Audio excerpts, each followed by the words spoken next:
Human beings. Often we think we are superior, well above nature, and we live with this artificial understanding of our lives. Then suddenly a small microorganism comes up and shatters the whole world, shakes up everyone, and threatens us to such an extent that our very own existence is at stake. In 2015, I had written a book named as Are We Really Superior? This book will help you understand the root cause of all our problems. We have a lot to learn from nature, and this book can help you in the process of this learning. I thought of presenting this to you in an audio version. Hope you enjoy listening to it. Chapter 1. The Dawn. It was a beautiful morning. After a long season of rains, there was a nice bright sun in the sky that day. My pet cat had her regular timely breakfast at 8 a.m. sharp and was now basking in the mild morning sunlight in our beautifully designed garden.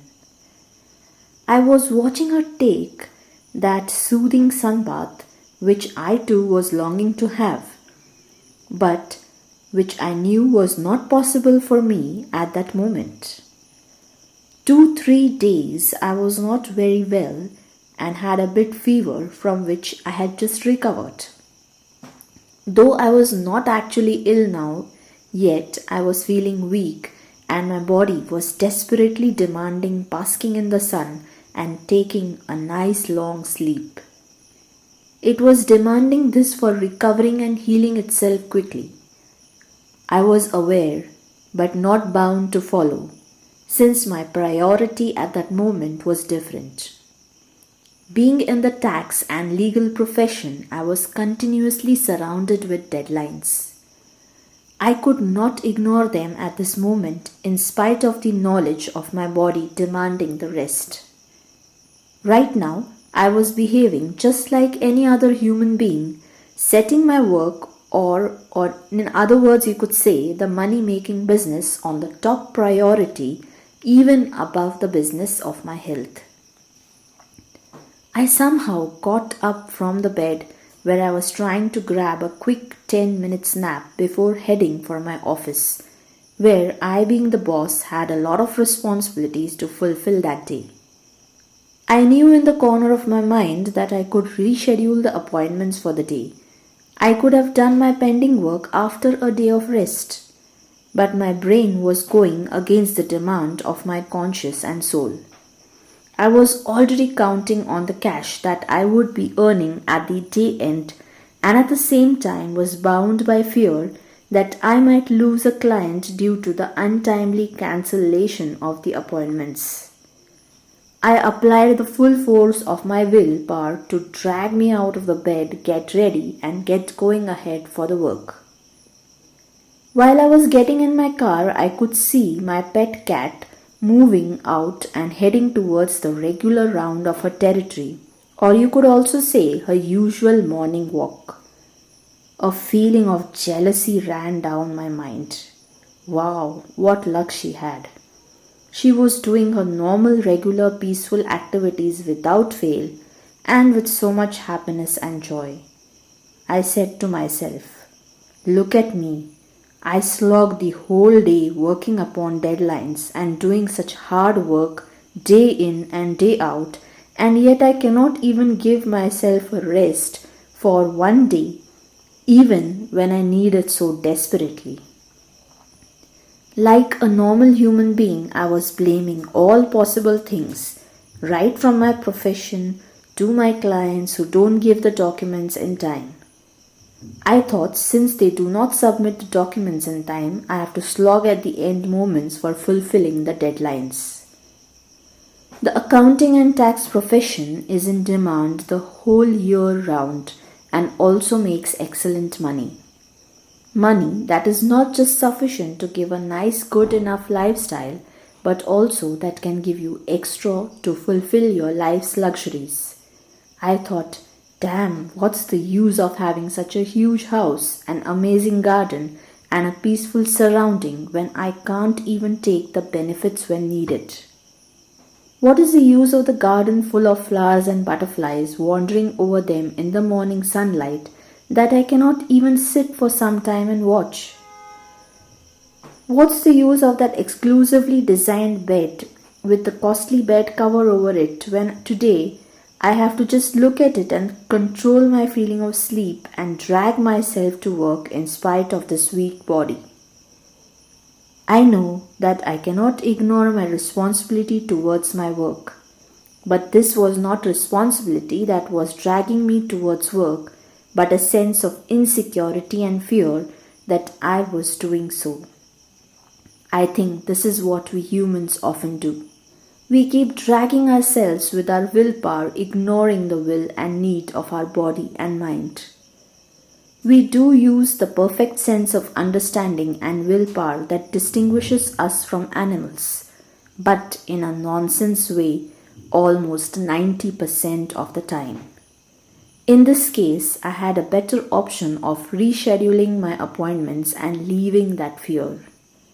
This could have been attained with the great willpower that I have, but instead, I used it to drag myself out of the bed and head towards office. This willpower could have been used for dragging me away from the fear of losing the clients or not doing the work. I know that I am a responsible person and I am not staying back for fun.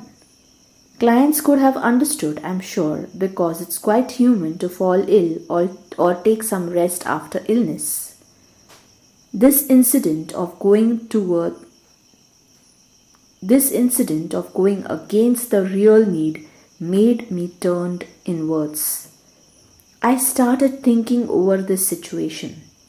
Such situations are undergone by many of us. We may not want to lose out on a job, so we push our limits beyond necessity. We often do not know when it is the right time to say no to certain things and actions. In spite of slogging the whole day in office just to please the demanding boss, we may stay longer, in the hopes of a promotion which in spite of the work may slip to somebody else. Just nodding to what comes our way may create hassles for ourselves. Some may not want to deny help to others but may tend to ignore that people being helped are taking disadvantage of their goodness and helpful nature. As a daily experience, we see fit and healthy people begging and some extending help of their hard-earned money to them without a thought that we are making them lazy. Giving money is not going to resolve this situation but will be spoiling it. It's when we keep pushing our limits and use immense willpower to go against the real requirement. Often it is said that we as human beings have immense potential. We are designed by God in His own image, so we too long to be creators. We have huge understanding and have come to this world to use this understanding for the best of our own and for others. We as human beings also think that all animals and creatures in this world are not as great as us. We are a superior species to all around. We often say and try and prove by research that animals do not have the great qualities that we humans have. When these thoughts of observed and read things started flowing, questions started pouring in my mind. What is it that makes us different from these animals?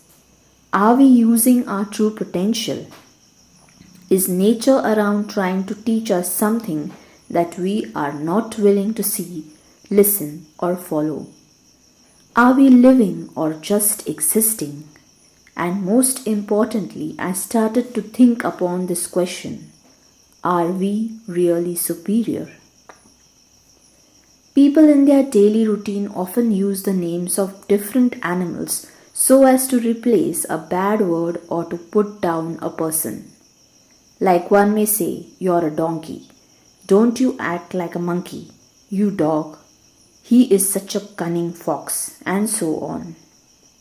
If we look at each of this animal, it has so many good and different characteristics.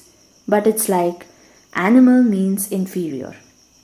So if a person is named to be a specific animal, immediately the sense is that the man or woman is inferior, and it hurts the self-respect of that human being as a person. It's never thought as a sign of appreciation of the human being if they are named after an animal. Why? Superiority complex, is it? What is it about which we have started feeling since ages that all around us are inferior and we humans are superior? Is it the inventions and the so-called modernization that has made us feel this way? Is it that humans have great abilities as compared to animals, due to which they feel that they being called by the name of the animal is an insult? Have we started ignoring that there are so many things to learn from animals or nature? Don't we understand as common human beings that even the greatest of the inventions have happened by studying nature? Like aeronautical engineering that is used in airplanes is based on the study of birds. Cameras were designed based on varied types of eyes of animals. Kingfisher birds have inspired the design of bullet trains in Japan. Geckos have inspired the designing of gecko tapes that are a future of surgery. This list may be endless. Not just the gift granted by nature and body structure of animals, but also they have inspired many great peoples on the basis of their abilities and functionality. All great human beings have always bowed before nature and animals and taken inspiration from them. However, still it's common that the name of the animal or like brings an immediate sense of an inferior species. Why so? This day in my life was a real day of awakening. I felt as if I was now going to walk in from the gateway of this question, pass through the tunnel of reality, and at the other end of the tunnel find that I have stepped into the real world of understanding. This was a day of dawn in my life, a day unforgettable when my thought process was triggered, and which later I realized was something that changed the whole meaning, or in other words you could say that it brought a true meaning to my life, to my existence in this world. This day had begun with a pinch to my mind. That was to awake it up, shake it up, so that it would wake up from the sleep of darkness, of ignorance, and bring it towards the truth and understanding. Chapter 2: The Analysis. My cat was still on my mind in spite of me being in my office. My peace of mind was shattered because of her. I felt she was having a more happening life than me. In between the consultancy meetings with my clients, my thought process was taking me back home with a purpose to study my cat. I started analyzing my cat's behavior. She used to come at a certain fixed timing for having food at my house. In between, she used to exercise her hunting skills whenever she would get a chance in my garden. Also, she would never leave her basic healthy ways like cleaning her fur, basking in the sun, a nice mud bath, her territorial marking, walking or running as exercise, etc., etc. You would say, now what is so special about this? This is done by every animal. The most special thing was that most of the time was dedicated for her need and at the most for the need of her family. The topmost priority for her was a fit and simple lifestyle.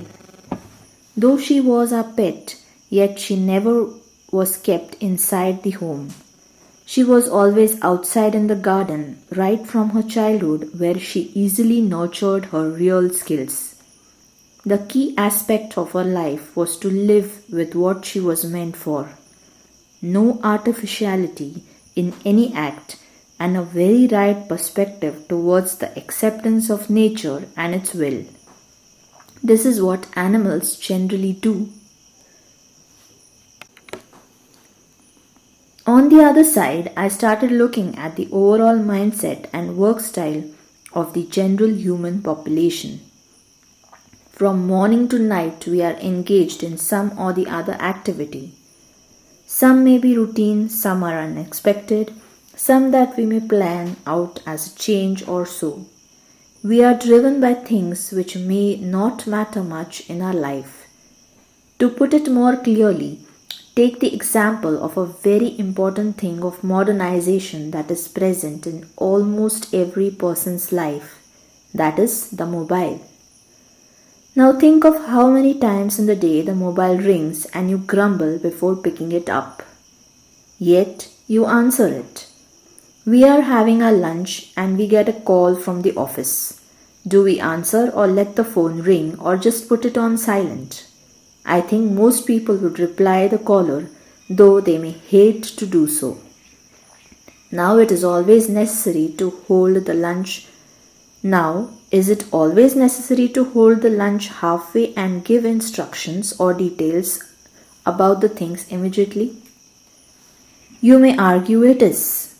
Yes, but how many times? Is it that if you take another 15 minutes of the lunch time and answer the call, will it create big problems? I think 95% of the time the call can be answered after having your lunch peacefully. If we analyze this in a broader perspective, we can understand human behavior. The mobile is an invention created by a human being for ease of communication, for bridging gaps, and for using it when really urgent. Also, there is a facility so useful that knowing the number of the call that has gone unanswered. The mobile was designed to assist us, but what has happened? We have become slaves to it. It rings and we go running to attend. We try to keep it as much as possible with us, some even taking it to the bathroom while having a shower. Some great people risk their own and another person's life by doing acrobatics on two-wheelers to attend the call, or even using one hand to attend the call while driving a car. I have seen great cases of people who claim to have come for a holiday on a peaceful mountain, are surrounded with the beauty of nature, and are stuck to the mobile talking about business that can be delayed and done later. If we try to reflect upon this situation, we will understand that in spite of us being so-called intelligent, sensible, and superior beings, we are not using all this to really make sense of the usage of this invention. If we are superior, then why can't we distinguish between the utility and addiction of this instrument? Sometimes I wonder, is the mobile made for humans, or are the human beings made to operate it? We cross that thin line of utilization of the mobile and go beyond it to make ourselves slaves to this instrument. This is not the quality of a superior being. Let some calls go unanswered, we can always call back. This is what the mobile is made for, isn't it? It's not that it always is going to be a question of life and death when the phone rings. Another instrument in modern world that has made people their slave is the television. This invention is so great and respectable because it has enormous power of spreading the news from one part of the world to another, or giving knowledge and information across the globe, or even to say that making people empowered for their betterment. But what has happened? The television and its programs are running us and driving us. We are controlled by the remote of the television programs rather than we having the ability and power to control the television. The instrument of entertainment and knowledge is making us obsessed such that we are not even careful about the ill effects. Take an example. A close friend just drops in. It's been really long since you both met. He is really close to your heart, and you're happy that being out of the home country for long, at least he remembered you and came to your home as a pleasant surprise. He comes late in the evening. You are having a nice chat over a hot cup of coffee with some snacks. You are enjoying the time. Suddenly you take a look at the clock on the wall. Oh, it's already 7:30 p.m. My regular TV show is going to be at 8 p.m. I just hope this person leaves before that. This is what you are thinking in your mind. The friend is in no mood to make a move and is trying to grab your attention to different childhood memories that you had spent together. Till now, you were quite interested, but suddenly all your attention is diverted to the TV show. You don't express it though. Now, in this case, the friend is not given priority over the regular TV show. Why? You are meeting after so long, but still that instrument and the programs have made you a slave. Now it's almost 8 p.m. and you really can't resist it, so you just excuse yourself and switch on the TV, simultaneously talking with your friend. The friend understands the reason for your restlessness, feels really bad, and does not like your attitude of giving him less importance than the TV. After a brief talk, still on, when he understands that you are engrossed in the TV show more than his talk, he silently decides to leave. In his mind, he must have been hurt over your attitude. Again, is this a sign of superiority? Could you not just forget about a TV show that keeps repeating itself, or even if you miss it, it's available on social media? And even if you miss it still, are there going to be any huge problems? Yet, over a close friend of yours you gave importance to the television. Why? Again, this is not a sign of superior being who should be able to distinguish between the real need and unnecessary temptations. Looking at fancy food items like chocolates, ice creams, fast foods, etc., that are the gift of modernizations, are not in any way controlled by humans, but humans are crazy for such junk food and it drives them. We can count on hundreds of such examples, those which are the result of our so-called superiority and inventions.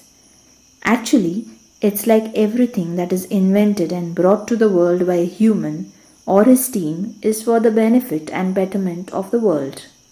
However, I think it's our inability to take charge over ourselves to use these inventions to the benefit or for the actual need. We often behave as if we are made for instruments and technology and not the reverse. Out of the entire human population, if we look at majority of us, what are we doing? We are earning money to suffice our and our family's basic and luxury needs. If we say we are superior and are very intelligent as compared to animals, we are actually not doing anything which proves this. Several times in a day, we are just using the technology that has been brought to us by a great scientist or innovators, often using it even without the basic knowledge of how it works. It is not important to have all the technical knowledge of the thing, but I feel at least it should trigger our inquisitiveness to know. Just because we are trained and we can make use of the given technology, it is no way proves that we are above anybody else. In cases of so many animals that were earlier trained in circus, we could see they could also use technology-based products after training. They too do it without understanding, just as so many of us are doing in today's date. It means that it's just a minor human population that has the intellect, the understanding, and the willpower to do something great, and we as common human beings are taking its credit without any contribution as such. If we observe animals, even amongst them, there are certain percentiles that are very intelligent and capable of grasping so many different things. Yet, when it comes to animals, the majority gives them their label of inferiority, whereas in humans, the minority that is giving the rest its superior complex. So, this is in no way an encouraging sign in proving our place above animals. Another important factor that I started pondering upon that day was what is it that we really feel connected to even after years? What are the things that we miss the most? Where does our mind want to be? What are the happiest moments of our life? I tried to answer these questions in my own parlance after relating these to my own life. Along with that, I also tried to recollect various situations when I met my old friends or colleagues and spoke to them about their happy moments in life. These thoughts took me down the memory lane. When I was a child, though we used to live in a city, it was its outskirts. The area was not much developed. It was characterized by absence of tall buildings, presence of lush green farms, free-flowing streams in the rains, lots of flora and fauna. There was irregular electricity supply in the region, less of traffic and urbanization. Facility-wise and modernization-wise, this area was not in the high five. However, we had a nice bunch of friends who used to meet daily for play. Since there were huge open grounds full of trees, we could be there the whole evening each day, playing games full of physical activity. After the nightfall, we used to gather in our home and play many games that would trigger our logical thinking and mental abilities. Though each had televisions at home, these were less attractive since they were not full of channels and programs as we have today, so this get together for play would be most attractive. Our tools of play could be anything from normal toys and games to pebbles, leaves of trees, sticks fallen from trees, wooden waste planks, small chits of paper, etc. In the rains, the most enjoyable moments were all gathering in the garden and singing songs and dancing in this natural rain. Also making paper boats and sailing them on the flowing water that used to gush down from the muddy roads, trying to figure out whose boats travels the farthest.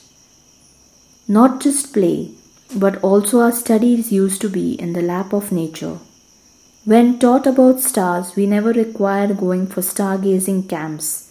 We could just lay back in the garden on a dark night and do this activity.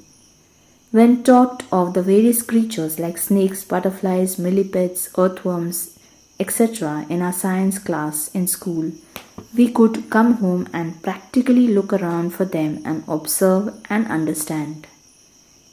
All in all, we were continuously in the lap of nature, observing and learning.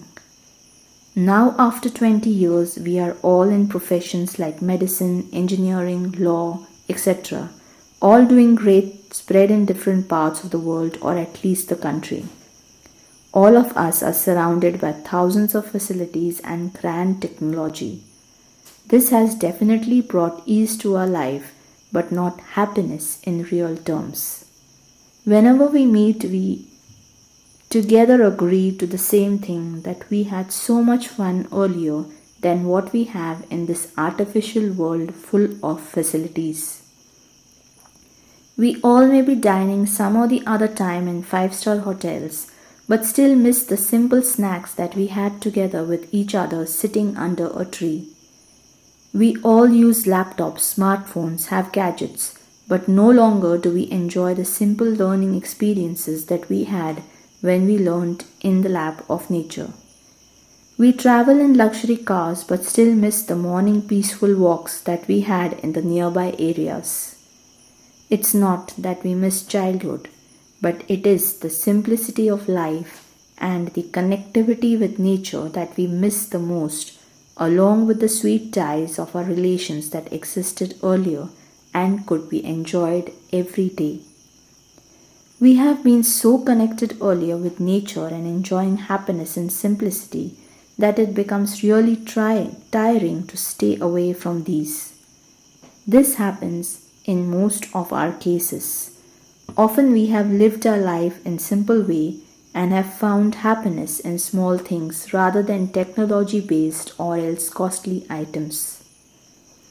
The happiest moments in life are the ones when we are in contact with nature and we are enjoying things in simple ways, isn't it?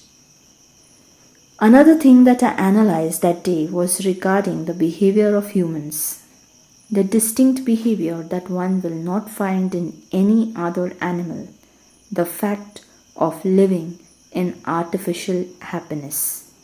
One may wonder what this artificial happiness is. Well, for me, there are two things that make a human being happy. One is your own internal satisfaction and happiness of doing a particular thing or getting some achievement, also only for fulfilling your own heart's demand. Another is external happiness, whereby we actually neglect our real true happiness felt from within and surround ourselves with the wall of comparison. Comparing with others around, we feel happy only when we can get what they have, or maybe what exactly the neighbor has. Yes, achieving something to compete may give you happiness, but it will be short lived. Whereas, if you live for that internal bliss within, it is long lasting and real. Like, let's say, take an example of a person who truly loves to listen to classical music or any particular category for no reason and feels happy when he does so, then this is true happiness. On the other hand, let's assume that the person's neighbor is a big fan of classical music and continuously downgrades those who do not listen or appreciate it. In such a case, just for the sake of not being downgraded by the neighbor, a person starts listening or learning to classical music and discusses about it with the neighbor. That time he may feel happy when his neighbor, who is a lover of classical music, appreciates and praises him. But this will not give him true or real happiness. This happiness will be short lived and limited to the externality. No bliss is felt. Why? Because it's not that his heart loves that music. It's because that he wants to put up his superiority for which he is listening or learning that music. So what I understood from this was that the one who lives in this artificial happiness always is dissatisfied because his heart keeps hunting for true joy. My peace was shattered by these questions and the analysis drew me towards some real understanding. I went back home that day only to realize that there was a much greater awakening ahead. Chapter 3: The Comparison. Since childhood, as mentioned earlier, I have loved and lived in the lap of nature. It has taught me so many things it has taught so many things and is still a continuous teacher. That fresh day, my journey was set off into the world of understanding to answer an important question. Are we really superior to animals? Today I decided to take a day off from my work and toil upon this question. It seemed to me that as if it was in my top priority list for the day.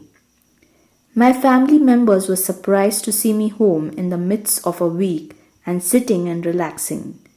It had been years after I started off with business that I had decided to give importance to something above it. People at home could see me sitting peacefully in the garden, sipping a cup of coffee and relaxing.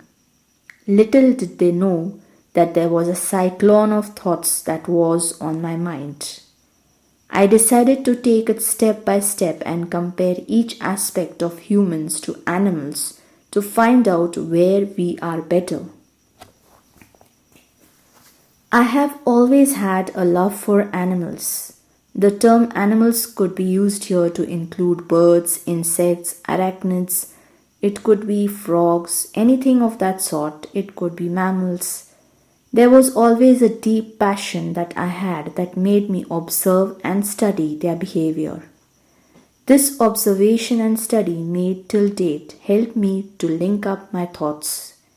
I tried to understand it from different angles. I tried to understand the behavior of animals and tried to connect it to that of humans. The first very essential thing of each living creature is food. I thought let me first compare the overall behavior of animals and humans towards this. My thoughts went on to the observation of animals living in the natural ambience.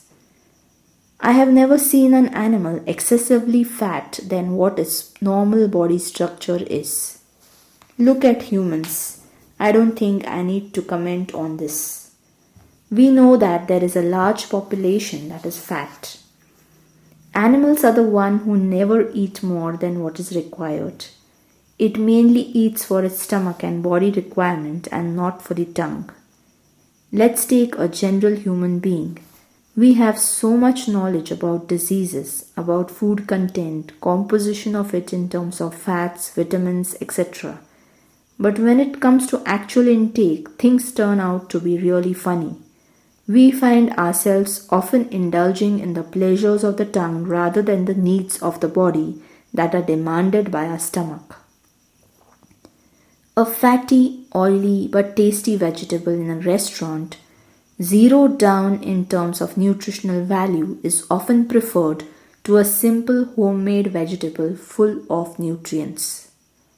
Often we find humans indulging in excessive eating when it comes to their favorite food. Many times we hear a person saying, "Oh, such a tasty pastry, I can't control the temptation of having one more." After having the second, his stomach may be full, but the tongue is still longing for more, and he or she may have a third. The result is a bad stomach the next day. It is like overloading a machine above its usual capacity. Take the example of any animal. Let's say it has different variety of food items, like a tiger may have a sambar deer's meat or spotted deer, or it may be a wild boar. Any of these would not be had beyond its normal food intake. It knows that its stomach has a certain capacity and it would be eating only till it is full to the basic need. It will not say, "Oh wow, today I killed a sambar, so I will eat something extra." Take another animal. Let us say a cat in urban region. It may eat mixed bread and milk or egg or even a piece of cake or any of these, or let's say fish. It does have taste. It will long to have the fish more than the other item, but try to feed it extra. It will drop out the remainder of the food once its stomach capacity is full. It will never push the limit even if it is the favorite food for the cat. Another aspect is of timing. Observe animals. In most cases, when the food is available, they normally have their meals spread out on specific timings. Eating meals on time and in small quantities keeps them healthier than us. We often ignore our food timings or the hunger that arises and give priority to so many other aspects. This is known to us that we should have the meals on time and eat less, maybe only a 3/4 full of our stomach. But does that really happen? In spite of having knowledge, we do not take the food immediately on feeling hungry. We finish half-done work, or maybe we'll wait for our family members to gather or come back home to eat together. It is good to wait for a loved one, but we can even have food as soon as we are hungry and then join them for a chat. Another interesting factor is eating the right thing when needed. Have you ever seen a carnivore animal eating grass? No, I'm not kidding. It does eat grass for good digestion. Grass provides it with fibers. A tiger also eats grass sometimes. Mostly after eating raw meat, you will observe this behavior.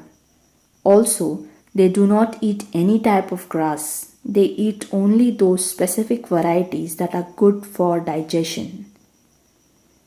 Many a times in jungle areas, there are specific designated soil areas that are rich in salt and minerals.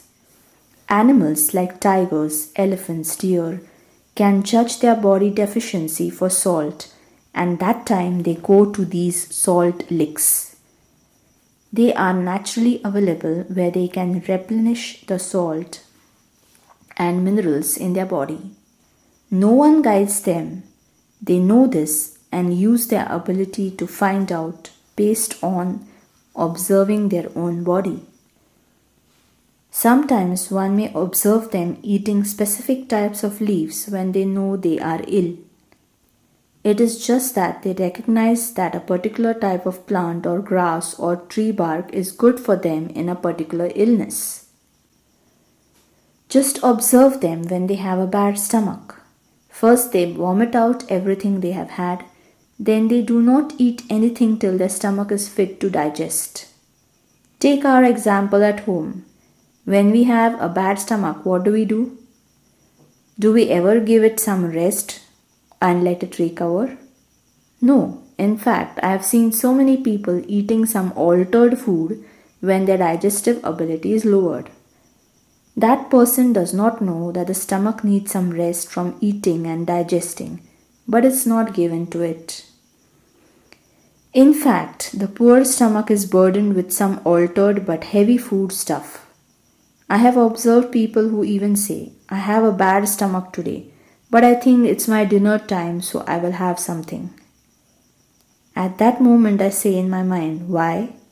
Do you have a contract with your stomach that you need to feed it with a particular quantity at a specific time?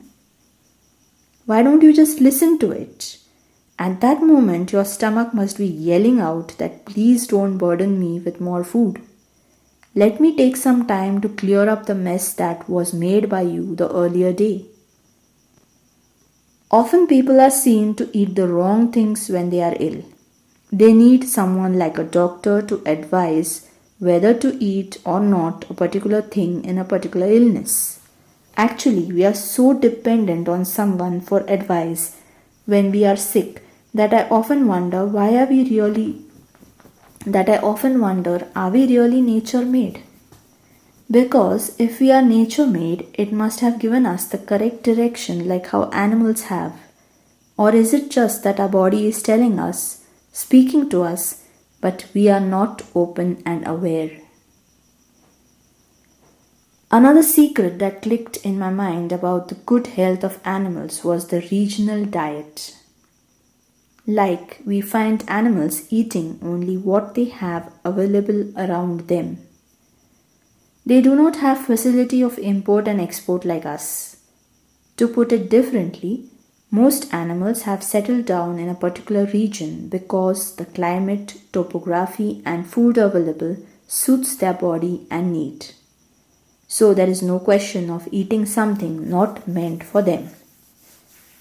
To clarify, we often find that animals like elephants or rhinos are found in open forests or grasslands and at lower heights, feasting on only the variety of trees or grass that are found in that area. They do not eat tree leaves of pine tree or so that grow in higher altitudes, as obviously these are not available in that area. They get ample and correct food as they need. They do not have food that is not available to them in that specific area. We do not find Indian bears eating salmon fish like the grizzly bears. The Indian varieties are seen to feed on honey, plant roots, or other such type of foods available in their area. Actually, the specific type of settlement of these animals has happened because of the right type of food in that area. We often find and we have heard of specific birds we often have heard of even specific birds feeding on specific types of food. So when that type of food depletes in the region, we find there is a threat to their survival. What I want to say is that the right type of food is the only thing that these animals feed on. It may be so since they do not have the facility or access to other areas like us. Whatever the reason is, they survive only on the regional food, or in other words, a specific diet meant for them. In the human case too, it is the same. The region may have a climate suitable for the growth of rice as a crop, so people who have settled there since generations have rice as their staple diet. When the time was such that there was no communication between different areas, until recently, the humans who have settled in these various locations are reliant on the food source available locally. Take an example. People from the northeastern regions of India are reliant on the local diet, that is rice, fish, ducks, eggs, few types of vegetables, duck meat, etc. Their body since generations is used to this diet. On similar grounds, cases of region-wise diet are seen across the globe. Genetically, the body gets used to that specific regional diet. Just like animals flourish in regions that provide them with the necessary food source, or in other terms, adjust themselves to the food source available in that region, whatever the case is, same way, we humans in different regions have had an adaptation of specific food types. Our body is used to the staple diet of the region we, or rather our ancestors, came from. If we look at the people from colder regions, they are more reliant on fatty foods, or the ones like potatoes that consist of starch, or they may be used to eating meat. The people from coastal regions may have a major consumption of fish or seafood. However, globalization in recent years has brought to our doorstep hundreds of varieties of food, raw or cooked. A person in India can relish the taste of food from Italy or Japan or Germany. Indian spices have reached across the globe as also the Indian type of food. Until much recent times, we did not get specific fruits in all seasons. Like oranges or apples were seen only in the market about winter time. Today, however, we get apples all throughout the year arriving from across different countries. We eat different variety of food not grown in our region, or rather the region we come from. A question that came to my mind is that, can this be a reason for our body metabolism to not respond correctly to the so-called foreign food varieties? Like if I have always had butter prepared from curd and it suits my body, now suddenly if I switch over to cheese, my body may not accept it but turn it into fats. Possible. Take the example of people approaching dietitians for taking a consultancy related to their regular diet for weight loss. Such people are often provided with advice by the experts for continuing with staple diet, that is, the diet they were used to from childhood. Like if you're used to eating traditional homemade snacks for breakfast and just because I want to reduce weight, I switch over to cornflakes, it may not help me. So, is our globalization and technology really helping us to sustain a healthy lifestyle, at least with respect to the food? It is questionable. In today's date too, we find people in villages or the countryside who are still away from non-regional food, or what I call as foreign food, and are leading a very healthy lifestyle. Also, they are not confronted by problems of weight gain. Another important factor is that animals are consuming food in the most natural form, raw, full of nutrition that nature offers. So the quality and usage of that food is retained. On the other hand, though we consume food, we cook it and sometimes to such an extent that all the nutritional value is lost. Take example of cooking green leafy vegetables. It may taste good, but what about the nutrition? Excess cooking will take away the good valuable components of it. In that case, we did have a green leafy vegetable, but actually, though it is appreciated for health benefits, the excess cooking has taken them all.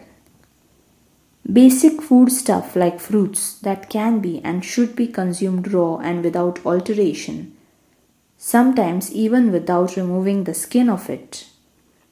They are also altered by cutting in pieces, using decoration of other stuff, converting it into a fruit salad with milk and other things and whatnot.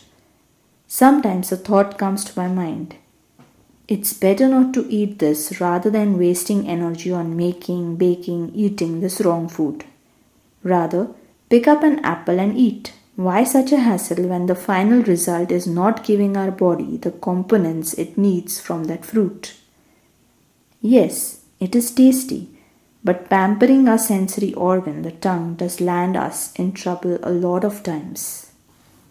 This sensory organ, the tongue, is given to avoid wrong food stuff from entering our stomach. However, we have made ourselves habituated to pampering it in a very wrong way, going against its basic purpose. So ultimately, humans convert that food to make it suitable for the palate rather than making it suitable for the need of our body.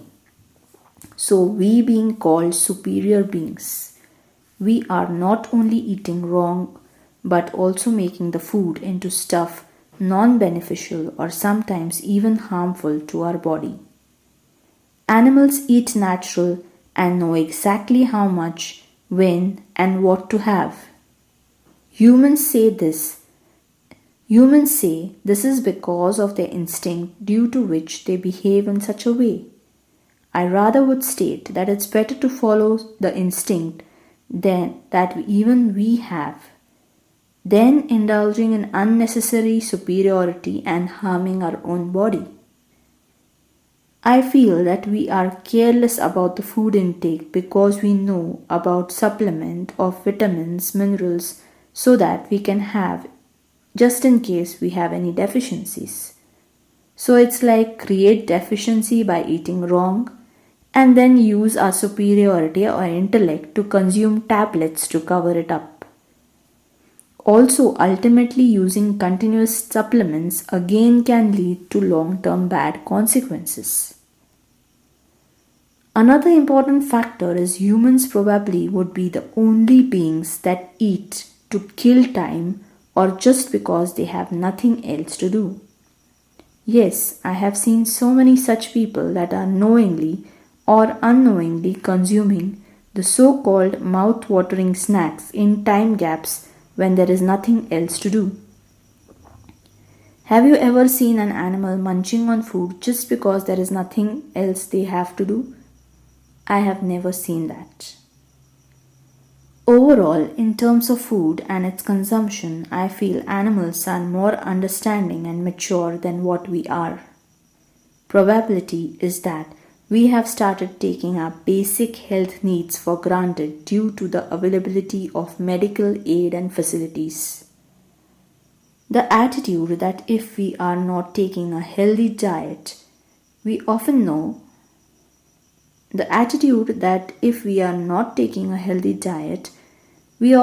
that there are chances we may fall ill.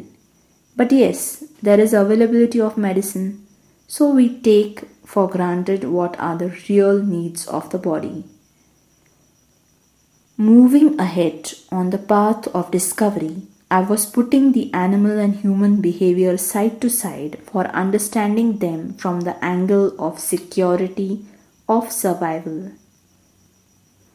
Constantly being in touch with the behavioral aspects of animals, I have understood that animals do have a territory of their own that facilitates their survival and that of their family. Having their own territory gives them security with respect to food and other facilities in that area. We humans too have a territory of our own, like a land, flat, colony, a farmhouse, etc. Amongst the animal population, we find that generally the males have the responsibility of guarding the territory and protecting the females residing there from the males of other regions. They do not have barbed wires, fences, or walls like us, but they do have their own invisible way of making a marking of the territory. This is not clearly demarcated by us since we do not have the sense like theirs. Take the example of a lion. A male lion who has fought and acquired a territory will keep taking rounds on daily basis of this area, checking whether things are fine and also urinating at the different places to spread his scent in that region. This is the method of territory marking. This is for another male lion that comes that way. It's a warning sign that says, "Be careful, this is my area." The other lion will smell and sense the urinated area as the scent of the lion possessing the territory is left there. Knowing this, most of them will move outside the region since they know it does not belong to them. If still the other feels that it is more powerful and has the strength to fight and win the territory, then the two males will confront each other and fight till probably one dies or gets terribly injured or just flees away. The most powerful one survives and becomes the owner of the territory.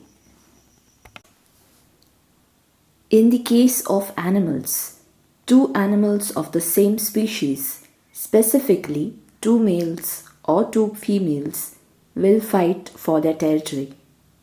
In that case, they will not think of whether the other confronted is their mother or sister or father or brother. The most important thing that matters here will be the territory. Look at the case of humans. I'm sure each one of us has come across some or the other person with the experiences in family or around where there are fights for property like land, business, etc. In the case of humans, their motive is money, since with this they buy all the necessities and luxuries. While fighting for property, the humans too will fight for it against their brother, sister, mother, or father, or any other relative. Only thing there is no hand-to-hand fight for the property. Mostly it will be settled in court. Cases of hand-to-hand fighting and capturing the properties on the basis of weapons like guns, knives, etc., where the owners hand over the property to the enemy, are also seen. There are also many incidents of a son killing the father for property or a brother killing another brother for money. Also, murders with the motive of loot are seen. In humans, power is expressed normally through money. In case of a court matter too, money is important. When a person hires people to threaten the other or does that himself, he does this on the basis of the power of money. Since after threatening or doing wrong, he has to face legal proceedings that he can easily do since he has the finances. In the animal's case, we find this expression of power by which the territory is acquired from another is through physical ability.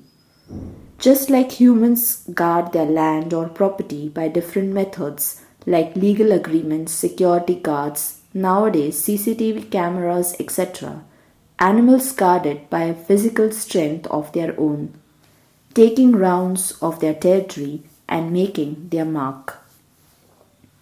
Often, till the specific animal in the area has the strength, he will not be disturbed by any other competitor.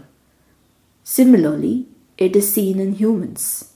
Murders happen over property in humans also, and in case of animals too.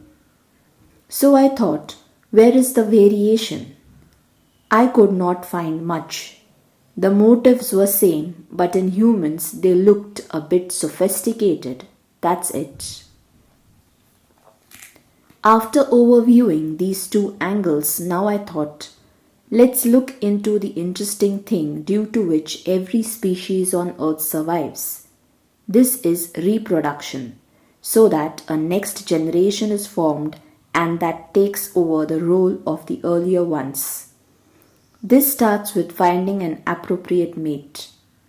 If we look at the overall sustainability aspect of the earth, it is necessary that the next generation is fit, healthy, and better in intellect than the former.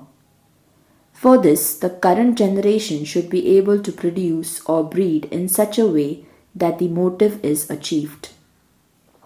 It's possible for the babies to possess these qualities only if their parents pass on good genes to them and bear good health and fitness in all respects.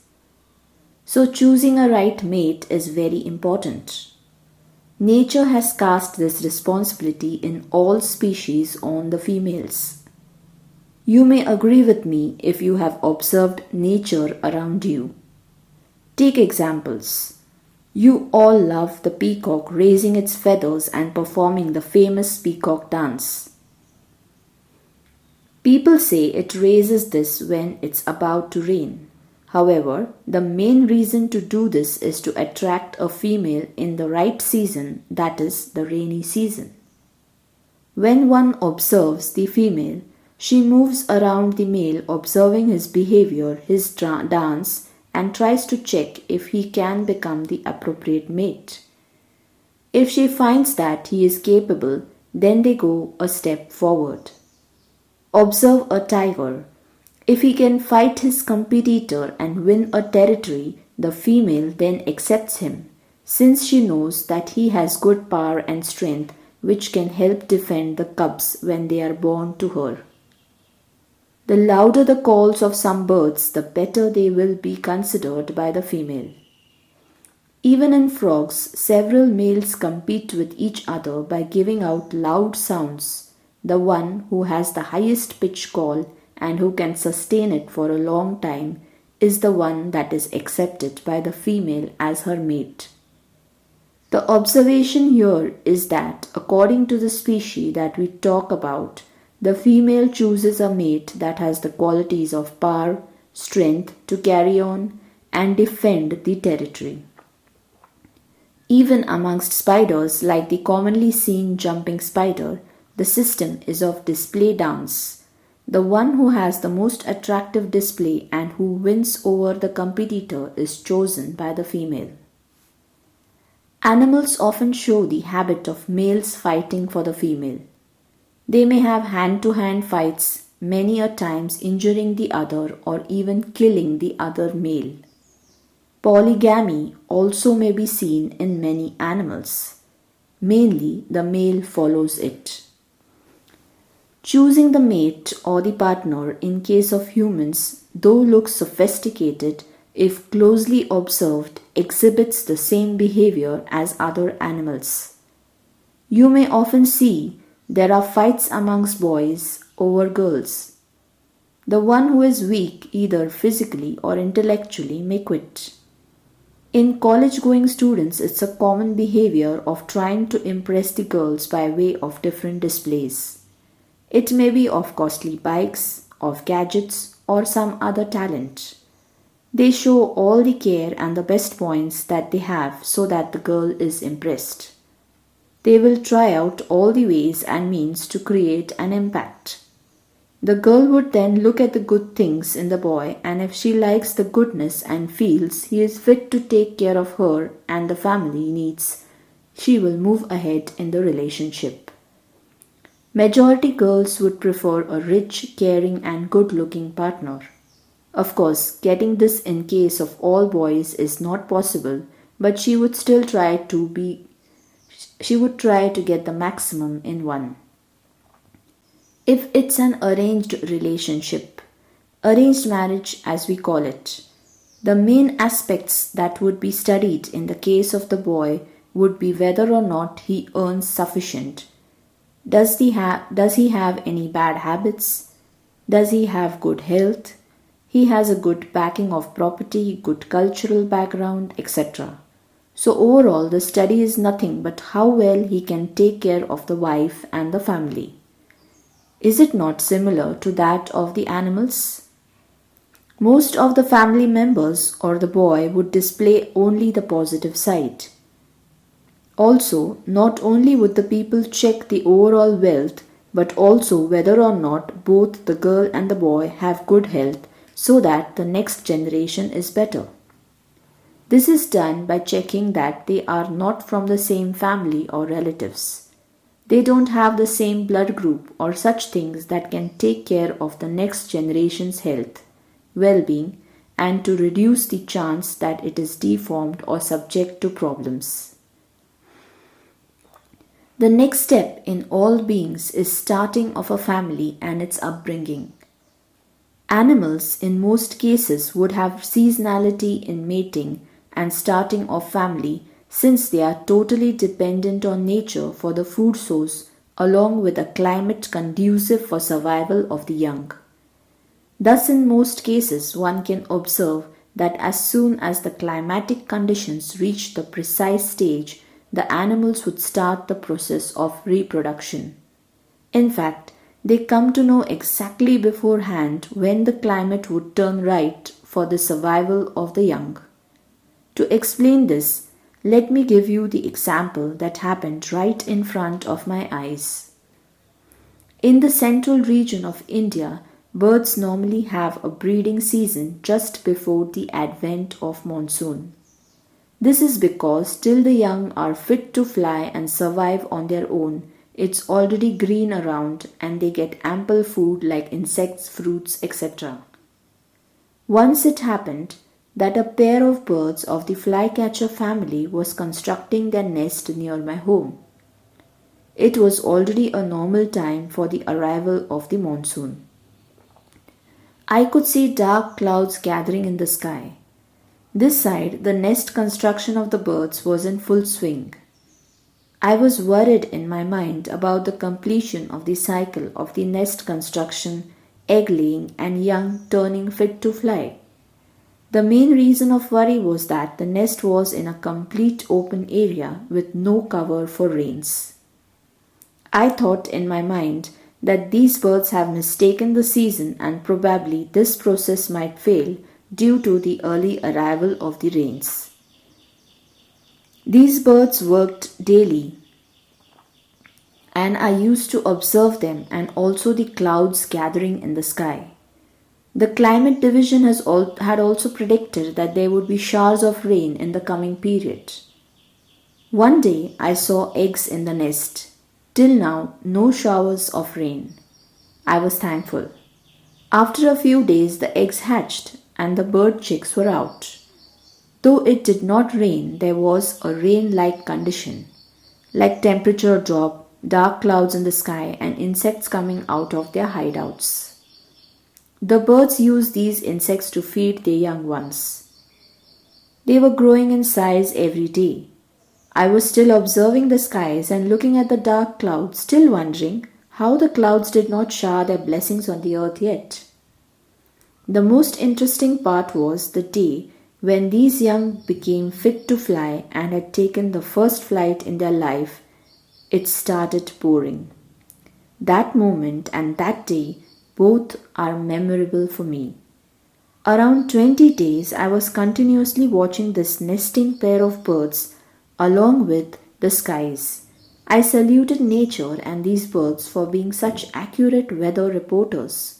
Such reporting was not even possible with the sophisticated machineries of the climate division.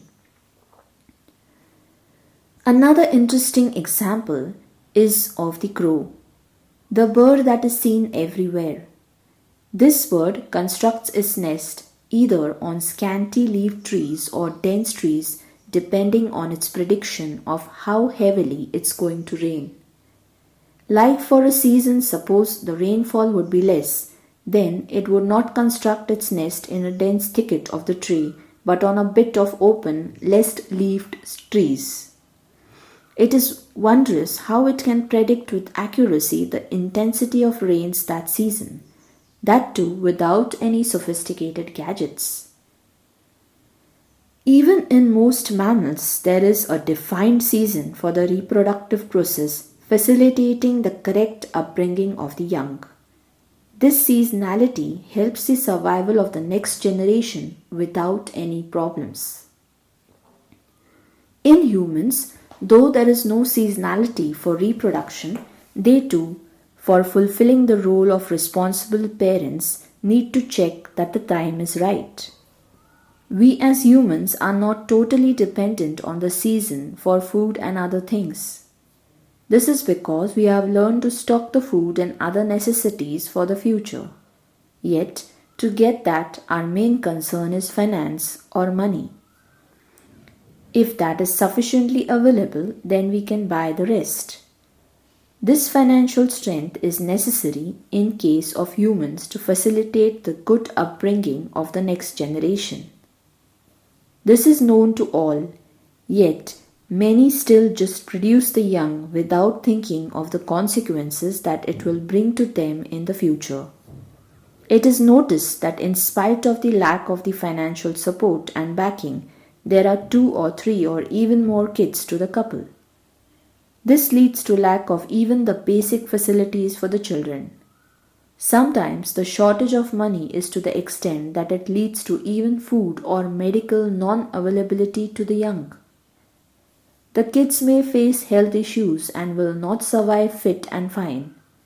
Though they may live, they may become dependent on others for many things. Some educated people are often seen to resort to family planning and wait till they gain the financial and emotional strength for upbringing of children. These people are actually going as per the law of nature. What we can say about the others who do not plan for the next generation well? Are they even worse in understanding than the animals? Regarding the number of kids to have, animals by understanding the situation, or it may be a natural produce, or it may be just natural that they produce less number if there is food shortage or bad climatic condition.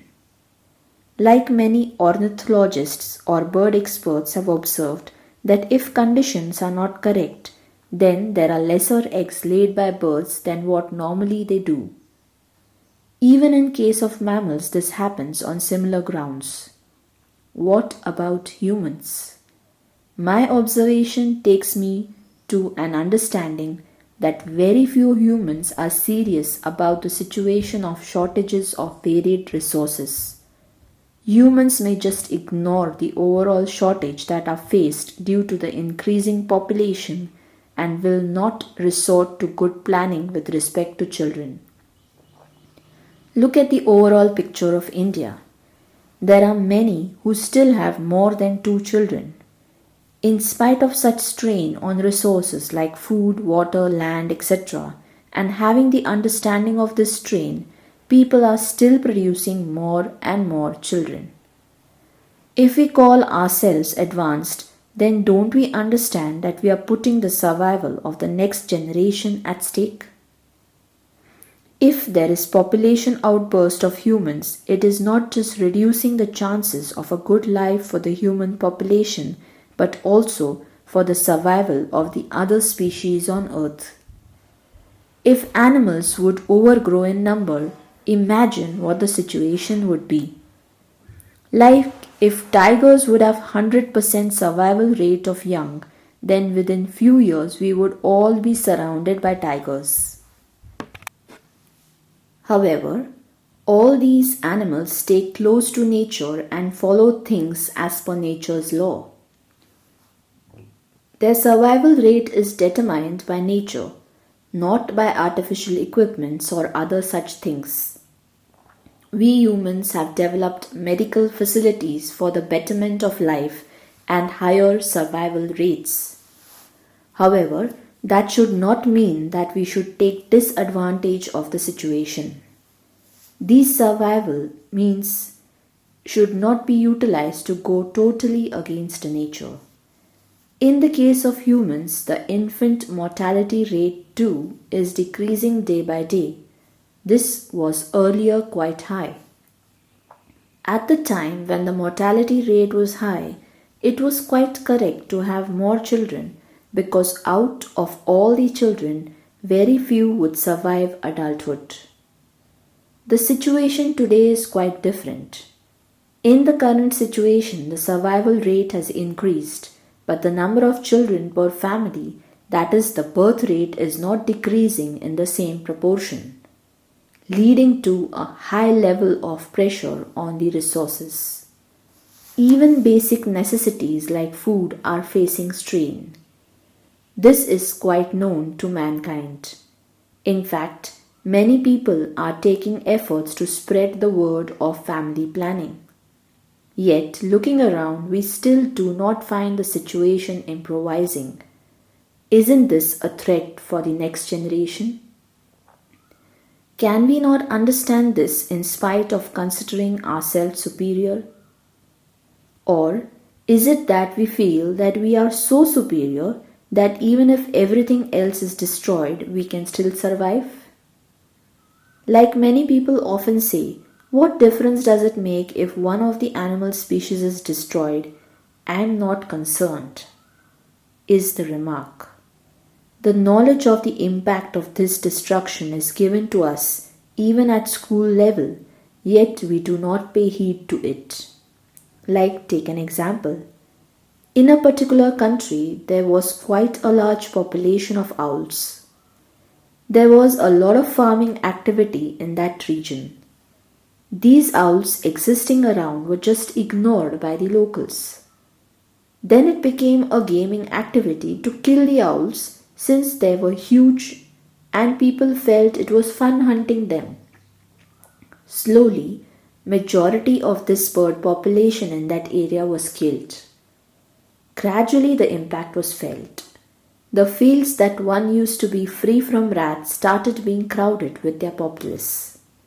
Acres of cultivated fields and standing crop were ruined. There was a team appointed to look into the matter. It was noticed that the ruthless killing of the owls was the root cause. The owls occupied an important position in the ecosystem there. They used to hunt the mice and rodents as its food, thus controlling their number and in turn saving the crop from destruction.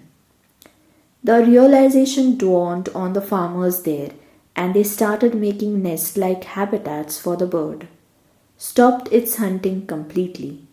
Slowly, the population of this bird started increasing, finally leading to the crops being saved. There are many such examples that have happened in the world, and in fact, that keep happening around us. Yet the human populace is ignoring the impact.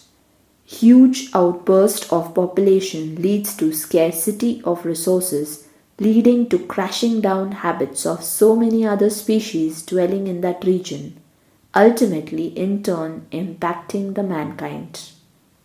If animals judge the resources and take care that they do not have many more young ones, then why can't the so-called superior human being do that? Another important observation is on the birth of young ones. This point took me down my memory lane where I recollected two instances. One was related to the birth of kittens to my pet cat, and the other was related to the birth of a baby to one of my acquaintance. These two were really eye-openers. The lady known to me was pregnant and was undergoing sonography right from the second month. In the third month, she unfortunately had an accident. While undergoing sonography, after the accident, her doctor stated that it was doubtful whether the baby would have a normal mental state. The hopes of its health and fit lifestyle ahead were meager. Doctor advised an abortion to avoid trouble in future to her and the baby. She was really upset with the thought of the abortion. Her family too was extremely sad since the pregnancy had brought happiness to them and now they did not want to lose the first baby coming into their family. After 2 days of thought, the family started convincing her on the abortion to avoid any problems that would happen to the baby. It was obvious that being mentally ill, the one that was about to come in the world would not be leading a normal life, and at every stage the baby would face some sadistic situations. In turn, the family too would be unhappy as they would be witnessing the child's problems and suffering. They tried to convince her by saying, "Would you be able to bear the child suffering every minute in front of your eyes?" Obviously, the biggest emotional trauma would be faced by the mother. So please abort the child. The suffering now, both emotional and physical, would be much less as compared to the misery that you would be facing ahead. The family, along with her husband, tried to convince her on his point. However, she was under too much of an emotional impact. She was not ready to lose that feeling of motherhood. The doctor had told her that it was possible for her to conceive later, so nothing to worry ahead. In spite of so much of convincing, she did not listen. She created a big scene and with a lot of emotional blackmail made the family accept the decision of giving birth to that child. This was an example of a perfect blunder due to unnecessary emotions. Yes, feeling sad is on one side, but accepting reality is even more important, which, if we are higher beings, we should be able to accept. It was impossible for her to accept this loss. Too much of clinging and greed of motherhood led to the birth of the child. The family too was struck by the emotional blackmail that led them to support her. As the doctor had earlier warned, the child born to her had a lot of mental problems. The child, along with the father, mother, and entire family, still suffer because of an emotional decision and non-acceptance of nature's decision. In spite of having such intellect and being such educated people, they could not think of the broader perspective. This kind of emotional and impractical behavior is observed in many cases in human beings.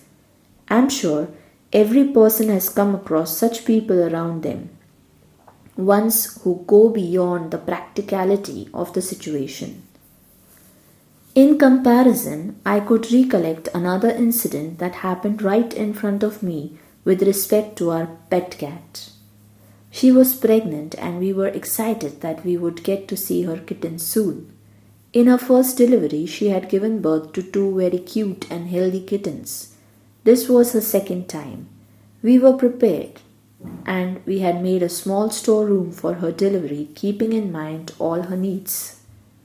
Before giving birth to the young, she often used to go and survey that room to satisfy herself about the safety and other aspects of that place. At the time of labor, she by herself went to this allotted room and we watched her giving birth to the three kittens. We noticed her licking them on birth. She cleaned them and did all the basic efforts that they normally take. We noticed that the kittens were very weak as compared to the previous ones. The probability was that the number was large and hence they were weak. The difficulty and doubt of fitness, health, and strength to the survival of them in the world ahead, in case these kittens must have been sensed by the cat. She took no further effort of them and straightway came out of the room, abandoning the small ones. We took this as an act of ignorance and tried pushing her in the room near her kids several times. For our satisfaction, she used to enter the room, but immediately used to jump out. We could see the small newborn kittens wriggling and struggling on their own, probably trying to find their mother. Their mother, however, was in no mood to accept them or feed them. After the night crossed early morning, we saw her sitting in the morning sunlight alone, basking in the sun as usual, with a very cool expression that was always there on her face. No sad feeling at all. Two of her kittens died that night. One was still breathing, so we decided to take the situation in our hands. We tried keeping that kitten warm, tried to take it close to the mother, but she did not accept it again.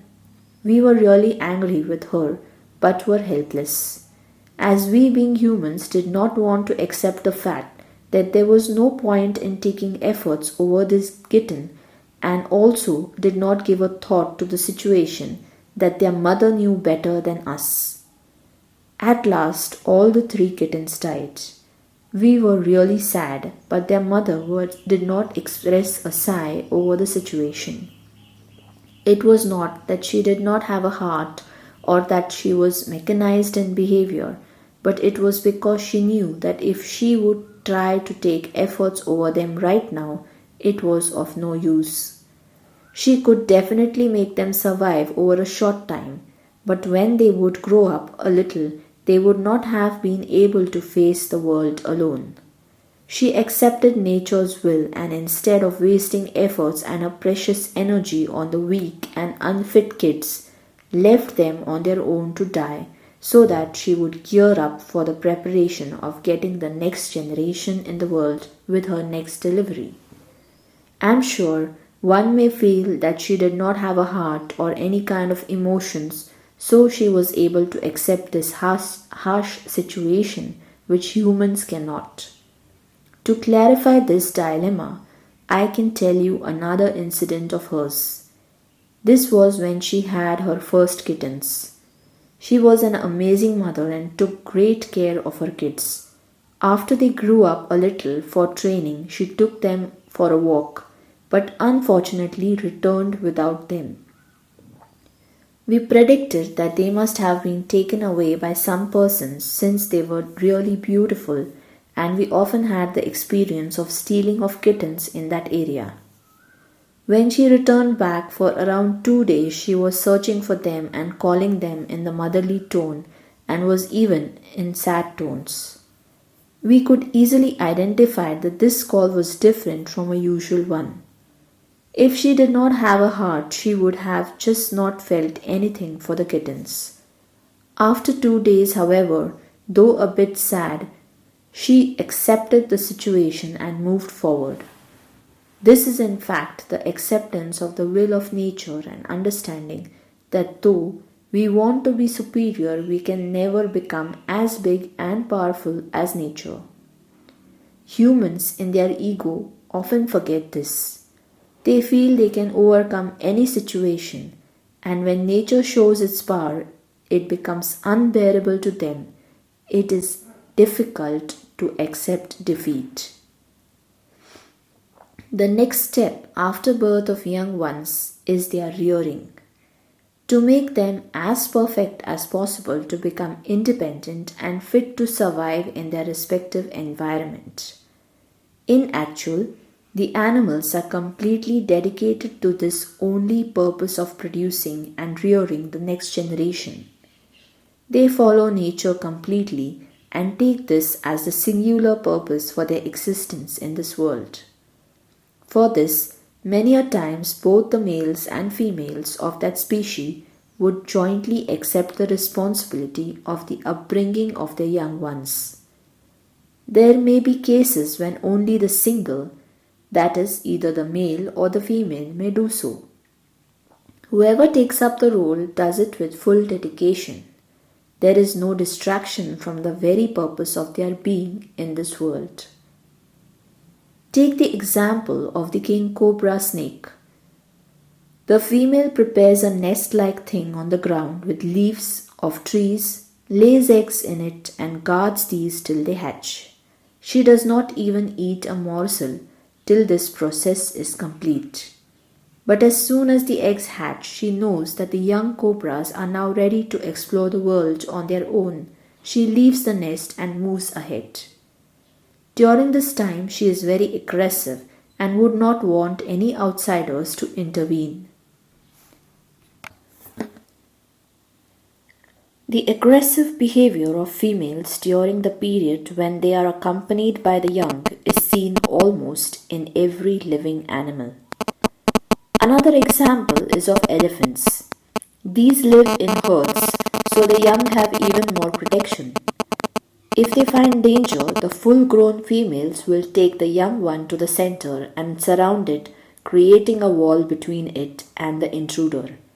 Same behavior is seen in the deer. The tigress too is known for its aggression during the phase of motherhood.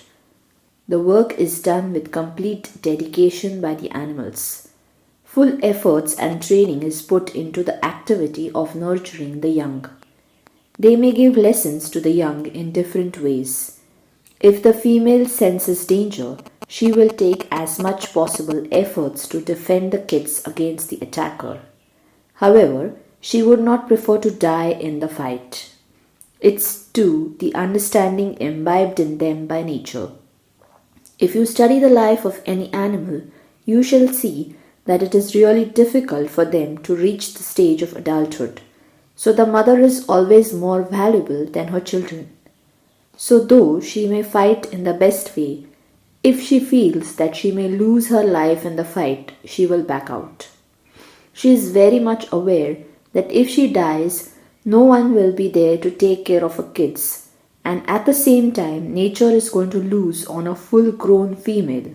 So, is this vital for the survival of the species?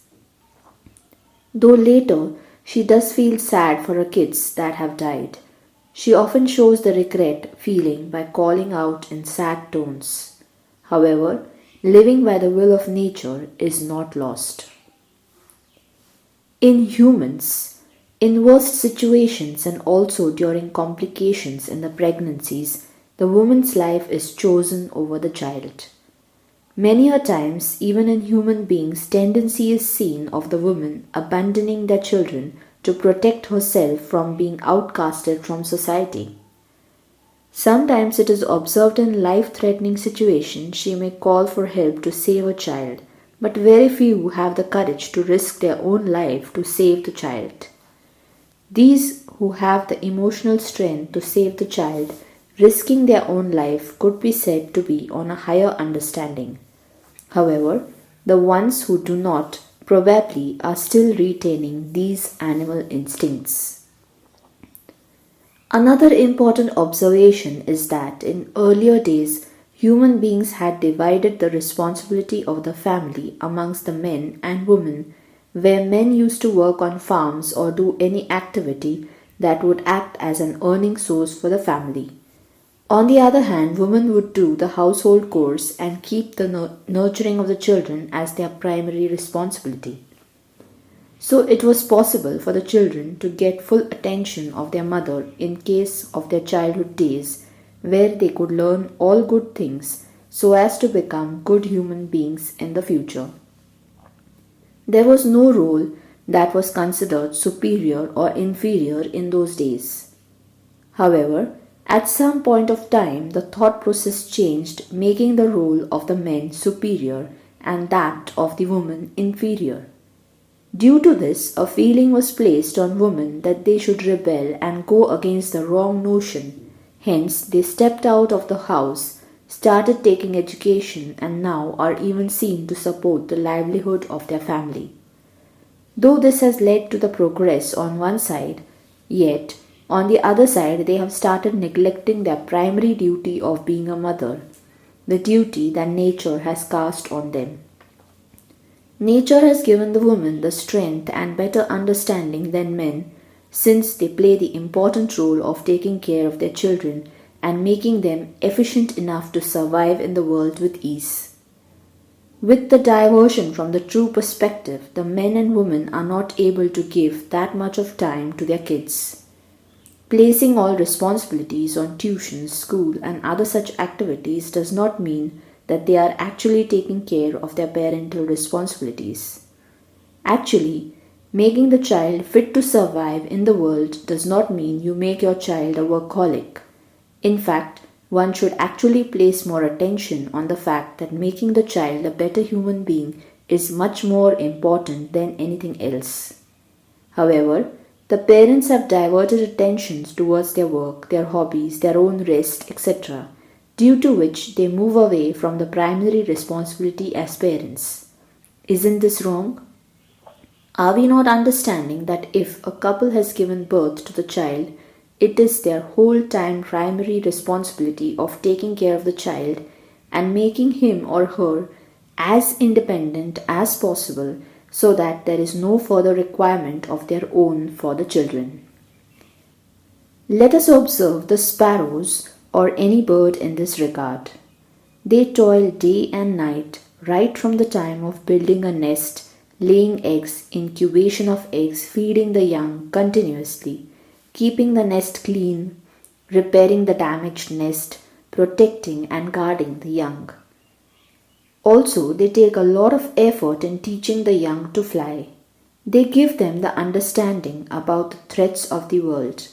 They punish them if needed, but are continuously on their toes to see that every necessary step is taken to make the young fit to fly into the huge world and then where they too can survive on their own, totally independent of their parents. In all this effort that they are taking, there is no such feeling that these young ones will take care of them when they become old or that they will give something in return. They do this effort without any expectations. They only want one satisfaction in the whole process, that they have made these young ones fit for the world and that the survival of their species takes place. The parents of the young see them soar in the sky and fly away from them. This is the moment of satisfaction. Once this is done, they move ahead in their life without thinking of how the children must be or without expecting those to even return back. The most important part here is the dedication with which the upbringing is done. The human parents these days are making their children dependent. They are pampering them beyond limits. Very few are teaching them the facts of the world and exposing them to situations, good and bad, that can come up in their life ahead. Keeping them wary from the world under their protective cover will not in any way work for the good of the children. If the sparrows would never show a cat to their small ones, they would not have understood that this is our enemy. Thus, if humans do not expose the children to situations that may arise in life, then the child becomes dependent. Like one of my friends used to tell me that her parents never used to even tell her about the death of any of the relatives or that they have never taken her to the hospital or funeral. The parents did not want to expose their children to sorrow. When once a dear one of her was in a hospital, she was in total shock and could in no way handle the situation alone. This shows the state of dependency. A child should be exposed to the world with a firm support of parents so that they at least know what the real world is like. They should know both the sides of the coin and not just the good. Yet, this realization of responsibility does not exist in the case of many parents. They just pamper the child since teaching them some lessons requires effort, time, energy, and patience which they are not ready to spare. Today, just giving toys and material needs met is what the parents feel is their role. In fact, by this, they are making their children mentally and emotionally handicapped. What kind of superiority is this if you are not able to even play the basic role of a mother or father? If you know as a superior being that it's not possible for you to give the time and energy to the child, then it's better to opt for not having a child. However, The basic instinct, as we can call it, does not let the humans going for this option and they want to have children. However, they fail in most cases, as in the parental role, where most of the animals are very, very successful. Further on the lines of parental care, I made another important observation. In animals, efforts are taken on a young one till he or she becomes fit for surviving in the world alone or on its own. Like take example of a tigress. A young tigress is taken care of by her mother till she makes her first kill, that is, till she is able to hunt properly. Once this is fulfilled, she is not allowed to stay with her mother any longer. Another case is of the male tiger. This male stays a little longer with the mother since it faces threat from other big male tigers. So once it gathers the strength to defend itself, it is no longer allowed to stay with the mama tigress. There is no intervention from the adult animals once they make their children capable of surviving on their own. This means they play their role of giving the advice, knowledge, and training to the children, and once this is accomplished, they will let go of further intervention. I feel this is because they know that during their role that they played as parents, they have actually handed over sufficient knowledge to their kids. Now, they leave them into the open to follow it, experiment with new ideas, or not follow and bear the punishment. They trust their own parental care and hence do not feel the need for further interventions. In human beings, situations are quite different. When the time is right to teach lessons to the children by different means, or to give them sufficient knowledge of the world, they are pampered and an over-caring attitude is followed. Adults try to protect their kids from all sorrow and harm of the world, sometimes even turning a blind eye to the fact that they need to expose their children to the actual situations in the world to make them independent. Parents feel that the children should get only the good and not the bad. However, this over-caring attitude is harmful for the child's development.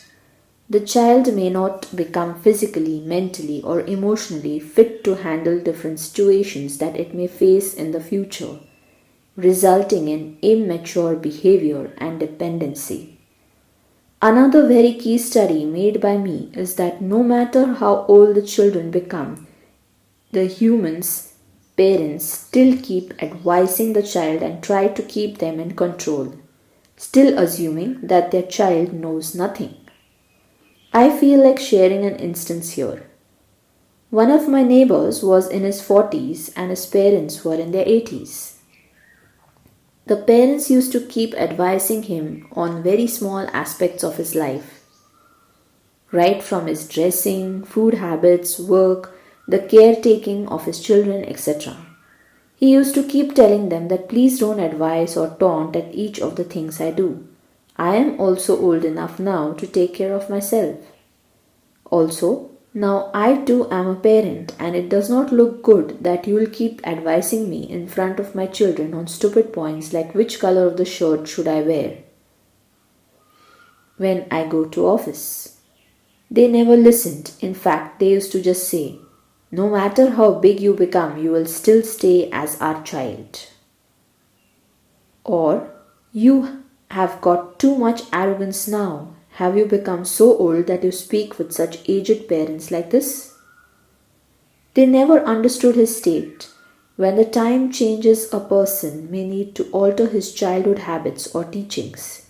You need to experiment and stay with the world.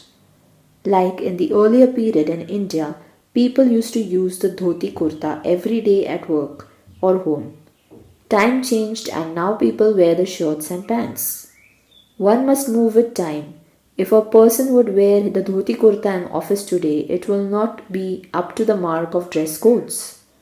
If this neighbor's parents would keep advising him and saying that you should still wear the traditional clothes, then he would be in a fix.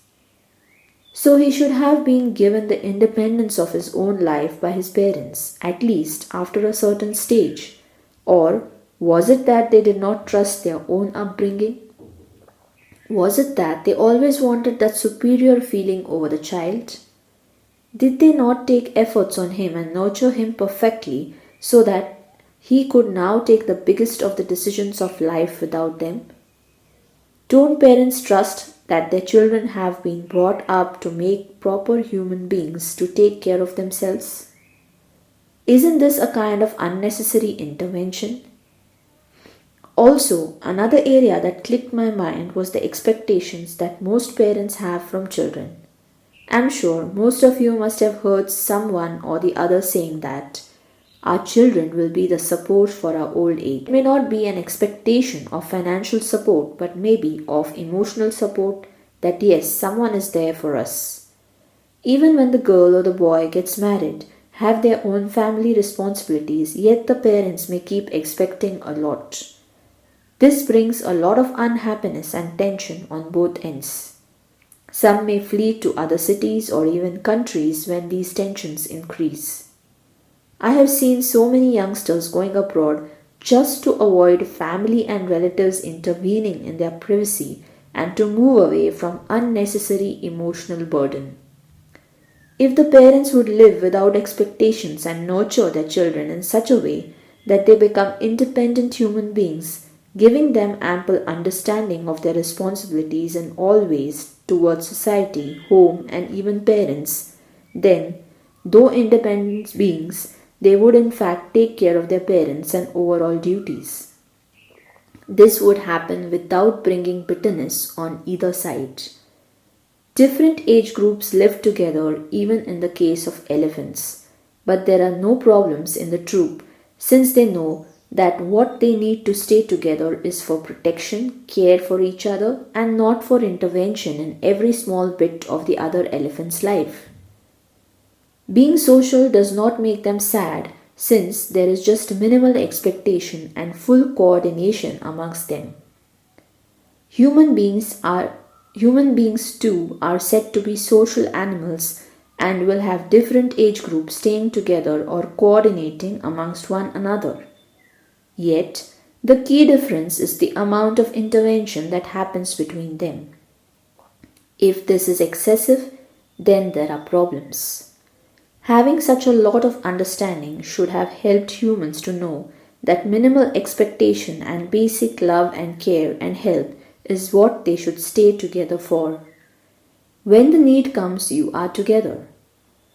One should not stay together for everyday trouble or interference in the life of others. Like, if one of the family members is ill or needs any help from the others, they should come forward and help. The sense of bonding should not be exercised in situations that may lead to ego war or differences. Take an example. If a father likes milk without sugar and the child drinks it with some sugar, then the father should not try to exert pressure on the child to drink the milk without sugar. Every individual may have different tastes, habits, or may deal with different situations in varied ways. This does not mean that individual is not capable. So a person should be left alone after giving true knowledge of good and bad. If this understanding is given perfectly, then there is no need of ongoing and further intervention in life of each other. Like the father could have given a true knowledge of excessive sugar consumption to the child instead of taunting every day. If our understanding towards each other is better, then we can be called as superior beings. Previewing the scenario of health and care of oneself, we can check on the behavior of both humans and animals. Taking the example of animals, we often find that they live in natural surroundings. They take utmost care that they do not face health hazards. Also, they have a lot of understanding about their body needs. They give primary importance to their own health and well-being. Food, water, and basic necessities occupy utmost importance in the life of animals. If they fall ill, they take the benefit of natural treatments. There is, of course, no availability of doctors for them, at least not in the wild. Since they are surrounded by nature that has so much abundance of medicinal resources, ample benefit is taken by these creatures. There are many examples to give in this regard. Take for instance the elephants. You may have seen them taking a nice shower in the water, and after that they are seen to shower on themselves mud, called as the mud bath. One may wonder why they are dirtying themselves after a nice fresh shower of water. The real reason is that they are creating a coat of mud to avoid the insect bites or mites troubling them. Many furry animals are seen to bask in the sunlight, not just for the collection of vitamin, but also to help avoid the ticks that trouble them. The heat leads to the avoidance of the troubling insects. If they are hurt, they lick it with their saliva frequently, thus disinfecting it. They try and rest as much as possible when they are ill. Every natural being has a body that helps it to survive diseases with the help of self-recovery. Most of the common diseases can be got rid of by rest, and this is best exhibited by most of the animals. Take the case of even plants. The non-hybrid variety have a lot of strength to fight for their survival, and they do not easily lose the battle of life. Yes, the hybrid varieties are weaker than these. Looking at human examples, we often find that humans are lost when it comes to their own health. Judging the body need and requirement and trying to keep themselves away from bad health, or if one falls sick doing the treatment needed by self, has become a lost technique. If nature has given us a body, it is quite sure that it must have even given us the strength and understanding to protect it from health issues, and if they arise, to fight it. Often we hear the term immune system. This is the body's own system of protecting it from diseases and harm. If a person has a wrong food consumption pattern, he or she will definitely lack in the required source of vitamins or minerals, and this decreases the body's strength of fighting diseases. Not just the bad food intake, but also too much of germ protection can lead to a loss of immunity. How does this happen? Take the example of people from the West. They are used to consuming mineral purified water. We in India are used to consuming water as it is without applying much of purification and addition of chemicals. If a person from the West comes to India and consumes water from a stream or tank that normally causes us no harm, we find him facing a bad stomach the next day. The same water did no harm to us. How does that happen? It's simple. People would say we are immune to this water and the foreigner wasn't. Or in other words, our immune system is stronger and we can digest this water that may contain some bacteria. It's just like injecting a vaccine. In the case of the vaccine, a small quantity of virus of the disease is injected in our body so that our body or the cells in the body learn to fight against the virus. Hence, when actually the body has a larger attack of the same virus, it is ready to fight and knows exactly how to deal with that specific virus. Hence, it does not get infected with the disease. So in short, it's increasing the immune system to fight a particular disease. Look at people living in far-off areas where there are no facilities of medication. If they were a well-balanced diet, they are very less prone to diseases. Another important thing is medication. Too much of reliance on medicines for treating simple ailments or just to avoid pain has led to the crashing of our immune system. I have seen so many people having a small medical store within their home itself. One type of pill for headache, another for stomachache, another for acidity, another for backache, and the list goes on. And this happens even at a young age. Not just that they have this home store, but also they are seen to consume these rather frequently. To give you an example of some people I know, one of my friends used to consume a tablet quite frequently to treat acidity. I was a bit inquisitive, so I inquired about the reason. I got a real strange answer. She said that she loves to eat the outside snacks, but they have baking soda that she cannot digest well. This lands her up with acidity. So, look at her smartness, or should I call it foolishness? She used to eat the snacks to her full capacity and immediately take a tablet so that the ill effects were zeroed down. She never thought of resisting the consumption of that food that her body was rejecting. I told her out of concern to avoid doing so. So she falls I told her out of concern to avoid doing so lest she falls in a bad state later. I was shocked to get the answer of her. She said, "It's okay, at least now I can consume the snacks that I like, and tablet is there to help me digest. I don't think there is a cause of worry." God save and give her the understanding. That's the only thing I could say in my mind. I knew it very clearly that if the body is rejecting a particular foodstuff, it definitely is not in a position to handle it and will surely cause some long term harm. Later, there was a development of ulcer in her stomach, after which she realized her mistake and was regretting. What is the use of regretting now? I said to myself. I have seen girls consuming pills to avoid the pain during their monthly periods. It is wrong, I feel. Nature has given this pain to bear so that you take rest during the crucial days and also that you learn to bear the pain that will help you to face the labor while childbirth. But no, we are superior. We can conquer the pain and so shall we. Later, if there is problem during pregnancy, then cesarean is there, why to worry?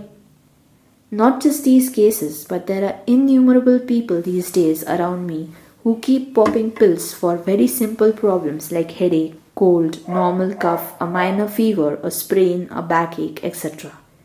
When I stop or question people on their consumption of chemical based medicines, they give me strange glances and ask, "What is wrong in this? What is the harm if taking the pill makes me feel better just now?" For me, the answer again trickles down to the superiority that we feel we humans have. If this pill is a short term solution, it definitely is a long term harm. If being superior we cannot understand the long term impact, how is it a good thing for us? The excessive consumption of medicines has the main side effect, that is reduction in the immune system. If you are continuously going to provide external help to the body for recovery, then it gets used to this help and stops fighting on its own against various bacteria and viruses. This in turn leads to diseases and again consumption of medicines. So, who has started the cycle? It's the one who consumes these medicines unnecessarily.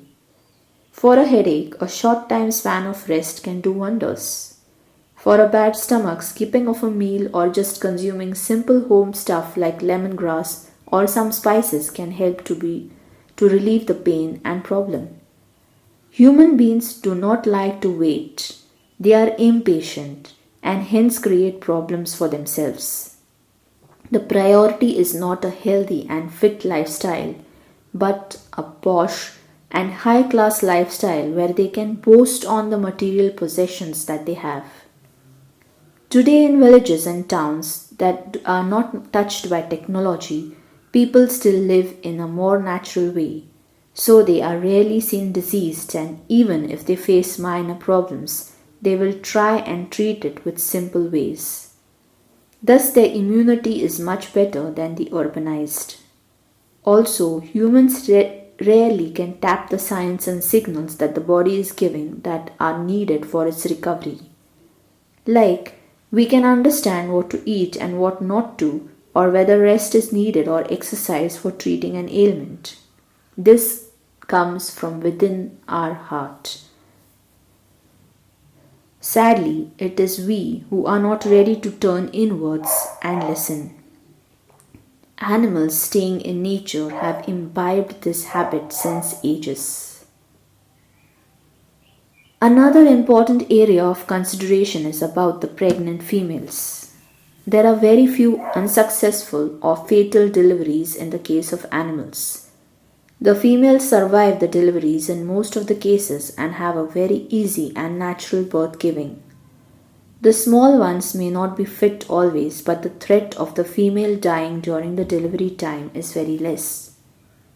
The main reason behind this is again the correct way of maintaining the body in the natural surroundings. Good food, natural environment, and ample exercise of the females results in non-problematic deliveries.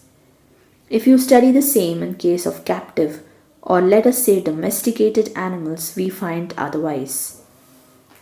Since they are kept in domesticated ambience away from nature and their usual natural ways of survival, the chances that may lead to a doctor's help do increase even in them.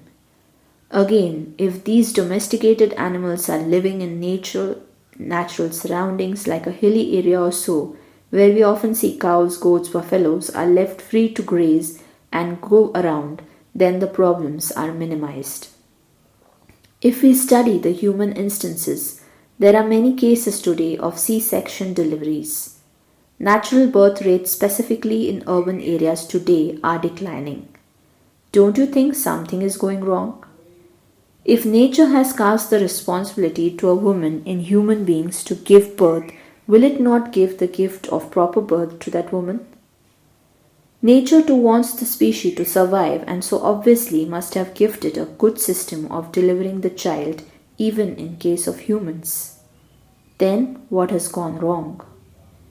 If we ponder upon the situation, we can get a clear vision into the reasons of this happening. First thing, we are going away from the natural way of life. If we look into the urban routines of people, we often find a sedentary lifestyle being followed. Our human body is made to walk. It is often said by experts that walking is the king of all exercises. Walking will not harm you like some exercises may. The main reason is because the design and body structure of us as humans is made for walking. The walk in our life is either totally lost or trimmed down to a meager half or 1 hour in a day. While doing office, are sitting in one position for hours without much movement. Since most of the urban women are working, this applies to them equally. Secondly, the age of marriage is increasing, like the best age to have children is after 20 and before 30. However, due to our career-oriented lifestyles, we often push the age of marriage after 25 and the age of having children in most cases above 30, thus resulting in issues. Another important fact is of the food habits and type of food consumed. As I have discussed earlier, right from the childhood, there is not much effort on correct diet taken by most of us. We are fascinated by lifestyle food products that are so-called rich consume and money brings them home. These are like chocolates, noodles, fast food, less of homemade food stuff and more of restaurant food stuff. This results in less of nutritive products. We have replaced the raw or baked groundnuts with nut chocolates or with fried ones. The steamed stuff is replaced with fried ones. The chips and snacks that were once rare are found almost in every hand. Soft drinks, another harmful product, is consumed almost daily by some. Along with that, women consuming alcohol or tobacco products is increasing, resulting in extra harm to the system of reproduction. The only time care about diet or other things is taken is during pregnancy. Now, isn't this funny? If you have already spoiled a machine, can we say that take care of it during few months and provide it with complete betterment? Will it be possible? Not possible. It may help in curbing the increase in problems but will not rule out the issues completely since already much of harm is caused. Another important thing is the inability to bear pain or the resistance to bear pain, which leads to a blocked mindset towards giving a natural birth to a child. Today, hospitals want to earn more, so they obviously try to showcase how the C section is better option and how a normal delivery can harm you. Also, most women who do not want to bear the short term pain and fear go forth for a cesarean. Another crazy angle that I have encountered these days is deciding an auspicious day for the birth of the child and accordingly planning the delivery with the C section technology.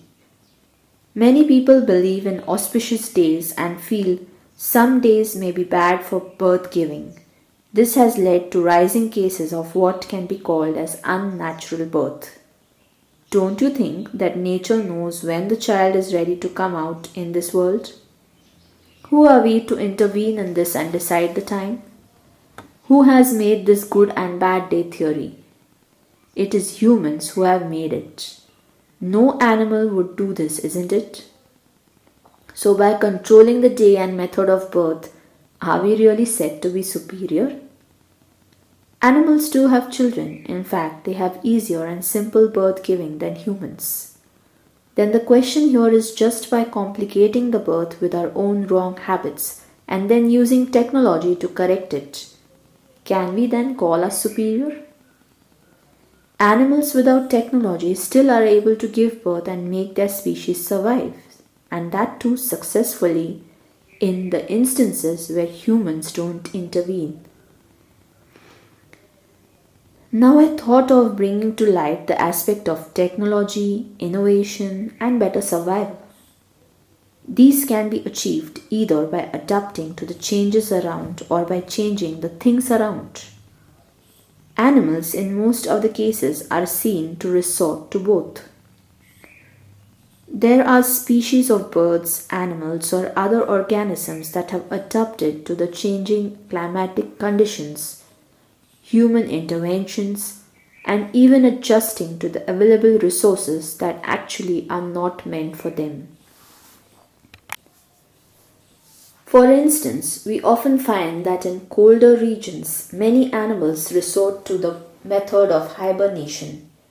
This has been developed due to genetic modifications over thousands of years. Some birds are often seen to even use human material like plastic articles, bags, etc. for constructing their nests.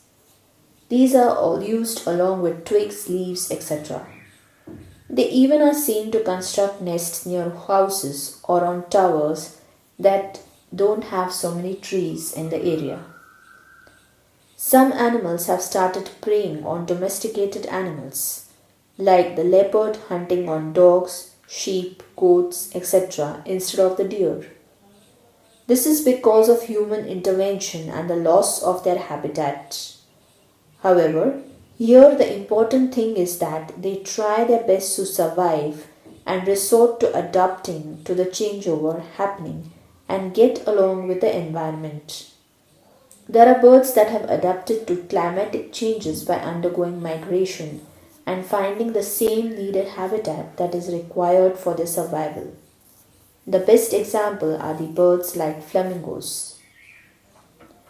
Also, there are birds like the bar-headed geese that travel as far as Tibet over the tallest mountain, Mount Everest, and reach different regions of India where the climatic conditions are same as their homeland. The birds or animals or creatures may have taken years for adaptation to these conditions. Yet, what is most important is that even they do adapt and change for surviving. Some very significant changes have taken place around us in the domesticated cats and dogs in probably just 15 years or so. Earlier, there was no territory sharing by two or more male cats or even by females. I remember very clearly the territorial fights between even the female cat and her female child. However, these days I see many cats staying together or even shrinking their territorial areas.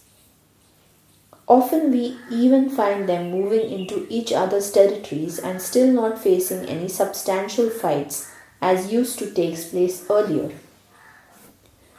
Look at the street dogs. Earlier these were very scary and aggressive. Nowadays they have calmed down a lot and in fact are scared of humans. Earlier the humans were more scared of them.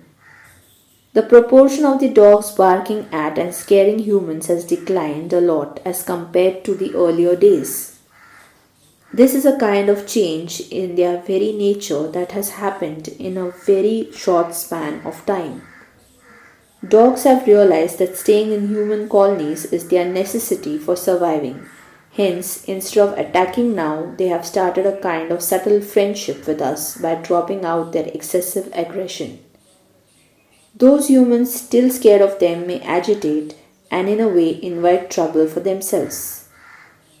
However, an important thing to note here is that the adaptation and change that takes place in animals is limited to the need of their own existence and of survival of their species or in a way the next generation. Observing human beings, we have seen that over millions of years, human beings have significant changes right from the body structure to the way they live. However, the changeover is not only for the purpose of their basic survival. There are inventions and innovations that have led to a more comfortable life, or can we say a more lazy life for humans? Like take for example, earlier there were travels on foot. After that, the domestic animals, then cycles, cars, railways, flights, etc. These have led to time saving on one end, but have led to time consumption on another, in a way nullifying their benefit. Take for example, if one walks for 10 miles, he may take an hour or so, but will save the fare of the conveyance. On the other hand, if he wants to save that 1 hour, he will have to spend the amount on the fare. In a way, to earn that fare, he shall be spending an hour in office for it. So, doesn't it nullify the impact of time saving? This applies to many things. A person needs to meet his son staying in a foreign land. He can buy an air ticket and reach there within a day or less.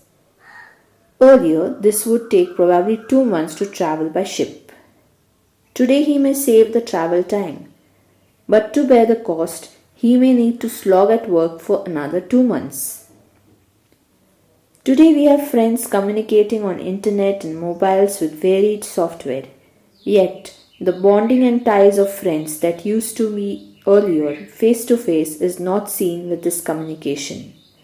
We say the world has come closer with communication, but though we communicate with people across the globe with are unaware of the problems and worries of our loved ones and people around us. We may know what the film star's favorite diet is, but we are not aware of the same about our parents or neighbors. We have lost the nearby communication and have gained a farther communication. Is this improvement? We rely on almost everything of our work on electricity. Nothing wrong, but haven't we lost the stamina of doing physical activity? This in turn is a loss to our health. Human beings definitely are making usage of different things and articles that are giving them a lot of luxury and comfort.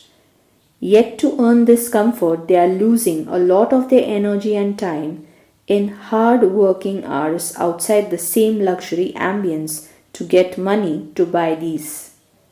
They do have big houses for which they toil day and night to pay the installments of loan. Due to that, they have less time to enjoy the luxury that the home gives them. Every facility comes at a cost for which again we are to give time and energy.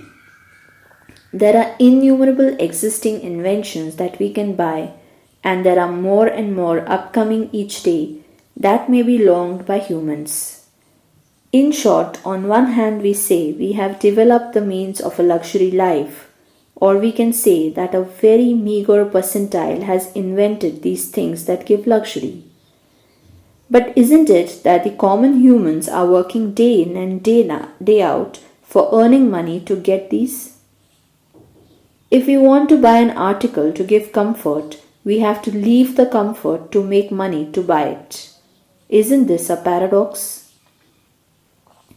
While I was thinking upon all these points, suddenly on the private road at the back of my house, I heard a group of people chit-chatting, talking, and laughing. They did this while moving right from one end of the road to another, till they disappeared from my sight. I was a bit shaken as I was deeply engrossed in my thoughts of comparing the humans and animals. I said to myself, what disturbance these people have created in a minute. But suddenly I realized that they had given me the next point of comparison: talking and communication. This point took me back into the past when I traveled through the various jungles and forest areas. I remember it was really strange that there was absolute silence there. One cannot imagine from that silence how many animals or birds or reptiles or so were dwelling there. Thousands must be. But look at the silence. Imagine the same number of people in a restaurant or hotel. I'm sure you have started imagining a marriage hall where people are chit-chatting and creating a chaos, a loud talking sound there. If I was probably separated by some reason from my family member, I would have to walk around the entire hall to find them. If there would be silence, I could have just called out the name and immediately I could have found them. Does this happen? No. I'm sure would be the answer. Most of the time we find humans indulging in talks that are almost making no sense and are not required at all. They are beyond any practical usage or necessity.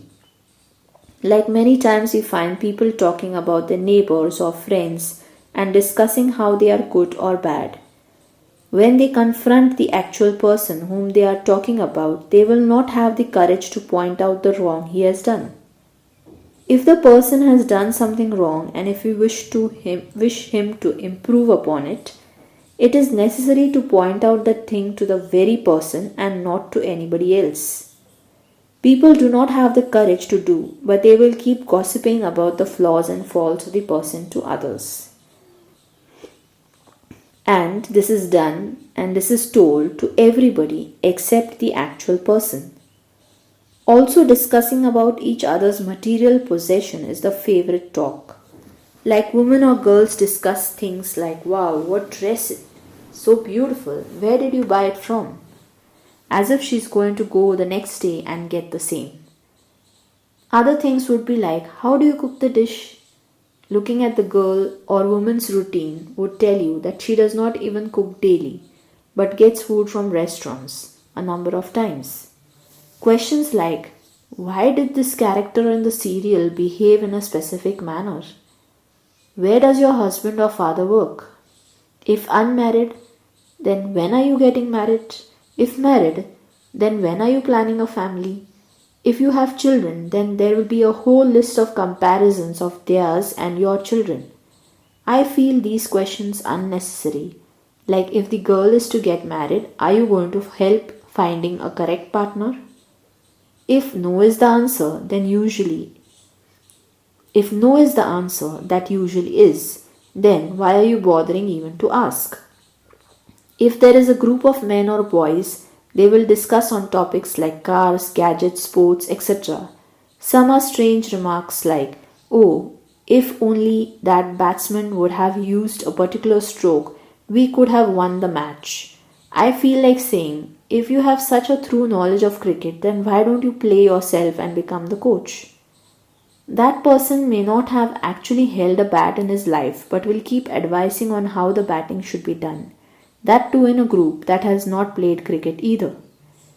Some other remarks would be in the behavior of the boss or colleague or how bad they are. Some may discuss about politics and may curse the system and politicians and would show worry of where the country is heading and how wrong the system is. On the other hand, the same crowd would resort to malpractices of business.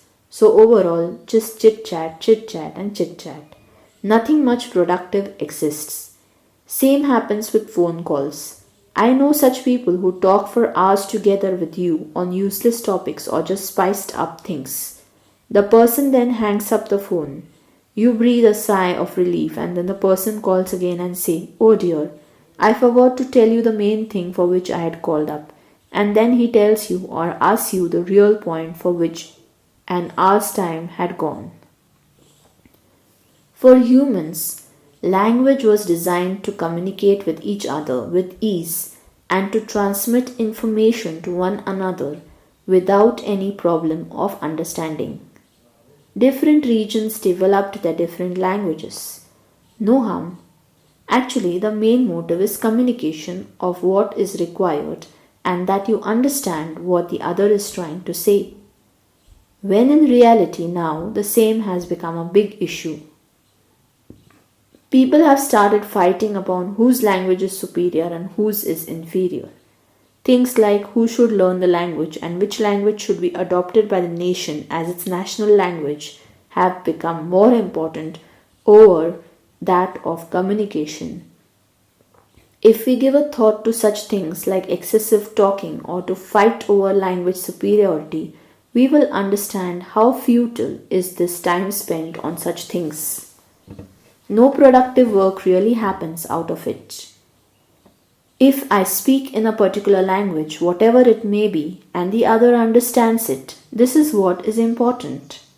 If you are moving into a particular region where majority people speak a particular language, it is obvious that you need to adapt. Where is the fight?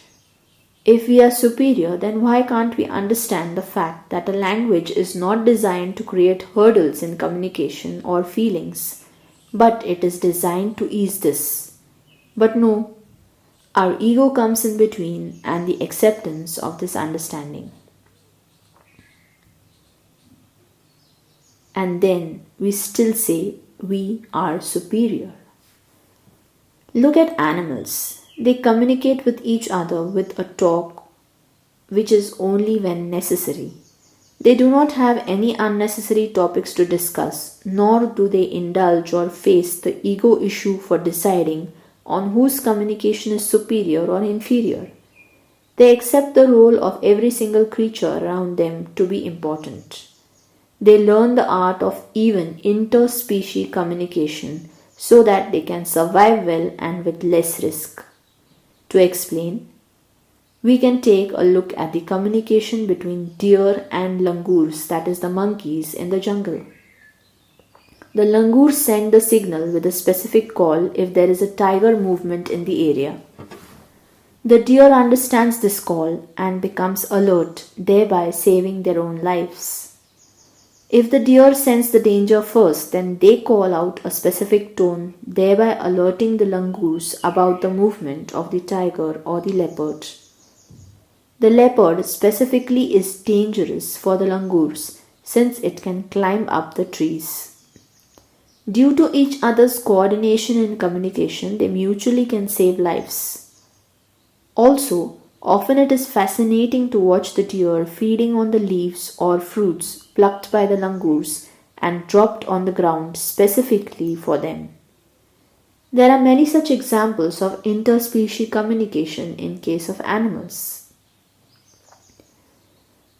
A very interesting example of this happens almost daily in our very own garden.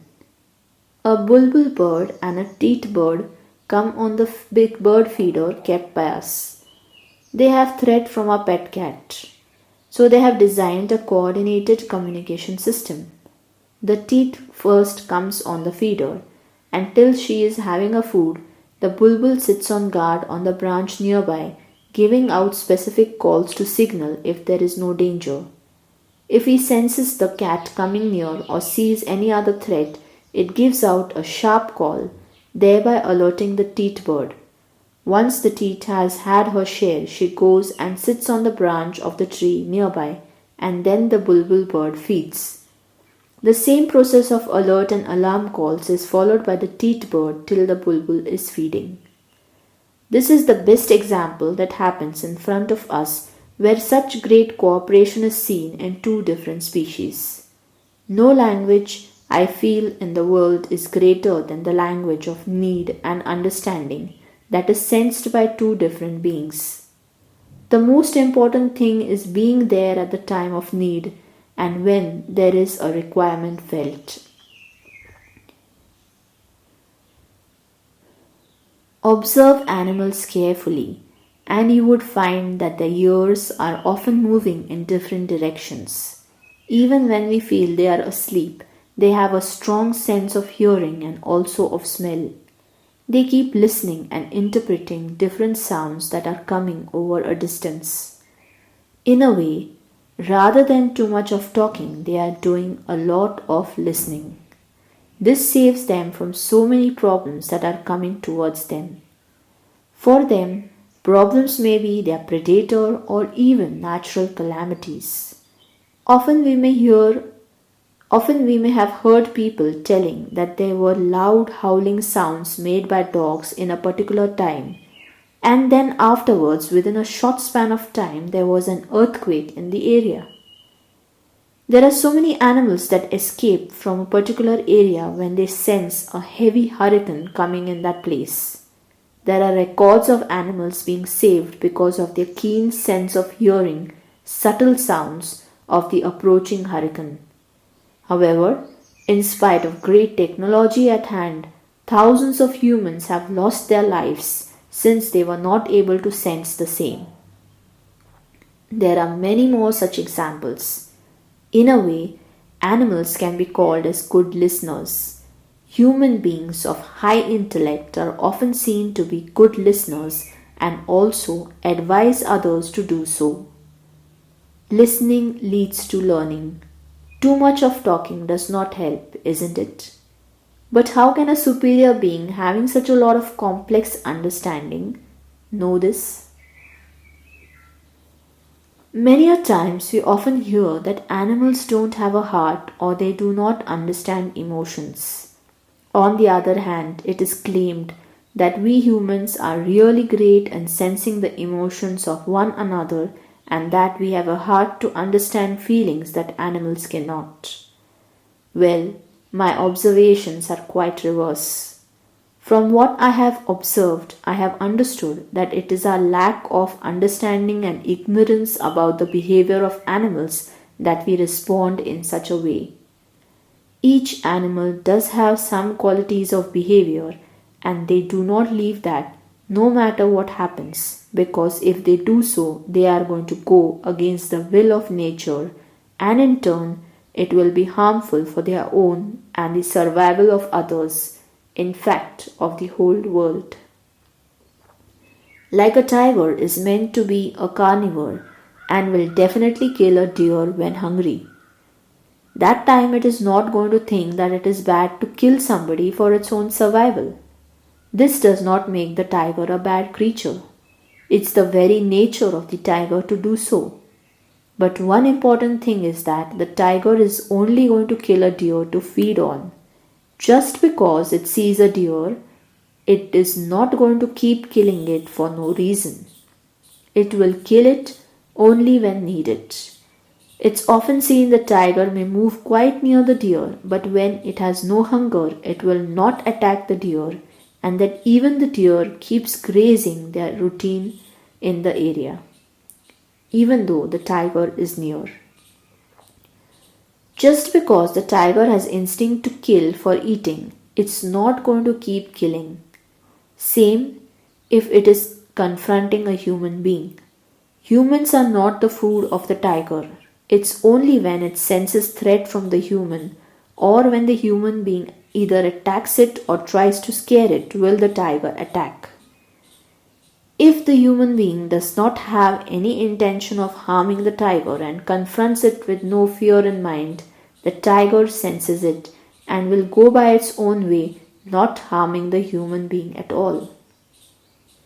One may not believe this, but there are so many real life incidents and stories where people have confronted the wild animals, including the scary ones like tiger, but have managed to come out safe since they had nothing but love and care for the animal in their minds. Out of a lack of number of animals, one may become a man eater. However, there may be only one in a lakh or even crore number of humans that may be having an understanding and soft corner for animals around. Just observe and you will find how many of us resort to unnecessary killing of different animals around in spite of their role and importance in the ecosystem, and that too just because they are smaller or powerless than us. Take an example. You may often find a line of ants moving through your home from a window in your house to some other area. How many of us immediately sprinkle a poisonous spray on them? Most of us, isn't it? Now, next time, just observe these ants. Often we find they are carrying some white things in their mouth and moving from one end to another. Let some time go, and one would realize that they are no more ants now.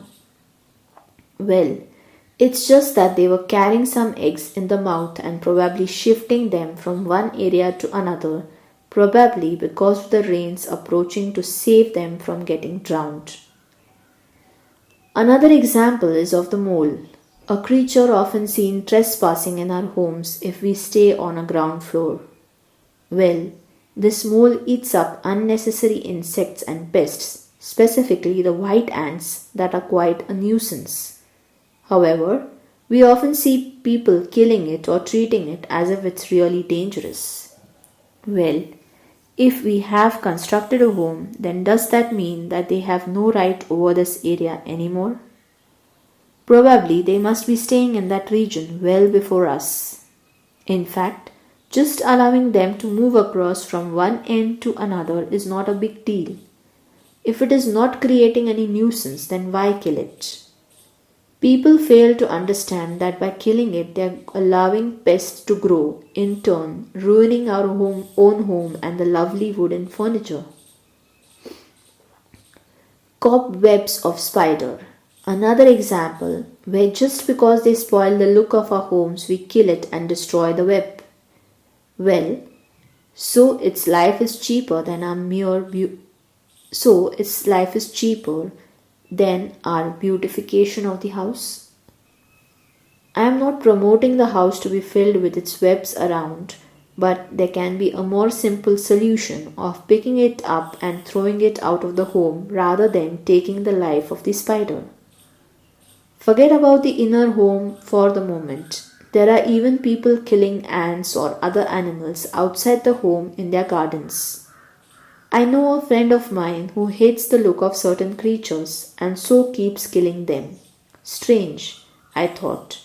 If this was the case even for animals, then it would be difficult for so many of us to survive. Humans must be the only creatures who are killing just because they don't like the presence of someone around them. While on a jungle safari, we were observing a lion moving through the forest. After a while, he sat down in a large mass of dry leaves for rest. Suddenly, it got up from that place and went a little ahead and settled down. We did not quite understand it at the moment. Hence, we went a little near to the first place where it was sitting. We saw a lot of ants in the area and understood the reason for his behavior. This was something interesting. It did not stand there and kill the ants. Human being would have done so, since they have the power to do so, or can we say they have the ego that makes them destroy.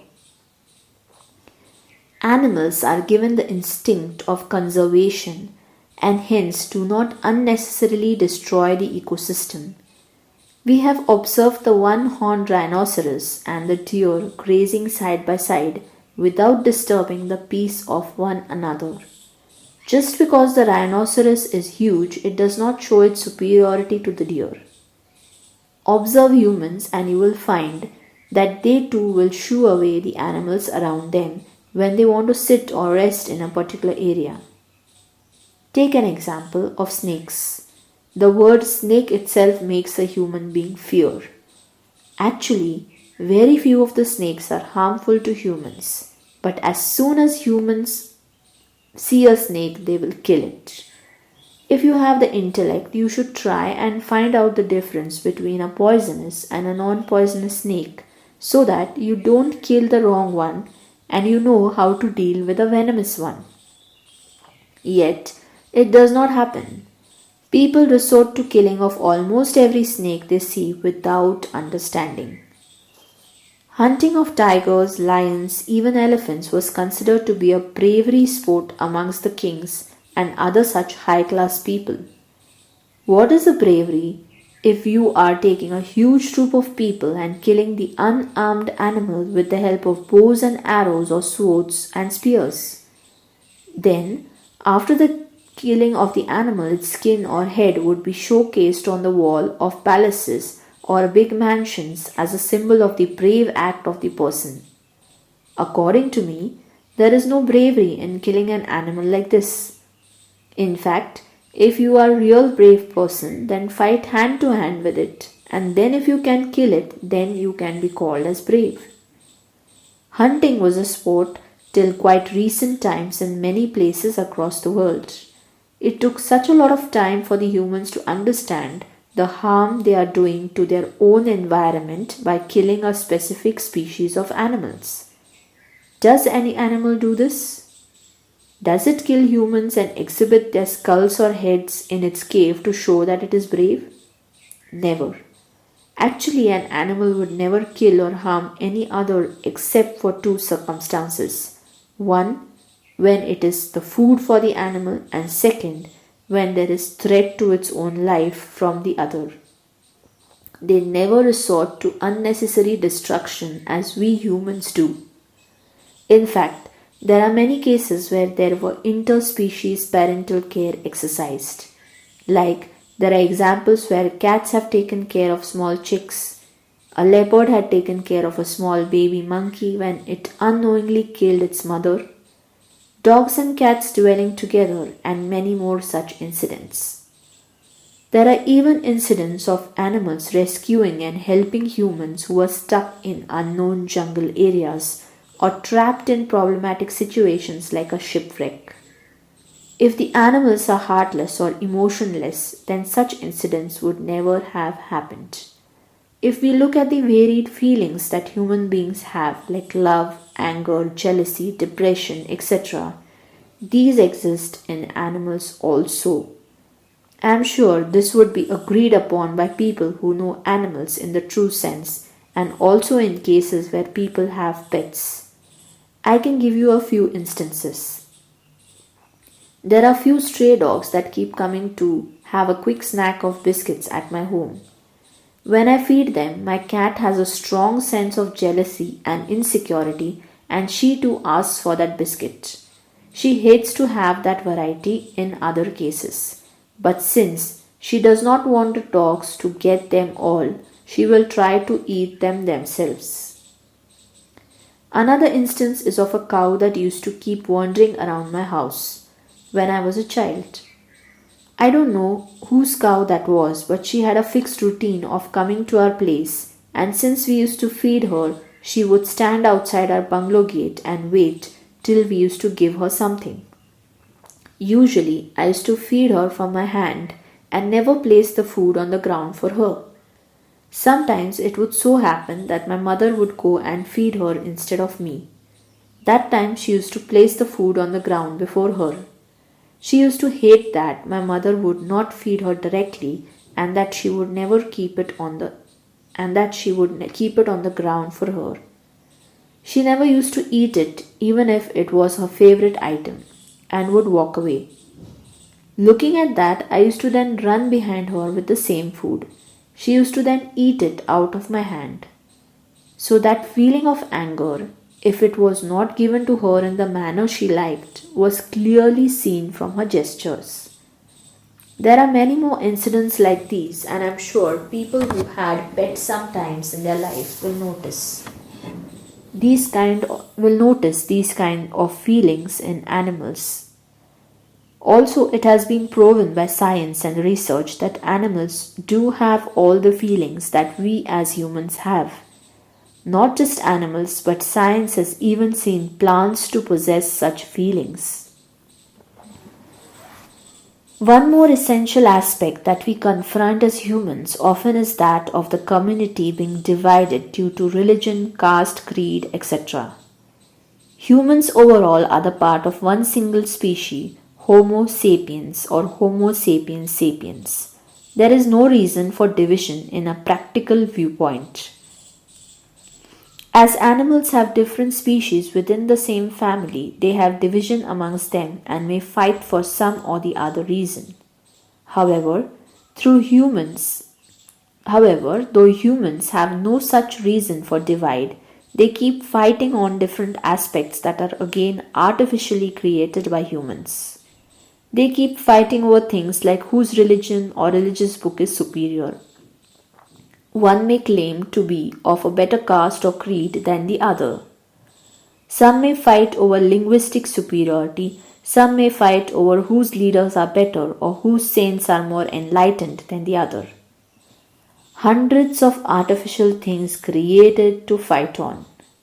Not only this, but also there are unnecessary beliefs and superstitions created. All those are man made. Actually, the most important thing in any living creature's life is nature and nothing else. We all are alive because we are getting in the things necessary for our survival from nature, like water, food, safety, etc. However, since they are abundant and we have sought the methods of storage and provisions for their availability all across the time frame, we have started taking them for granted. The animals have to spend a lot of energy and time on basic means of survival. Moreover, they do not have the provision of stocking anything like the system designed by humans.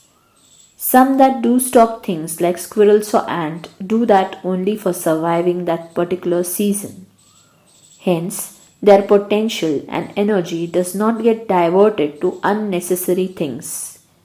Nature and its cycle of providing resources is quite optimum and has a perfect design to provide and make available things to every living being in the world. If there is no human intervention, then nature is having the full capacity to take care of itself and all the living things. However, man has gone beyond the need and has embraced greed. Hence, it has started taking a toll of the resources. Those that were once sufficient have now started falling short. Also, human beings have enough of time and energy after meeting up their basic necessities. Hence, there has been a designing of various things over a period of time. Right from different religious costumes to different food items to different belief systems, language, etc. Though all these were designed regionally by different groups living in that area, today due to globalization there has been dispersal of people and their cultures to long distances. This has led to a fight over superior and inferior culture, belief, religion, etc., neglecting the basic need of the hour of conservation of resources. These kind of unnecessary things do not take place amongst the animals. They live as per their natural cycle and keep the basic objective, that is survival, as a top priority. Our intellect actually can be used for some productive and conservative ideas, but it is used for useless fights and unnecessary problems which are created. This wastage of our intellect and energy has become a cause of concern and is therefore to be taken up more seriously than ever. One thought just clicked me based on the above analysis that probably man or human beings must be the only living creature in the world that has to be taught conservation and needs to show how he is not taking care of nature. No animal goes against the will of nature, and hence there is no need to teach them this very basic thing. The basic thing that we humans have an understanding of within us, but we are requiring now to be taught about it. This is because today we are not ready to listen to our heart or even to our basic instincts. I did not even realize that it was almost noon now. I was so engrossed in the process of comparison that I did not realize how time fled. With all that comparison with animals, I still could not arrive at a point that made us human beings more superior than them. Not at least the majority of humans. Yes, very few intellectual humans could be a distinguished category. However, majority are just surviving in the world. They are just performing their mundane activities. Nothing really great or productive is performed. In fact, I felt, forget about the productive or conservative ideas. Most of the people are wasting their time and energy on things like fights over superiority within a particular group or comparing oneself with someone else and feeling sad about it. Struggling to get more and more material possessions than needed, or fighting on impractical things like whose culture is better and so many other things that lead to nothing. Those are not important at all on a broader perspective. The most important thing that all humans are engrossed in is the blame game. They always are pointing out to someone else for the problems in their life, whereas they themselves would never want to pick up even a pinch of responsibility. Well, I thought this has to change in some or the other way. We should really start thinking. The ability of thinking is the only gift of humans that probably can make us either superior or inferior than the animals. If we think positively for global good, we can definitely become a superior species than others. But we think negatively for only a selfish or narrow purpose, then we become the worst species, worst even than the animals. Chapter 4: Reasonability and Balance in Life. After a lot of pondering over the various aspects of humans and animals, I could arrive at only one thing that makes us truly distinguished from animals. Distinguished cannot mean superior or inferior. It just means that we are different from animals in relevance to this point. This is nothing but the ability to think beyond the basic survival, to think beyond the conventional ways of life, to think about improvising.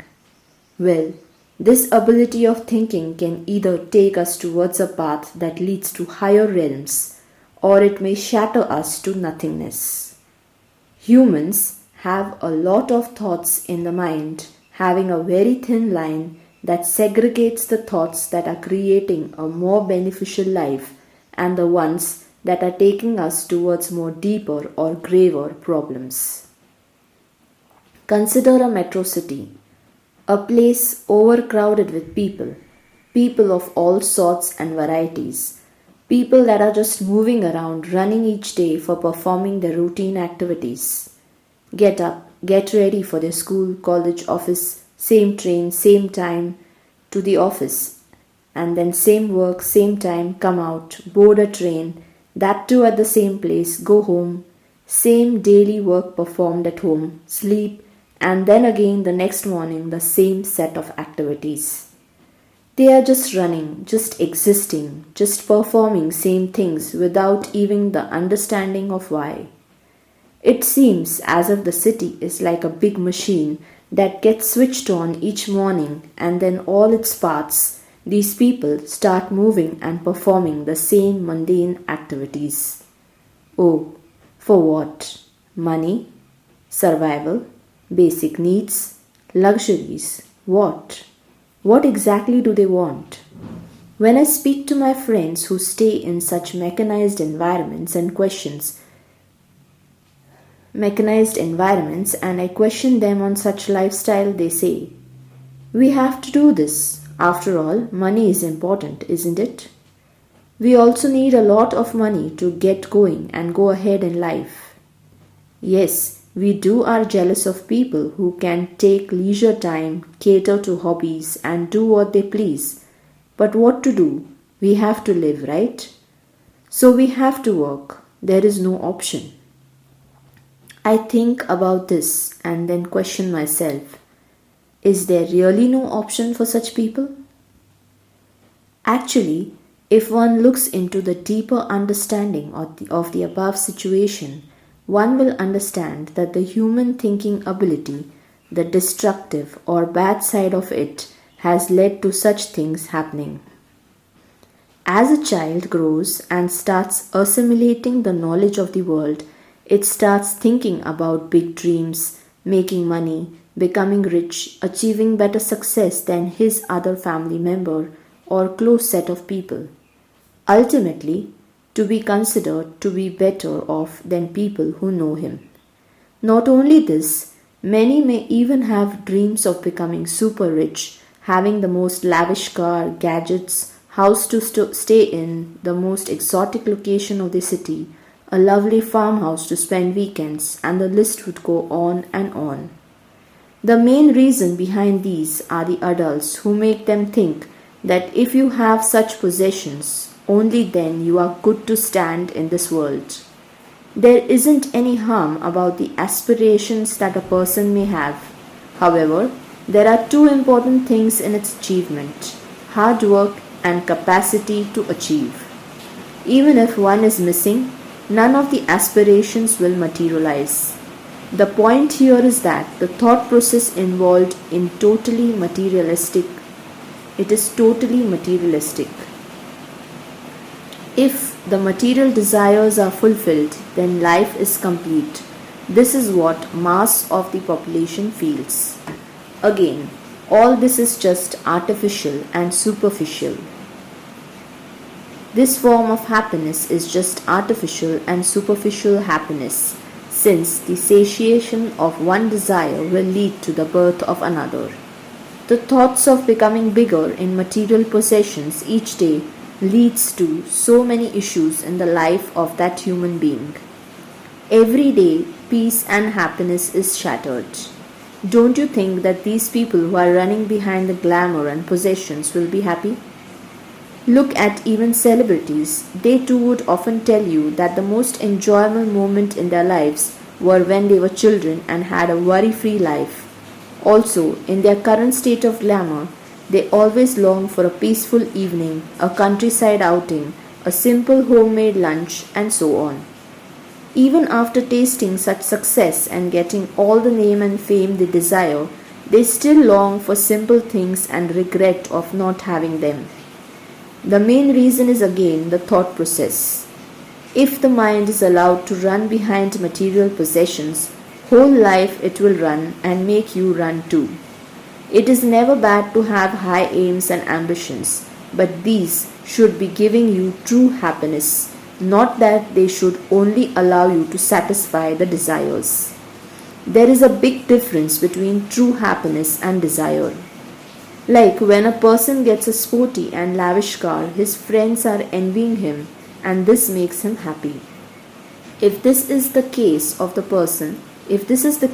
person will definitely feel happy for a short while.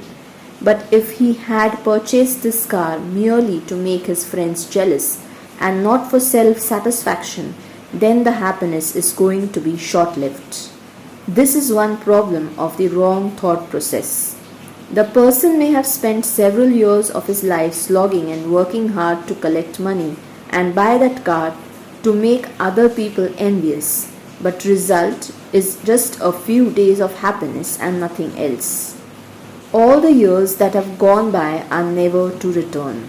So when the ambition is centered on fake happiness or a mirage of happiness, one will not have a lasting satisfaction. The next important thing is that every person in this world has a limitation to his abilities. The earlier, the better it is to get the understanding and acceptance of such constraints of our own capacity. As we know that every individual is different, so the constraints too are varied in different persons. Also, these restrictions of abilities can be on different levels, like mental, physical, emotional, or any other. It's like every person cannot be a mathematics genius, nor can every person be a runner, or each person may not be able to face tough situations on emotional front. Some may be too emotional, others may be tough. In short, we cannot necessarily become the superior most in all situations. Also, a person may be good at a particular thing but will have poor performance in other things. Sometimes the talent that a particular person possesses gives him the highest and true happiness. Let's take an example. A person is an excellent artist. The person loves to do paintings and wants to choose this activity as his career. However, the one who would choose this line of activity may not be able to earn a lot in the initial stages. Hence, due to this reason, he may go for some other field where he may not be interested at all. Just for the sake of material possessions, he may sacrifice the true happiness of his entire life and may tend to forget his true artistic side. Though caught in the daily routine of his job, home, kids, etc., he will still feel incomplete and unhappy. He may have all the things that a person may be said to be well off with, yet the longing to do some work of art may be strong within. It would be difficult for him to bring it back to the surface since he is entirely connected to the material need-based system of the world. Very few would be able to understand this deep need and bring it back into actual. So to say, we can draw a conclusion that if a particular talent or activity cannot bring money and material possessions, then it will be often sidelined by the person. Also, there is a deep possibility that the person cannot do justice to his ongoing job since he is not talented in it, nor does he hold a passion for it. Here, it is important to note that it is due to the mentality of the entire society and social structure that the person chooses money over his happiness. If a person has a particular amount of bank balance, a specific car, house in a particular location, then he is considered better than the other. The value of a person is not dependent on talent and hard work, but is dependent on monetary possessions in the world today. This is the sad and the bad side of humans. Every person is trying to be like the other. If somebody is having a bigger car than what you have, then you would feel sad. Not only that, you would try your best to hook or crook to get the car. Everybody feels that he is not as superior as the other and wants to become bigger in material possessions.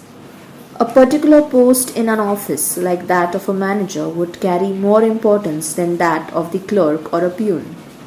Actually, if everybody would become managers, then who would be managed? If everybody is a boss, then who would be the employees?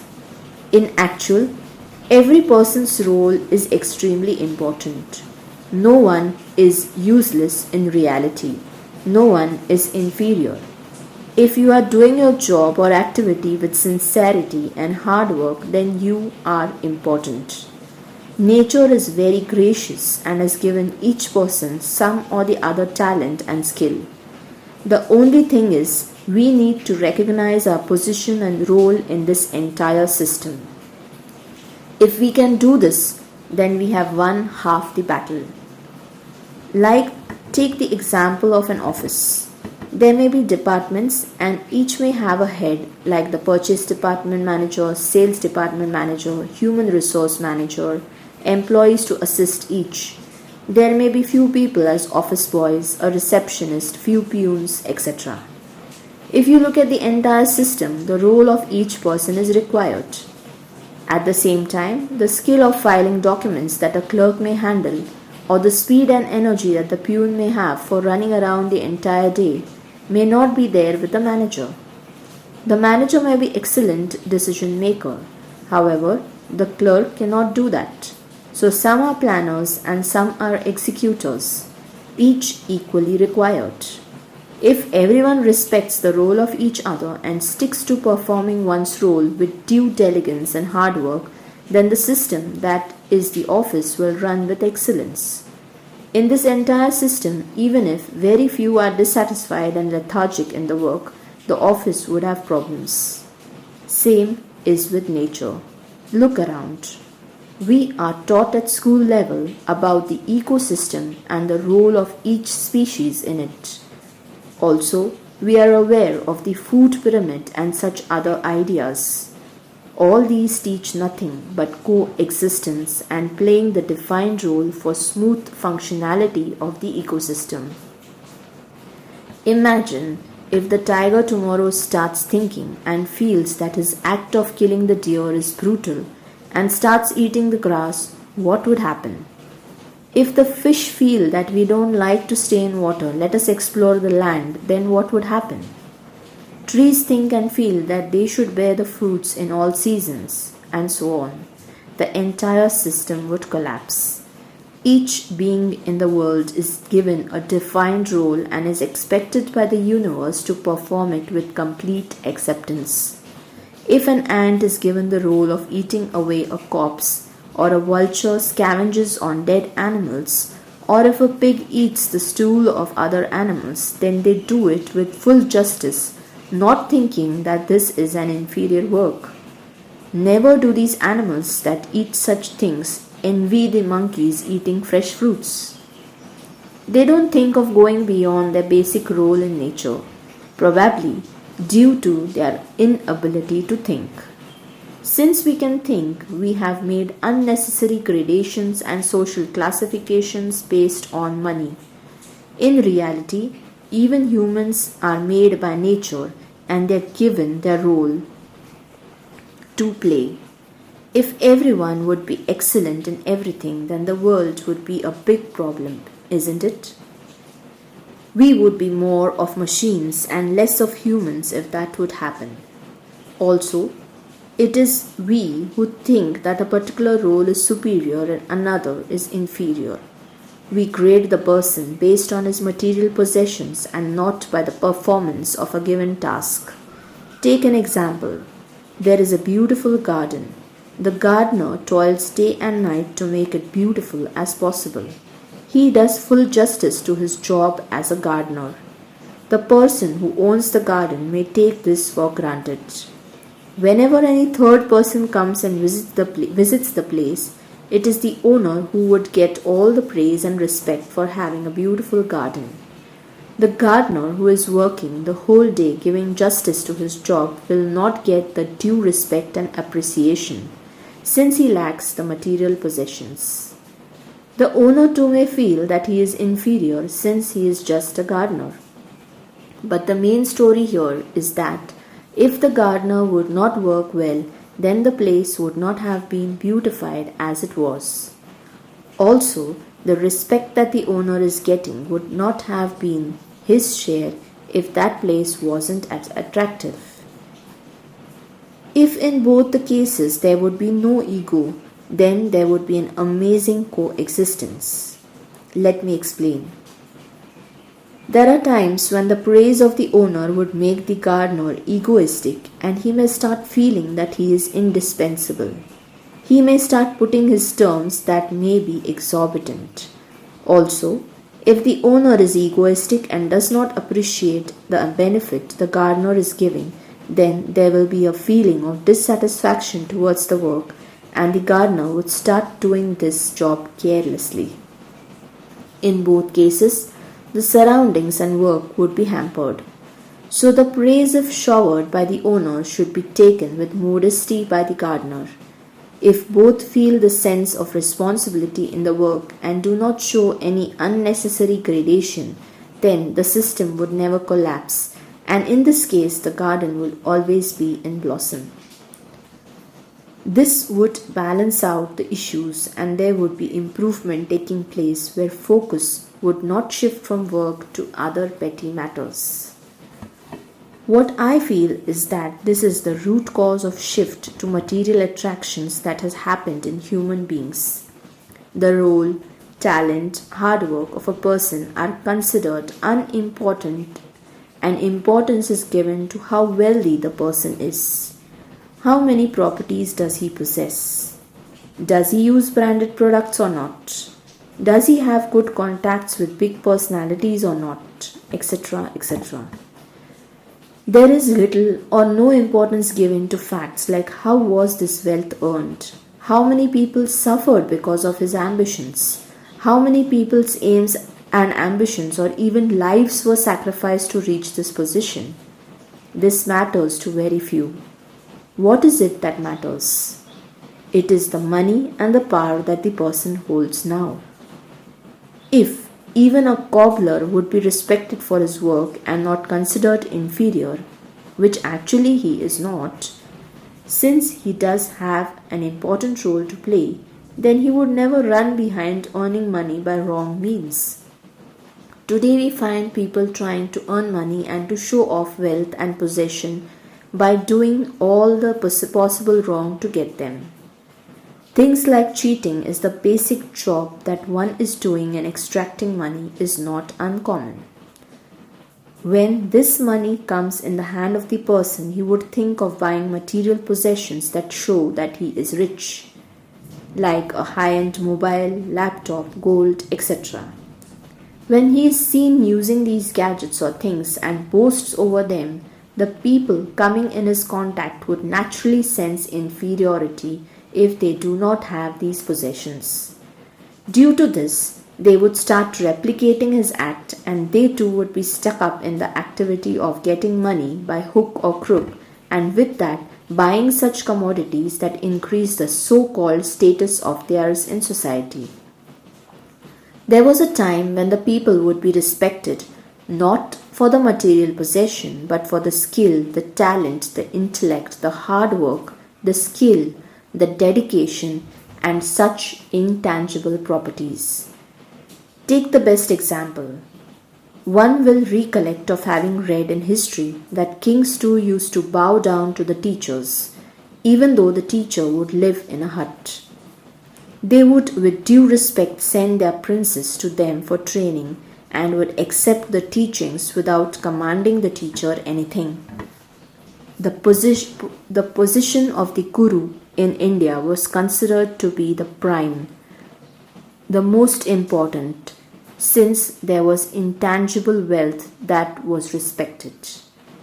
Today is the world of tangible and materialism. This has led to imbalance in our life. People are running behind nothingness. They have lost the true meaning of their being or existence. They are just dwelling in this world. They just exist. They don't live. Living in the true sense would mean playing our role that has been allotted, whatever it may be, with utmost sincerity and hard work. This, if accomplished, we would once again become more balanced beings and happy and joyful in the true sense. We would not run behind the perishable. We would start accepting simplicity in our life. Chapter 5. Learning and Accepting Nature's Will. In the tilting afternoon sun rays, I was now sitting in my garden, still moving down the lane of my thought process. Suddenly, my mobile beeped. On the other end was one of my clients asking me if undertaking a particular transaction would be legal or not. I advised him, giving references of various provisions under the law.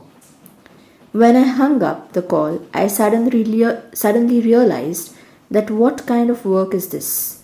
This subject of law is so dry and away from the natural things. We are fighting cases and defending things regarding who paid taxes and who did not, which provision of law allows a particular expense and which does not, whether paying tax on a particular date is correct or not, and so many other things. Actually, A stream of thoughts rushed down my mind. Who made the law? Why was it made? What was it that led to this artificial law making? Actually, human beings must be the only creatures on the earth that need some artificial law for them. All other animals too have a law, but the law is just the law of nature and nothing else.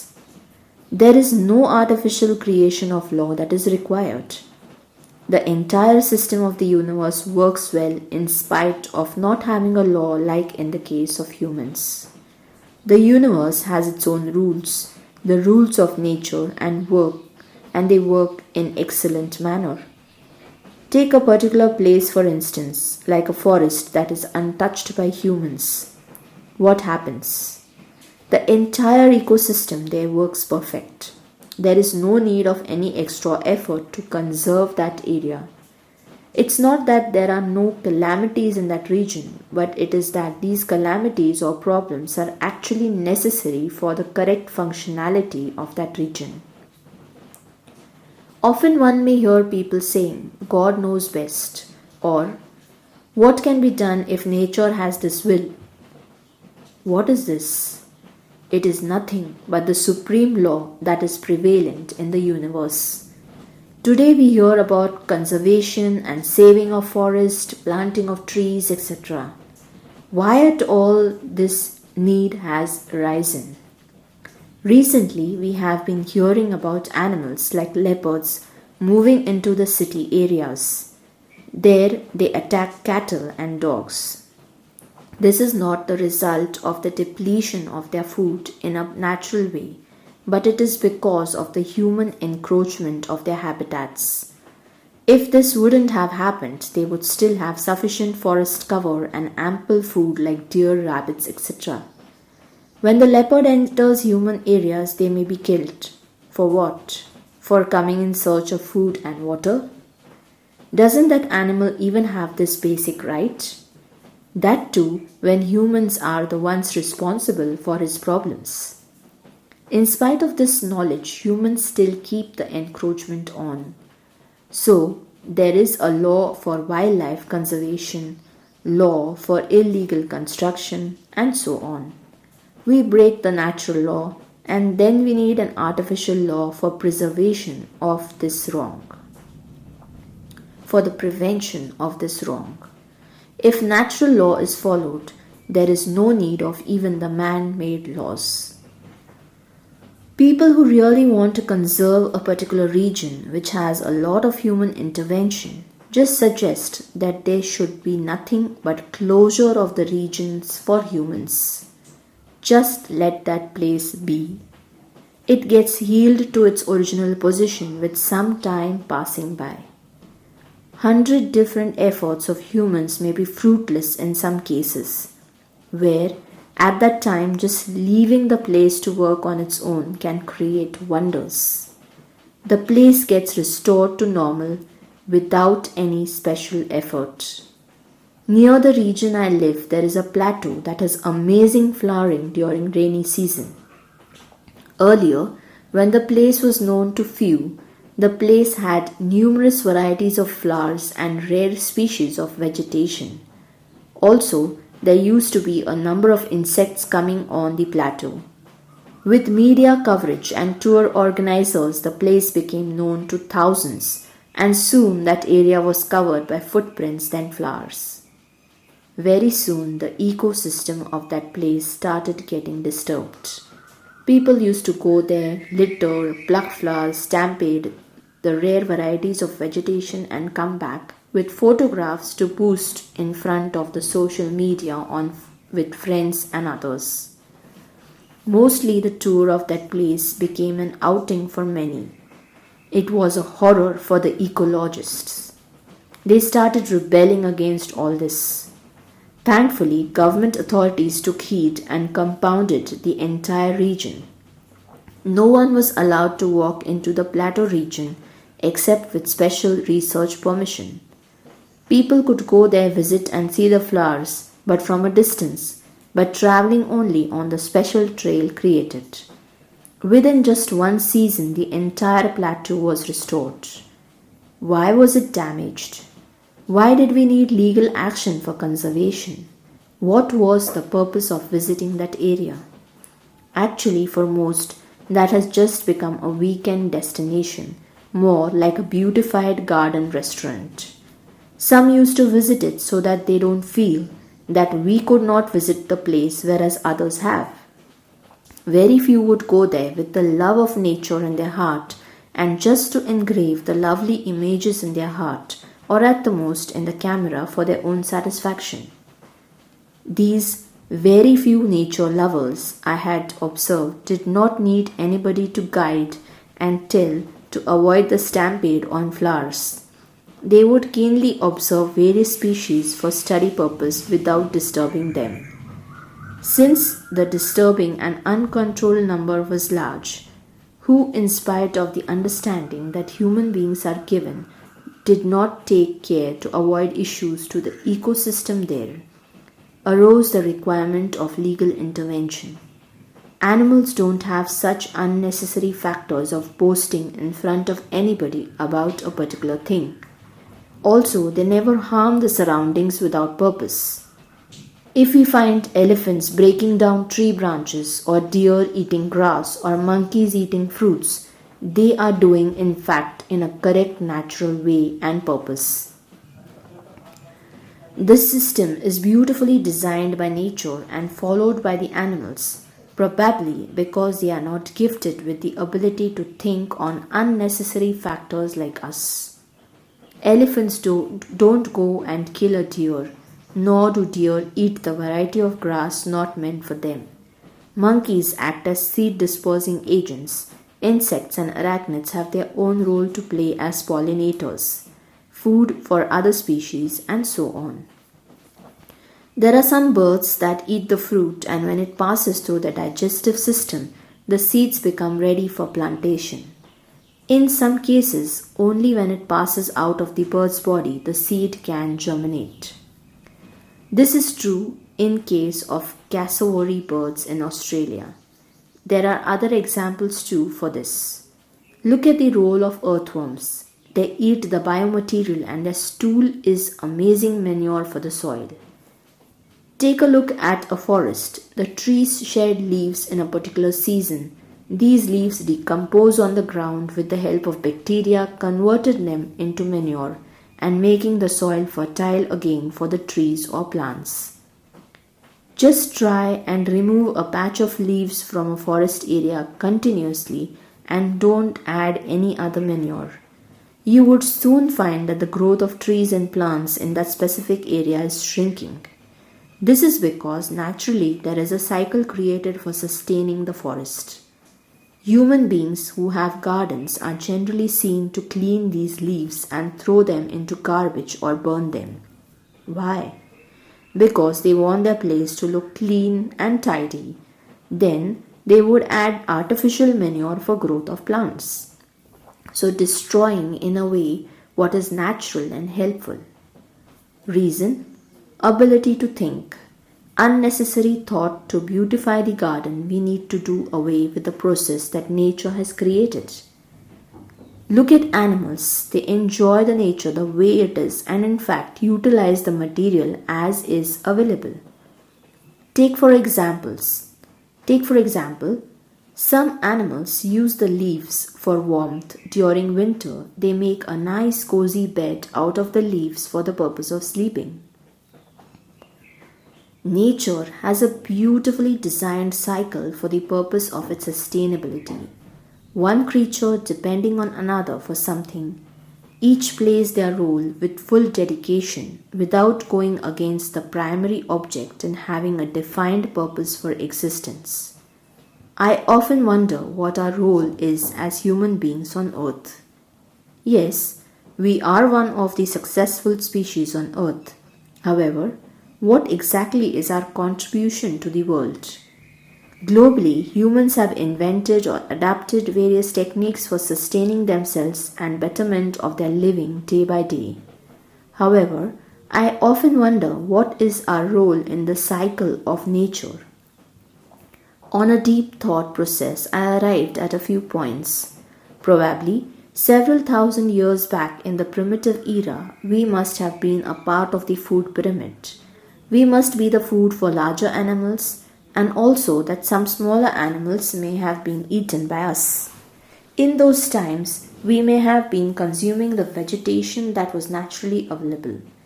As years progressed, we could overcome the threats from larger animals. In fact, humans started domesticating some large animals because of their thinking ability. Due to this, our role as being somebody's food almost became nil.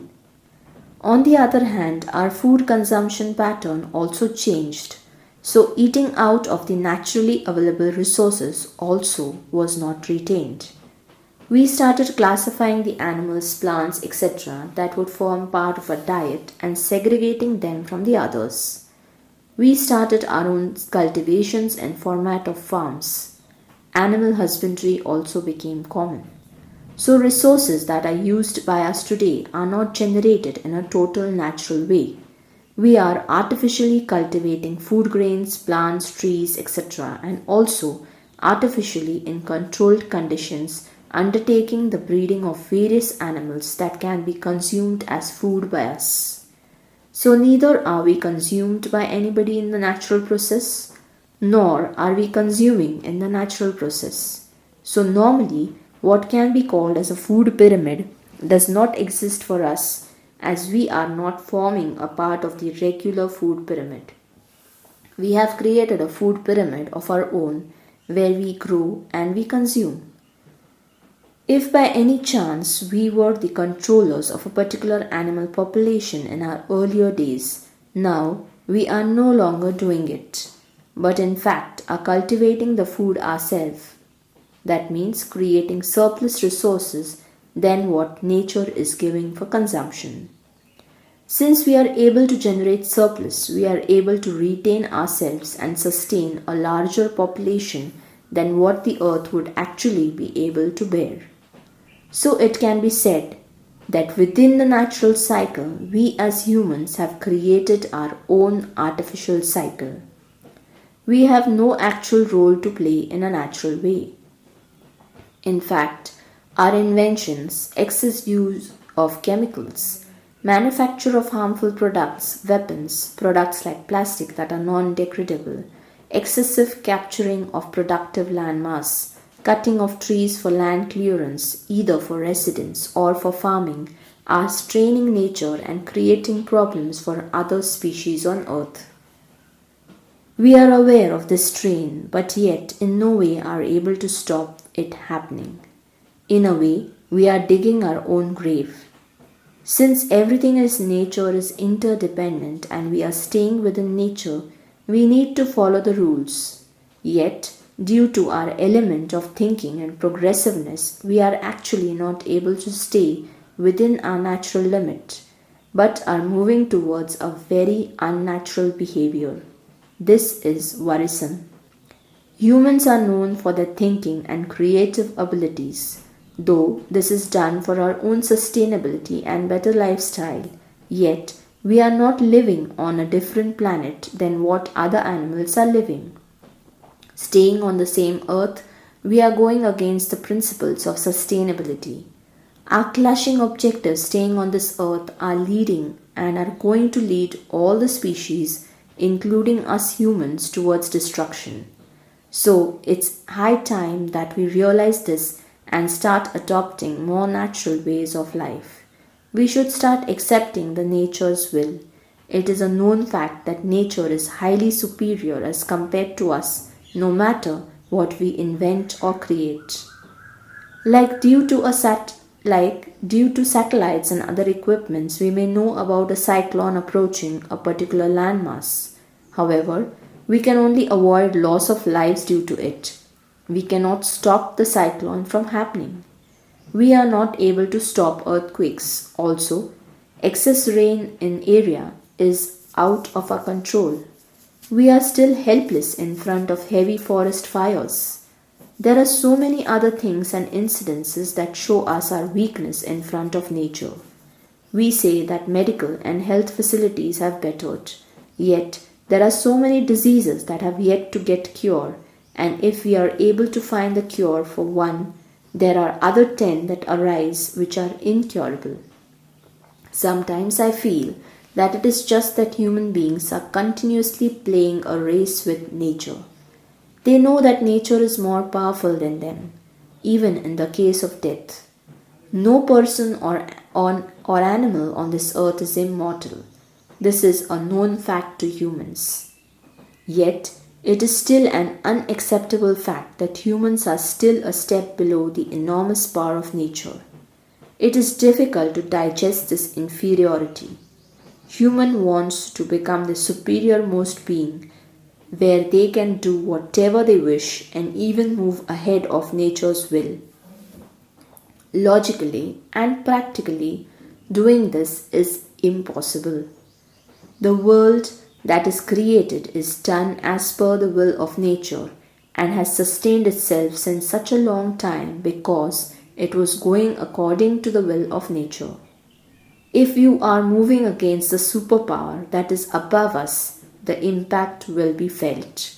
We often hear of climate change, extinction of animal species, and other such things. These are the result of the friction that humans are having with nature. Actually, isn't this a kind of ego issue where we don't want that defeat which we know is ours? We have developed over years a superiority complex where we feel that we have the power and strength to overcome all hurdles in life. It is like we are showing our mother during our childhood that we know everything. Don't try to teach me. We try to impose on her that we know something, whereas in our mind, we are totally aware that we don't know it. Yet to cover our fear, we project it in the form of ego, which ultimately leads to a smack on our hand from the mother. She knows well about our inability. Same is with Mother Nature.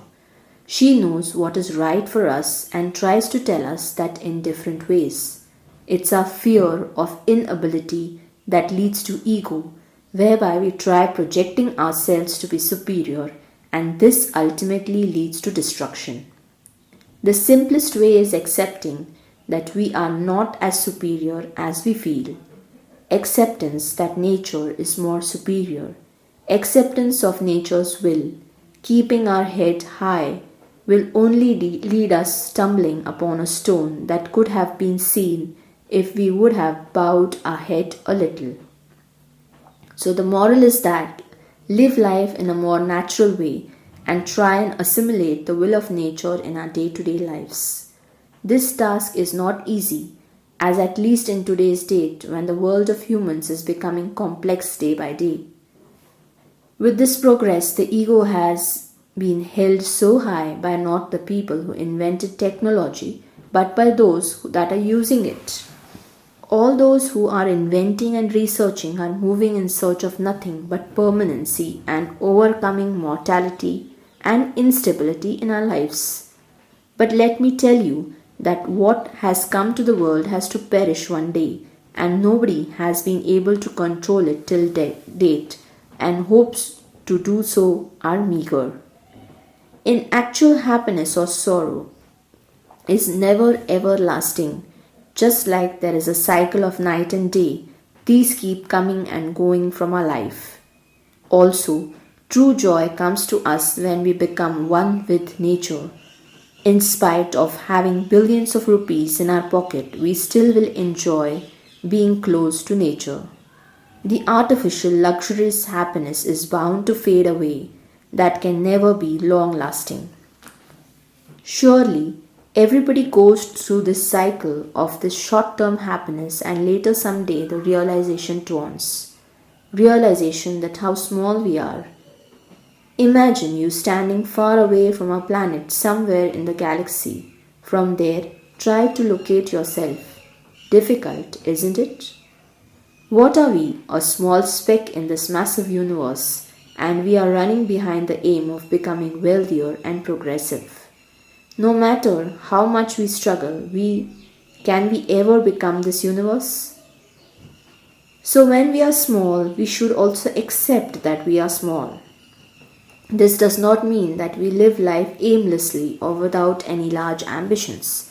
It means that while we are struggling for betterment, we should bear in mind that we are perishable and someday everything is going to be lost. Most importantly, which day of our life is last, we do not know this at all. So rather than just looking forward to tomorrow, we also need to look into today and enjoy it to the fullest. Rather than wasting our time in following and aping what others are doing, we need to turn inward and try and understand what our true happiness is. What is it that gives us utmost lasting happiness? We should try and include these activities in our lives, even though it may not be completely doing the things that we feel happy about, yet we can always spend some portion of the day for achieving that. Like if we love to travel, just follow a jungle trail and move aimlessly through a forest area. If this gives us true, memorable, and lasting happiness, then it should be done at least once in a while. This one trip will give you the strength to carry on in your mundane work for probably another month or so. It is really refreshing to follow at least once in a while what your heart demands. I have seen so many people suppressing their true happiness and moving after fake joy. Like in the above case, if the person's friend had visited a foreign nation and had shown the photographs, he or she may feel the urge to do so, since he does not want to fall short in any way in comparison to his colleague or friend or relative. So, he will avoid the jungle trail and go for the foreign trip, and when back will boast about it giving him temporal happiness.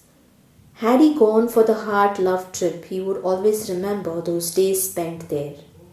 Like it's called lifetime experience.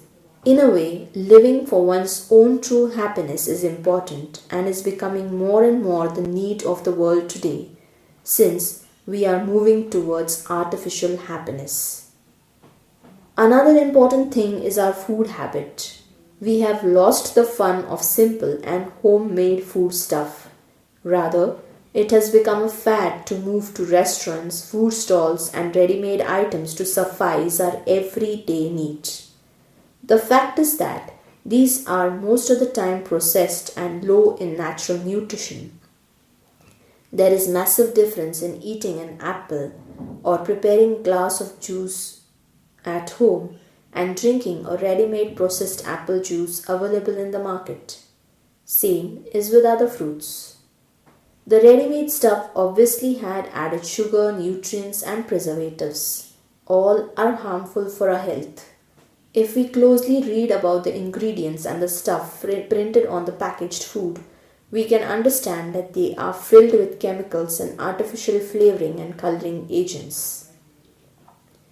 They do not have the natural nutrients but have added ones.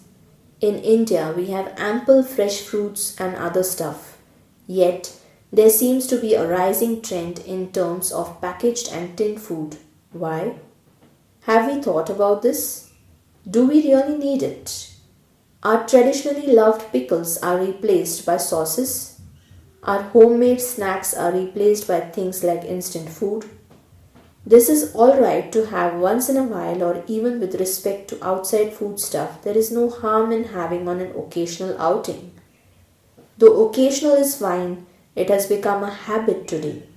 We find this trend of restaurant and street food addicts specifically in city areas, mainly because there is availability and since preparation of it takes time and energy both and since preparation of it takes less time and energy. The entire household in the cities is behind earning money, so making this kind of meal is really simple. The question is, if we are earning money for giving ourselves a better lifestyle, are we really doing so? We hear and read about the saying, health is wealth. Are we not losing this most valuable wealth under the head of lifestyle upgradation? What will be the use of an amazing car if you are not fit enough to drive it to a travel destination? Will you be happy that once cherished food is removed completely from your diet since your stomach no longer can digest it? Will your costly mobile entertain you if your hand pains and you cannot even hold it any longer? It is not that this is unknown, but there is a difference in just knowing about it and actually following it.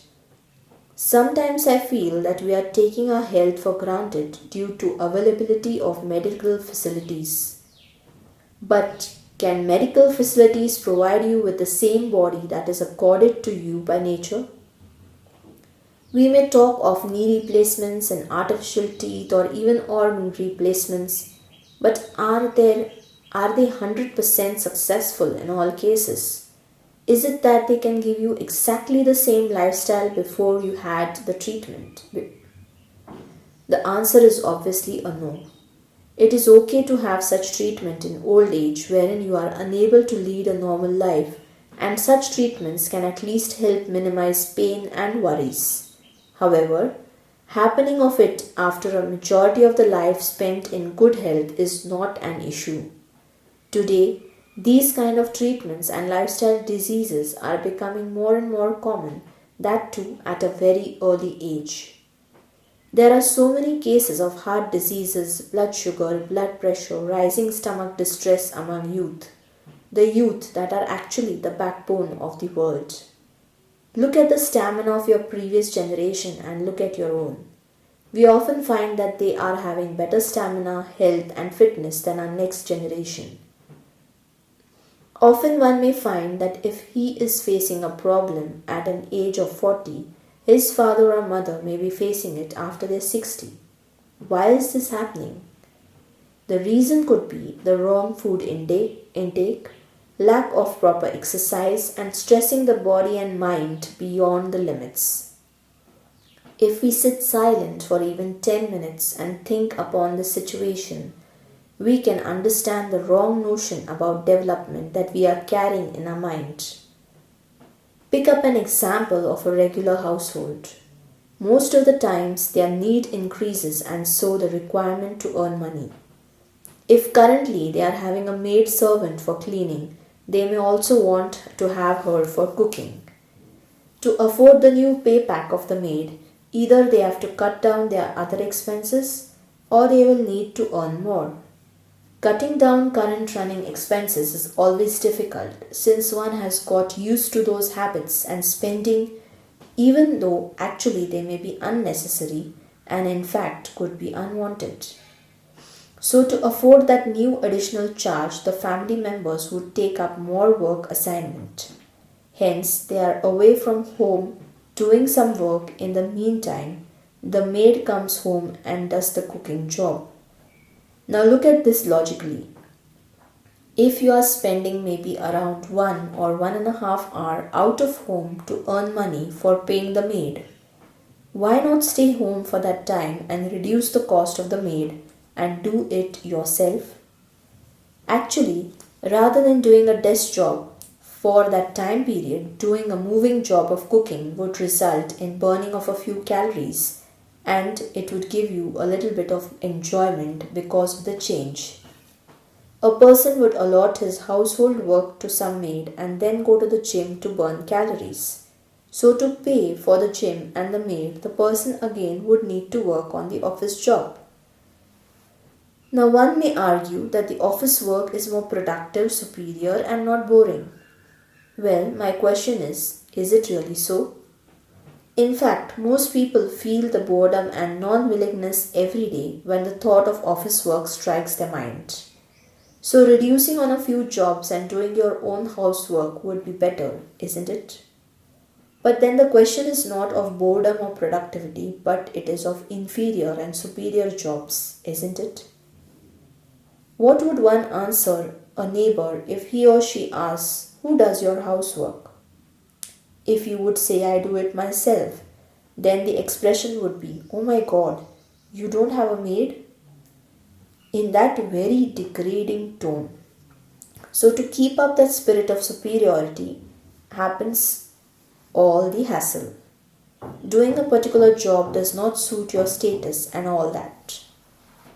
If you look at the autobiography of many great people, you will find that all these people believed in simple living and did many of the jobs by themselves. Many super rich business tycoons today also have simplicity in their day to day activities, probably because they do not need to showcase themselves to the world. Also, since they have this kind of thinking, they can concentrate on concrete business ideas and can build empires. So it is extremely important to decide what is your real need, not the fake or superficial need. I have seen some people who really live in the true sense and for their own happiness. Some people find joy in giving something to others. Such people may reduce their own spending, save, and give to the person in need. Looking at the person, one may find his lifestyle very basic, but he does have money. Only thing, he utilizes it to give himself a true inner happiness. Also, how much does a person really need to survive well? It may not be exorbitant. So this person could spend on his basic needs and savings and pay off for his true inner joy of helping others. He would use a basic model sufficing his needs, so probably people would say behind his back, "Oh, look at him. He earns so much but does not even live up to the mark." Well, for him I think utility was more important. If the mobile is serving his purpose, then why would he buy a higher end one? It is not always how much you spend, but how well you spend that counts. Very few understand this. If you are just earning to show off, you are lost in the vicious cycle of materiality and false happiness. This is never ending till one realizes that you are in this cycle. That day, as realization dawns, is the day of true awakening. So I feel each person should introspect and try to find out if he or she is caught in this cyclone. If yes, it is high time you start rebelling against it and try to move out of it before it's too late. We definitely need to change in our mindset and stop living for others to say that we are superior. If we want to be really superior, we must start using our thinking ability for creating something good, something positive in our own life and in the life of others.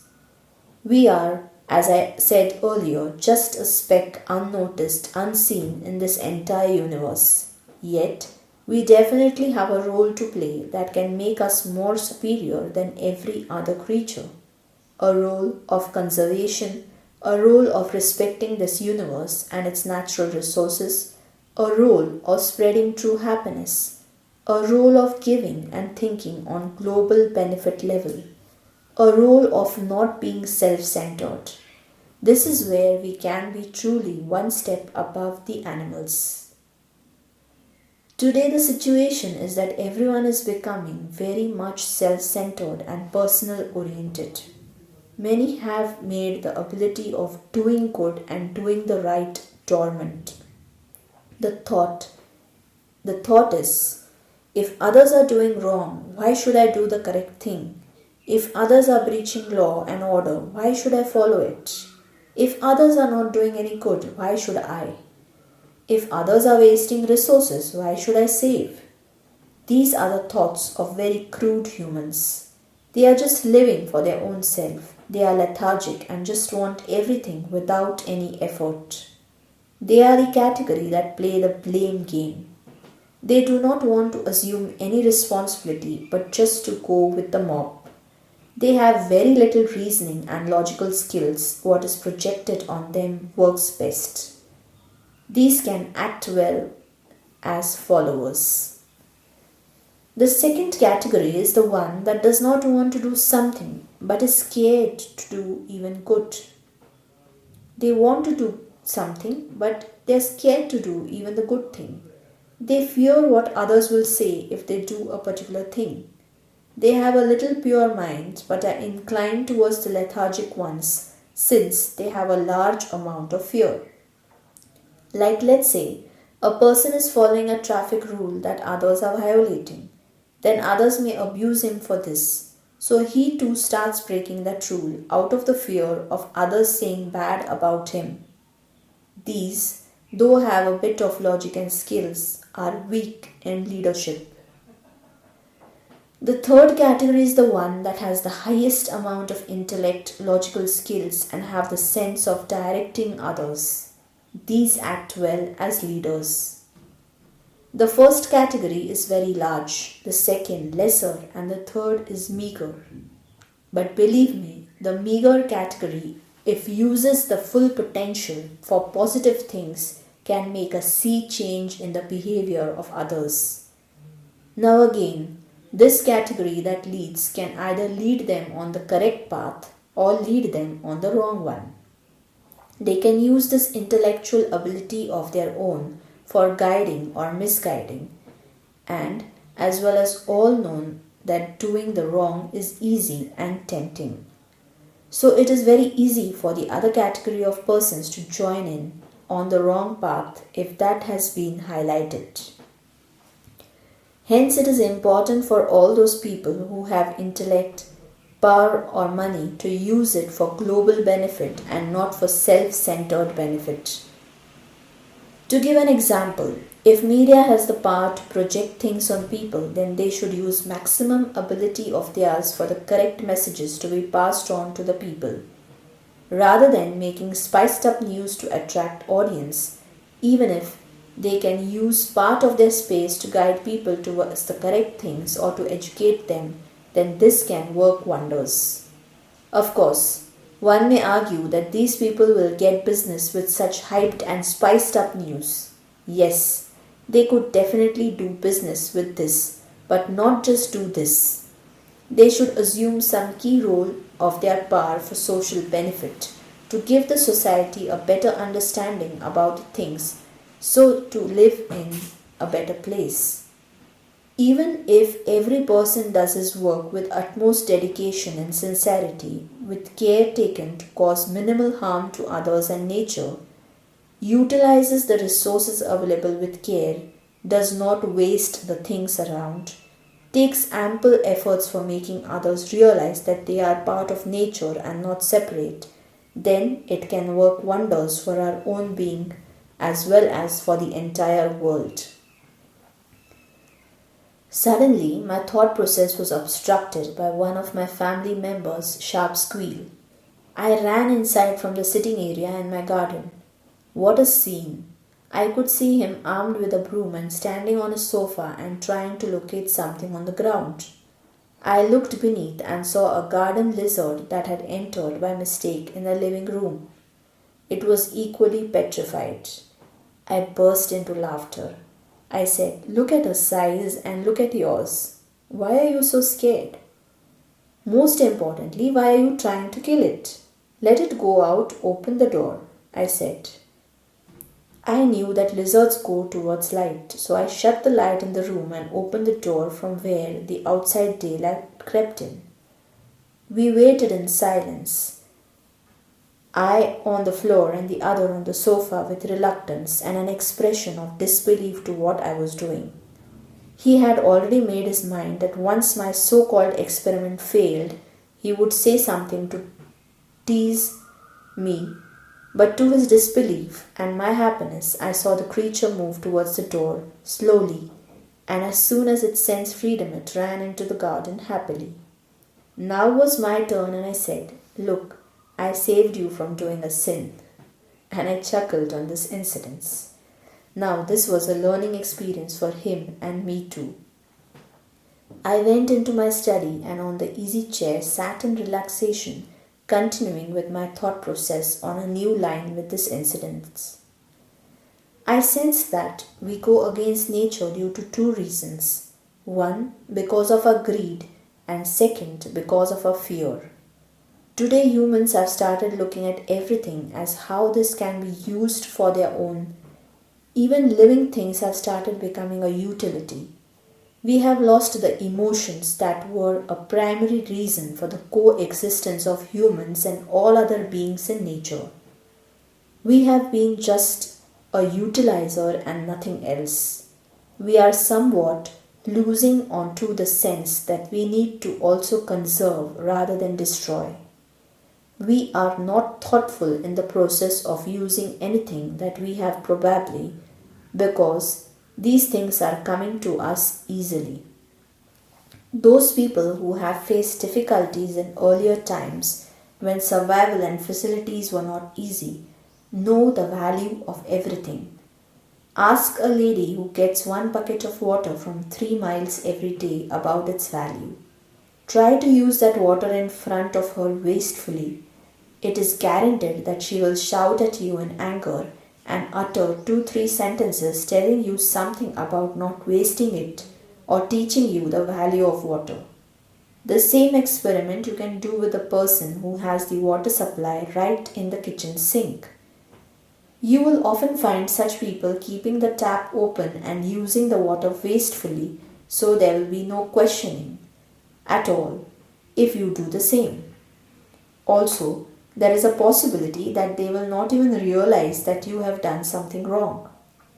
So, resources that are got by us easily are not used well. Animals are being poached for their skin to make exotic clothing out of it. I often wonder what kind of fashion is this? Imagine an animal killing a human and wearing its skin. Can you? If this thought sends shivers down your spine, how can we do the same with animals? Does that animal have no right to live? Also, in a way, we are harming the ecosystem in that area so beautifully designed by nature.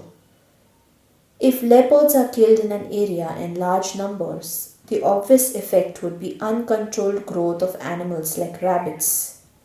A single pair of rabbits can produce around 1,000 more in a year. Imagine if there was no one in that area to control this. So if the leopard killing leads to excess rabbits, the obvious impact will be them entering into human locality and feeding on plantations. Thus, the unnecessary intervention of the humans in the natural cycle leads to the impact on the nature.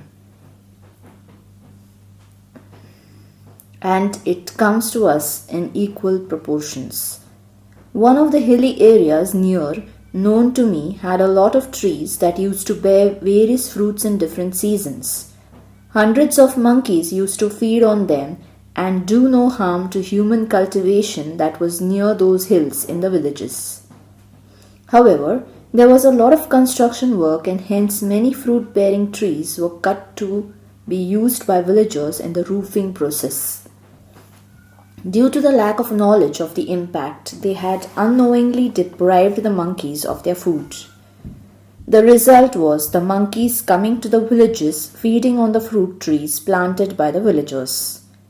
These fruits were the source of income since they used to be sold out in the market by them. Due to the rising nuisance of the monkeys, villagers decided that they would shoot down the monkeys who came into the village. Now you check this and see who was at fault. Luckily, a wildlife expert intervened and asked them to restore the fruit-bearing trees by planting new ones that would grow quickly. The villagers did so and within few weeks were freed from the impact of the monkey population entering their homes. In such a situation, if the villagers would have consulted someone before cutting the trees, then there would have been no problem. They could have first planted trees and then could have felled the older ones. This would not only have caused them any disturbance. So it's like you disturb the natural cycle and it will disturb you back. We have that thinking ability, so we should use it to establish the cause and effect relation even before it happens. If the villagers would have killed the monkeys, they would have faced probably a more problematic situation in the future. So it is necessary to live in harmony with nature as much as possible. The signals that nature is giving us should be learnt and understood before it is too late. Some may feel that we we are having probably another 100 years to live.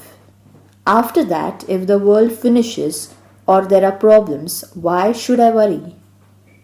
Imagine if the same situation would have happened 100 years ago when you were not even born and all people at that time would think on the same lines. Then, where would you be? If you're so keen on destroying the world, then stop producing the next generation. If you have children, they too would like to have theirs, and the next to next generation would also like to have children again. So, if you are so sure that I don't want to do anything for these future generations to come, then don't have children at all. At least they will not have to survive in horrible situations that you may be responsible for. But that is not going to stop. So, if we want the human race to survive, then we should not go against the natural will. We must learn to respect and conserve what is given to us. Everything is given ample in this universe for all animal species to survive, as also the humans. However, nature can only meet our need. If we have greed, it will destroy the nature and in turn us, since we are no different from it. No animal goes against the nature's will except for human beings. We have developed so many tactics and skill to go against nature and its cycle, but we can never overpower it. We should start learning and accepting the nature's will. A naturalist gets most of his or her knowledge from observation. All are not naturalists by profession, but at least we can develop the habit of observation. Look around and you will understand that nature has a will, a process. The process is birth, survival, reproduction, and death. Every creature on earth goes through this process. We are no different. However, our superiority complex has influenced this cycle in a wrong way, such that now we are not ready to accept even basic things that are sure to happen. We are engrossed in overpowering vital and natural things. One of them is pain. Look at so many cases around you. We say medicines are giving better living to humans. Definitely it is. Salute to the scientists who have spent their lives in developing them. However, to what extent and when should they be used is questionable. My opinion is medication should be something used in case of emergency when young and for a fit survival during old age. Today, people are becoming addicts to medication from a very young age. Simple things like cold, headaches, muscle pain are being treated with heavy doses. We are not ready to accept the basic thing that nature has given us, pain. Now one may say, why at all should we accept and suffer pain when we have medication and painkillers? Let me explain. Take a simple example of your legs and body paining after a long trip or trek or so. What would you do if you have no specific medication? Maybe a hot water bath, then a couple of hours of rest, and a nice glass full of juice, isn't it? Result: a freshened body and a mind after this treatment. If your legs are paining, they are communicating to you through the pain that you need to take some actions and do certain things. Today, maybe a person would pop up a painkiller as soon as he would be back home. Result: no pain at all, but definitely no fresh feel as a person would have got in the first case after following nature's will and listening to what the body is saying. If there would have been no pain, would we have ever listened to it for treating it? If we take heed, our body is continuously communicating to us. It can guide us to do things that can lead to a natural treatment as against an unnatural one. Our body is designed by nature to cure on its own maximum number of times. If we continuously suppress the body communication, a time comes when we become used to only external help and the body fails to do anything on its own. On the other hand, if we listen to it, we are given the correct input for treatment. For instance, whenever I have high acidity, I feel like drinking cold milk or having some sweet made from milk. If somebody offers me something sour in taste, I don't at all feel like having it. This is a clear disclosure of the body communication. Having milk or sweet made from milk is good for me and my body to suppress the acidity. However, sour things are harmful in my case. As soon as the sweetened cold milk is drunk, I feel relieved. So instead of eating a pill here, I can treat my own self with a body guiding me. This may feel strange to people who have stopped giving importance to what the body tells them to do. They should start doing this exercise of understanding the communication. It takes time since urbanization and superiority impact has created a wall between our natural instincts understanding that is inbuilt in ourself. Sometimes I feel this is why humans need to meditate, to turn inwards and to do certain exercises to understand self. This is because the communication signal for us has weakened. This can be charged up by way of inward turning of conscious that is facilitated by meditation. As mentioned earlier, animals know what to eat and what not to during their illness. They eat special plants for treatment. This knowledge is not taught to them in a classroom like ours, but they learn and understand it from within or at the most from observation. Just by simple modification of food habits, one can see dramatic results of betterment of health.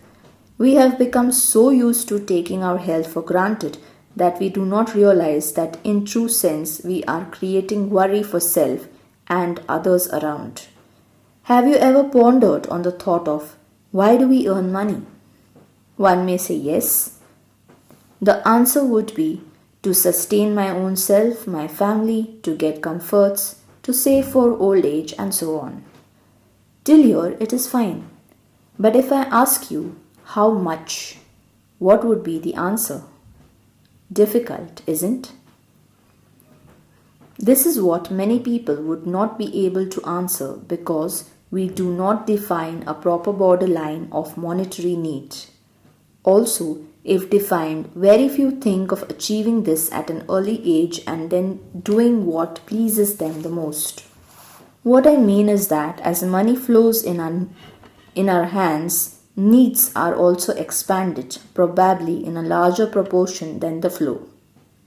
Like if a person currently owns a 2 BHK house, he gets promoted and starts earning a better pay pack, then he would think of buying a 3 BHK house or a bungalow. This often is not because he needs that 3 BHK or bungalow, but because somebody else whom he knows has one and so he also now feels like having it. Or maybe he just treats this as a better status symbol. This is not the need, but the vicious cycle of spending, or what we could also call as greed. If we are unable to control this, we can never start doing what we really like to do. Result: at the age when you have ample money, you would not have the strength to use it. At that point, one would start thinking, what did that big house really give me? I could have spent that money on maybe a world tour that I was really longing for, and I could in fact afford it at that particular age. So, the same finances could have been utilized for something that would give you a long lasting joy. Now, that someone who was your so called inspiration to buy the bigger house is not even in contact with you. Hence, it was actually useless to spend on that home. I will give you a classic example of foolish behavior. One of my colleagues were very desperate because they wanted to one of my colleagues was very desperate to have a farmhouse just because it would add on to her status. I tried to convince her that if you want to stay close to nature, you can always hire a room in a lavish hotel and with ease stay there. I told her there are so many excellent hotels and resorts in that area. Why do you want to get into the hassle of spending so much? And then its maintenance, its security, and so on. But she was not convinced and purchased a farmhouse plot near the city around 70 miles from where her usual residence was. There was a large amount of money that was spent on the land, the construction, and the landscaping. In the initial stage, she was very happy since her friends would appreciate the farm plot and she used to feel really proud due to the praise. They used to go there on weekends and would send the photos of the outing to all the known people. Slowly, after a few months of this process, she was seen to be searching for a customer to sell off this plot. I questioned her why she was doing so. The reply was something that I knew, but still I was eager to hear it from her. From what she told, I understood that her family was no longer interested in going for the trip to the farmhouse, since they were fed up of going to the same place on every weekend, plus travel so long, go there, do the cleaning, then prepare food, and after that probably take a little bit of rest. There was no time they could spend in the lap of nature. Also, keeping a person there for the maintenance and security was a burden on their finances. So finally they decided to sell it off.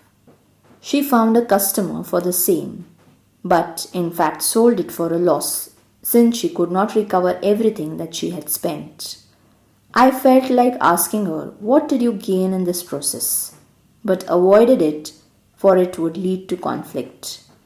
If only I thought she would have not got into the process of the fake status show, she could have had a better bank balance, could have avoided all the hassles she underwent.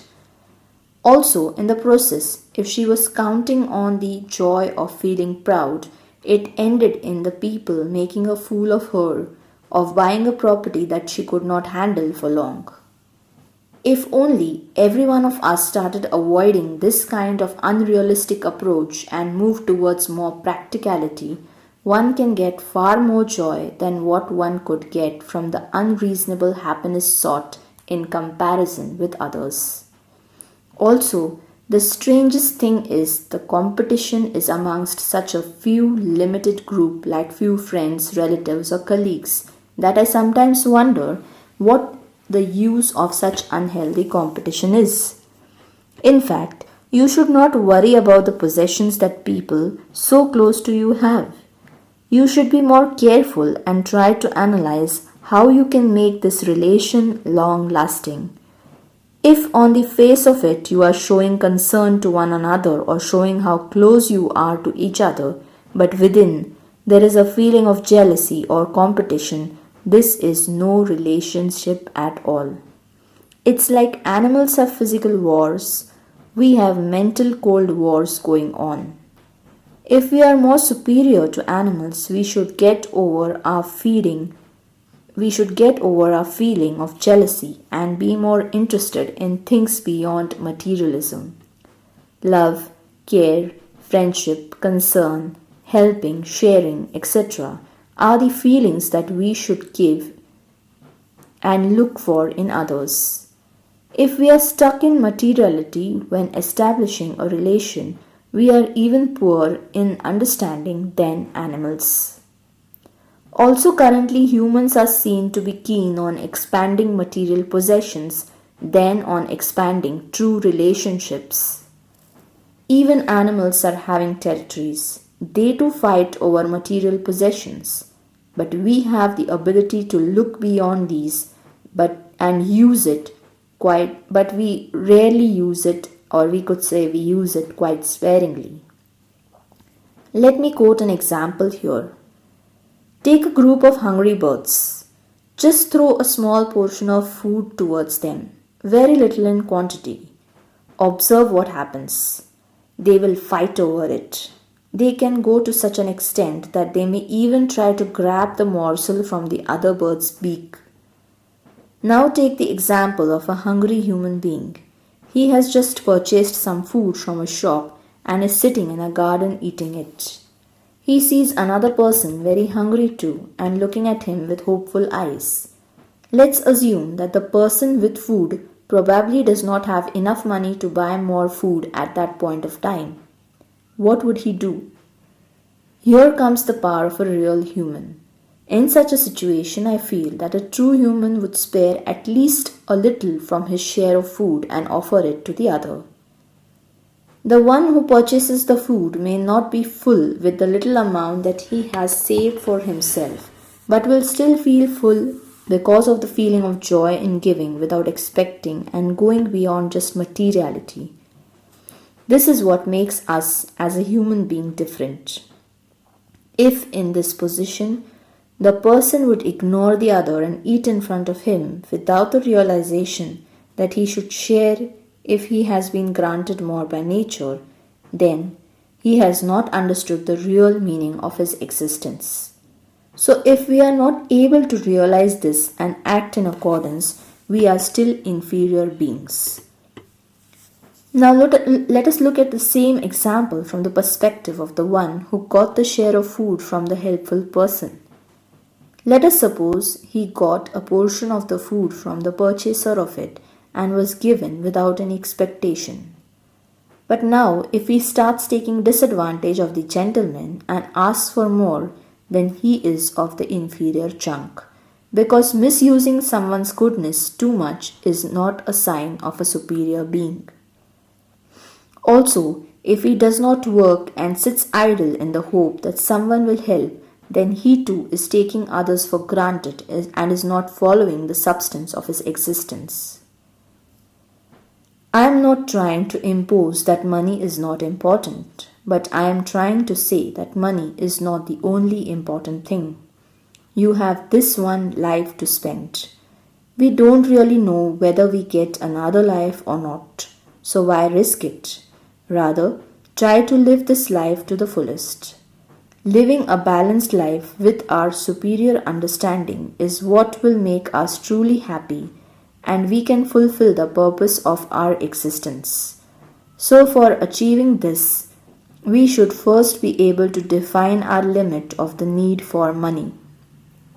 If we place a target, we can plan and enjoy accordingly. We also need to learn the art of satisfaction. Being over ambitious will land us in trouble. We cannot keep expanding our greed. We need to work towards our need. Also, as earlier stated, everybody is going to have some restriction on the abilities they possess. So, recognizing our limits is very essential to avoid failure and in turn dissatisfaction. There are so many things that are beyond your control. For example, your physical appearance. Like one may have dark skin. No matter how much you take efforts on it, you will not be able to get the fairest skin. So it's better to accept it and try to improvise on things that are in your control. The person may have dark skin but may have amazing power of speech. So why not take the efforts on it? Your words may guide the world one day, isn't it? Another may have a beautiful physique but may not be very intelligent. So maybe you can choose your career in accordance. Everybody cannot have everything. Yet, nature is gracious upon each one. It grants everybody some or the other good quality that will be useful for the survival. The only thing is we need to tap it and understand. The most important part in this is that we should start becoming grateful for what is given and stop grumbling upon the things that are not given to us. It is not important as to what you don't have, but it is more important to be happy about what you have. Many a times it happens that we may be happy with what we have, but others may impose upon us that we are not having some things, and look what a bad state you are in. Then how to handle this? One of the options is to ignore. Another better option is to make them realize how blessed you are with whatever the possessions you have, and The best option is to start imposing on them that they are ignoring the goodness of what you or even they themselves have.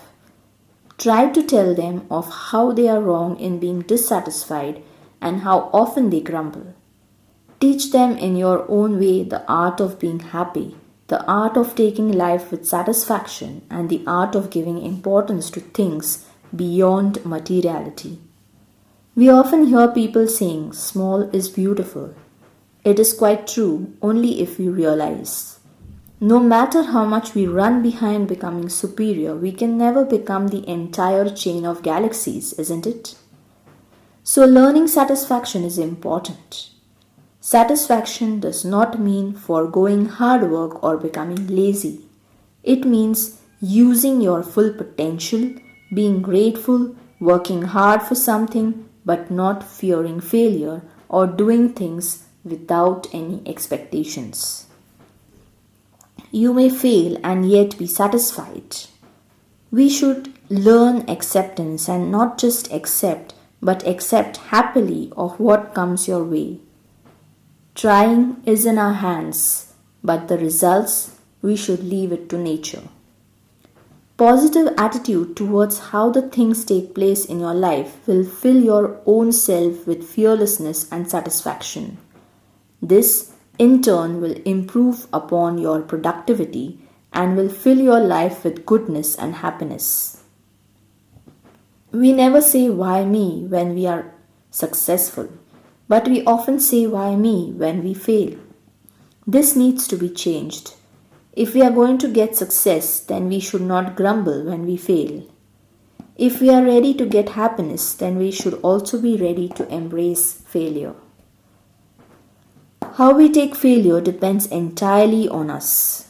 We are given the choice to either cry over it or to try harder. It's all about the attitude change.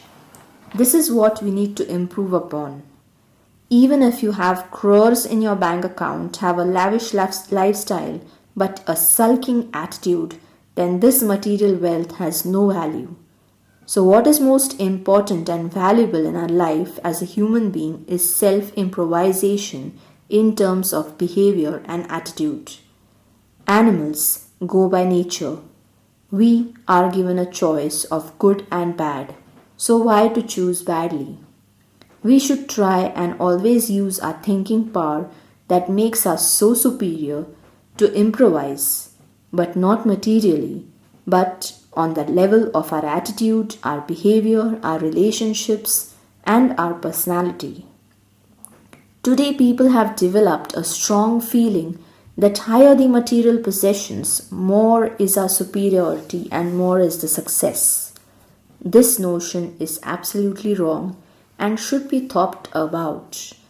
Nature has granted us a superior quality of thinking upon choices.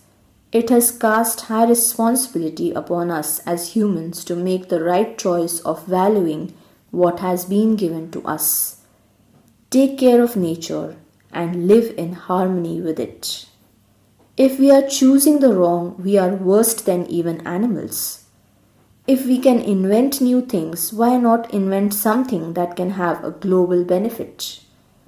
If we are using something, we should take care that it will not harm anybody. Like, if we are listening to music, if we are not worried about what impact it will have upon the person next door, the harmony in life will be destroyed. The neighbor will look down upon you even if you have lots of material possessions.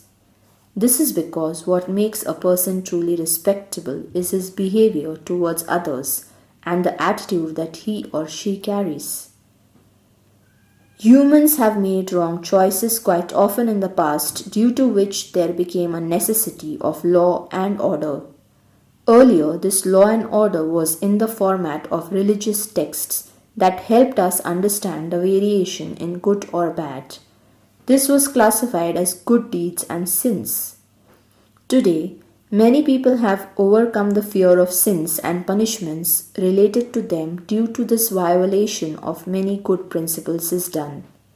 Hence, the need for making a law that will relate the rewards and punishments to the earth life itself was developed. Religious texts mostly focus on rewards and punishments after death. Since the after death fear was resolved, so the fear of punishments on earth itself was needed. Hence, the various acts and rules. More important, More important over what makes people follow good things is that it is necessary to do and follow the correct things that are classified as good. This is to maintain the survival of humans and other beings on earth. There is a wide acceptance of this fact that we need to establish harmony to survive. Yet, it becomes necessary for an external force to drive us towards this understanding. Why? Can we not use our conscience that tells us about the right and the wrong? Even animals keep acting for their own self and survival. If we are any different, then it is this conscience that makes it so. Animals don't have this choice, they just go by the flow, they go by instincts, hence they need no special effort in the situation. However, we have a constant struggle within us between the good and the bad, and this is where the aspect of superiority will creep in. If we choose the wrong, which we generally can talk about in the global sense, we choose something which makes this world a bad place to live in, then we are worse than animals. And if we choose the right, then we are definitely more superior to them. Chapter 6. A broad understanding and a correct perspective of life. The gift of thinking given by nature to me as a human being was making me go deeper and deeper into the understanding of our existence.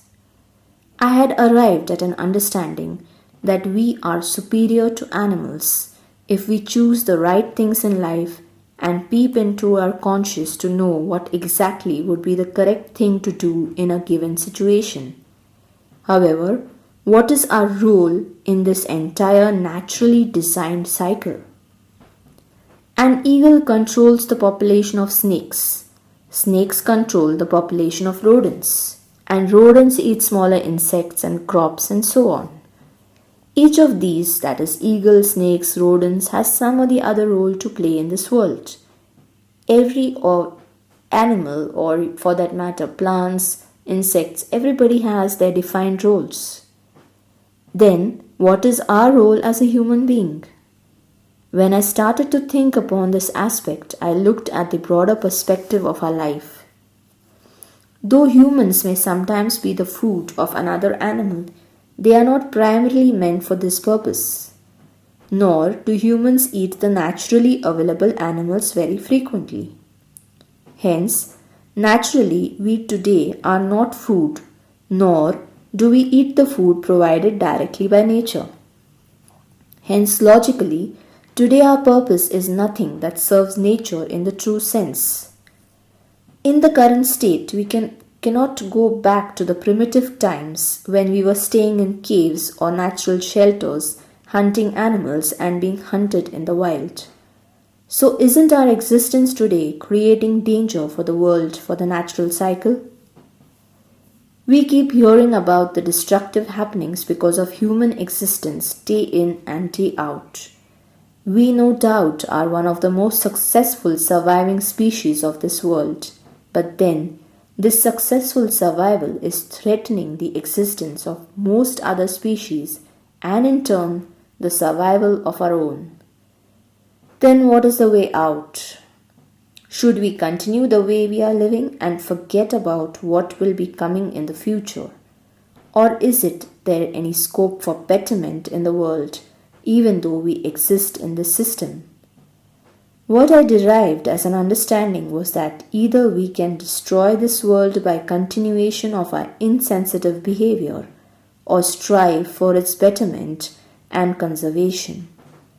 Not only do this at our end, but create the next generation well equipped with the understanding of our true role. The fact is today we have narrowed down our approach and understanding and have started restricting the usage of our intelligence more so only for the human benefit. Humans in large numbers just live and act only for their own self or of the survival of their own species. Today, though the awareness of things like environmental conservation, overall modification of law and order, giving priority to animals and plant species, prohibition of hunting and such things are gaining importance, yet it is not being followed at every level. The main reason is non acceptance of responsibility at a personal level. Every person today wants someone else to think of the well being of environment and nature around. The fact that they should do it is being focused on. However, it is in fact that the focus should change to I or we as the ones that need to do something. If we have this superior power of understanding, then we should start realizing that it is not someone else who can make a change, but it is at our own personal level that change can happen. The moment I decide to change, then it will spread to we and then to all. If we wish someone else to start it, we are wrong. This is a narrow thought and in no way giving superiority. In today's state, our role is of self realization, the realization that I have a role to play. Often, many people think, what can I do? It is the government that should do something, it is the industrialist that should do something, it is the rich that can do something. Well, actually, the fact is that rather than focusing on who can do it and who should do it, we should set our focus on the broader perspective of life. If we watch every single action of ours and connect it to the world, we will start realizing that we definitely are contributing to the problems of the world. It is a famous thought that drop by drop an ocean forms. Today we see an ocean of problems around us, those that are taking the world towards destruction. Remember that this ocean is formed because of the drops of the problems that we have poured into the world. Start controlling the drops and the ocean of problems will dry. Start accepting responsibility. Start sensing that we are not different from nature. We are a part of it. We should contribute our share to it of goodness, of love, of care. If we cannot give goodness, at least don't give it problems. Take an example. We often hear about the water crisis that can create worries for the future generation. One may think that what can I do? You can definitely do your share at least. For a minute, forget about anyone else wasting water or misusing it. Start from self.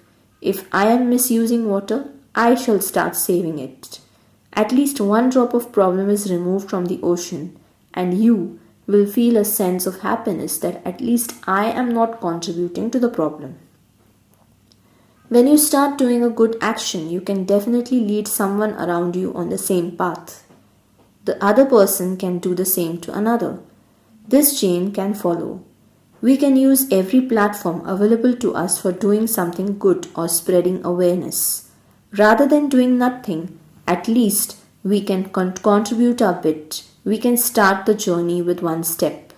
No miles can be crossed if we do not take the first step. Don't think about how small or big your contribution is to the world.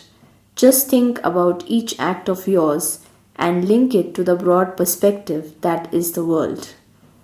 Slowly, if each person starts accepting responsibility, then it will obviously change the entire world. Today, the world is facing a challenge to overcome the blame game. It becomes difficult when humans are fighting on differences like caste, religion, gender, language, and so on, when their own existence is at stake. It is sometimes difficult to understand why human beings cannot use their mind power for some global benefit rather than grumbling over small issues. If we find that our home is dirty and the housekeeping staff has taken a sudden leave for a week, what will we do? We are not going to wait for the entire week and let the dirt accumulate. We will clean it ourselves, isn't it? Then why don't we have the same attitude towards the world? Isn't the world our own place to live? Isn't every creature staying there important for its existence? Why can't we do our share at least? Once we understand this, then all barriers like language, religion, caste, etc. are broken down to just one single understanding that we are humans and we need to take every action in a way that it does not cause harm to anyone around. Also, it is not just that we limit our ability to self realization, but once we achieve that, we can move to the next step of creating awareness amongst people around us. We can stop them from doing wrong when we stop doing it ourselves. Like it is often said that example is better than just plain advice. So we as superior beings should set an example for others to follow. If we are only engrossed in collecting material wealth, our thoughts and actions will be directed towards nothing but destruction.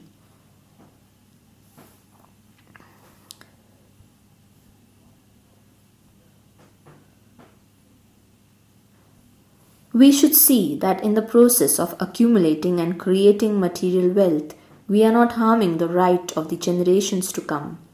Our primary responsibility is to see that the next generation gets a better world than what we had. If we leave behind gold and silver and money for the coming generations, but no water, no fertile land, no forest, and no proper ecosystem, will the next human generation survive? The answer obviously is negative. Remember, our grandparents who lived amongst nature and obeyed the nature's will most of the time. They were much more satisfied and happy than what we are. They had very limited facilities, they had to work harder than us, and yet they were happy. Reason is simple living and importance to human values, and most importantly, dwelling in the lap of nature. They gave very little importance to material benefits. They were more dedicated, honest, and loyal. They had true bonding in relations with no artificial behavior. Goodness, sacrifice, honesty, and sincerity were the key areas they were specialized in. In spite of having so many hardships, their close family ties, true friendships, loyal and honest people in life kept them going on in life with happiness. We today have so many friends on social media, but in real life, not one person whom we can truly share our feelings with. We have lots of money, but no time to spend it on things that give us true happiness. We have so many gadgets and instruments that reduce our physical activity, but in a way, taking a toll of our health, since the habit of doing physically things is lost. We have vehicles emitting pollutants and taking away fresh air.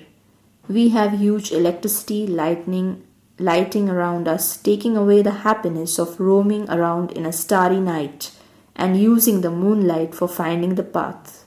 The list can go on and on. What is most important is that humans today are keeping material possessions as primarily important over and above the good qualities that one must possess to become a superior being. We keep hearing people say that true happiness is not in a big car or a big house or high-end gadgets, but in simple joys and true relations. However, we understand this only when we have gained the height in life such that now we are all alone and repent upon the things and people that we have lost in the process of climbing to that height. We may have sacrificed on values, goodness. We may have earned easy money by doing wrong things. This returns back to us in the format of loneliness, fear, and sorrow.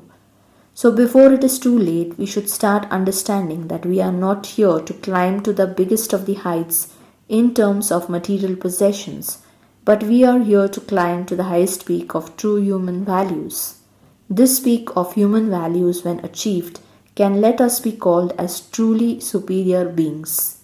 Otherwise, in my opinion, the animals who are working in the cycle of nature without going against its will are much better than humans who are running behind money, power, and luxury and knowingly destroying the amazing creation, this world. Today, people are inclined towards dissatisfaction. You can conduct an experiment yourself. Ask people around you if they are happy with their life. Many would say no or not much. Then ask them the reason for dissatisfaction. Most of them would give you reasons centered on materiality like I want a house, a car, a promotion, a job, and such things. The one who stays in a rented flat would want his own house. The one who stays in a flat would want a bungalow. The one in the bungalow would want a farmhouse, and so on.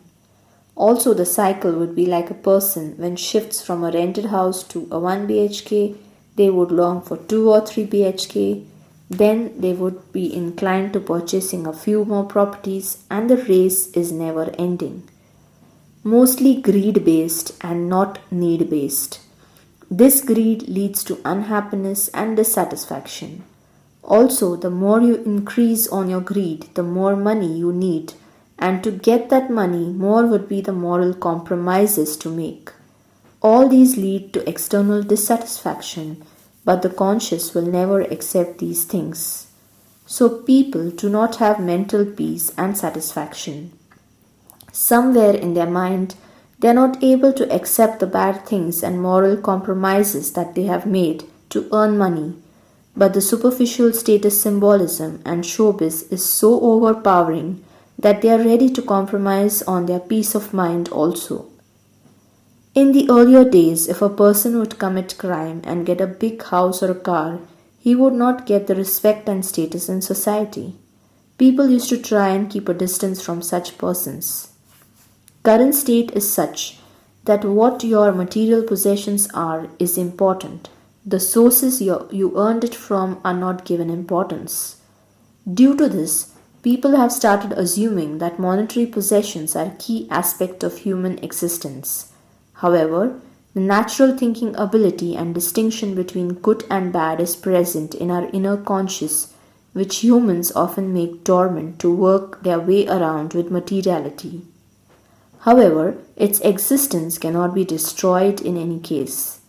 So, when you are making a wrong choice, this ability that is resting in your conscious will send the signals of dissatisfaction. If we listen and try and analyze why are we unhappy, then we can work our way towards good attitude, behavior, higher understanding, or whatever is lacking in your life. It could be anything. It is subjective. It may vary from person to person. So, what choice and what your conscience is telling you to do is of utmost importance.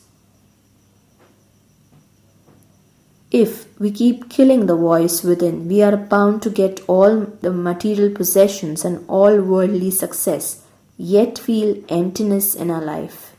So, it's better to move towards self realization and understand our true role in the world than to keep going towards darkness and destruction. Most importantly, this should be done before it's too late. One more important aspect is that if the adult members of the family are having the attitude of dissatisfaction, then they are bound to pass it on to their children.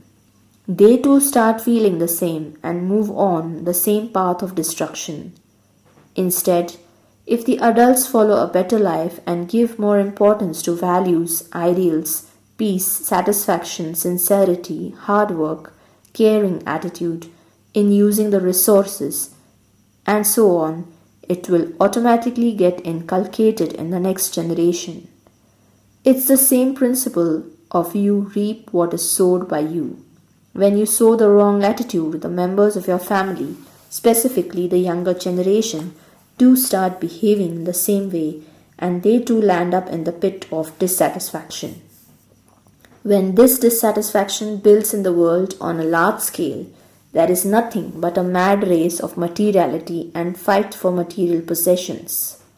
This is what takes a toll of the world at large. If we are given the thinking ability, we can always balance our actions by using the relation of cause and effect. Our human abilities of thought are very powerful. It's just like nuclear energy.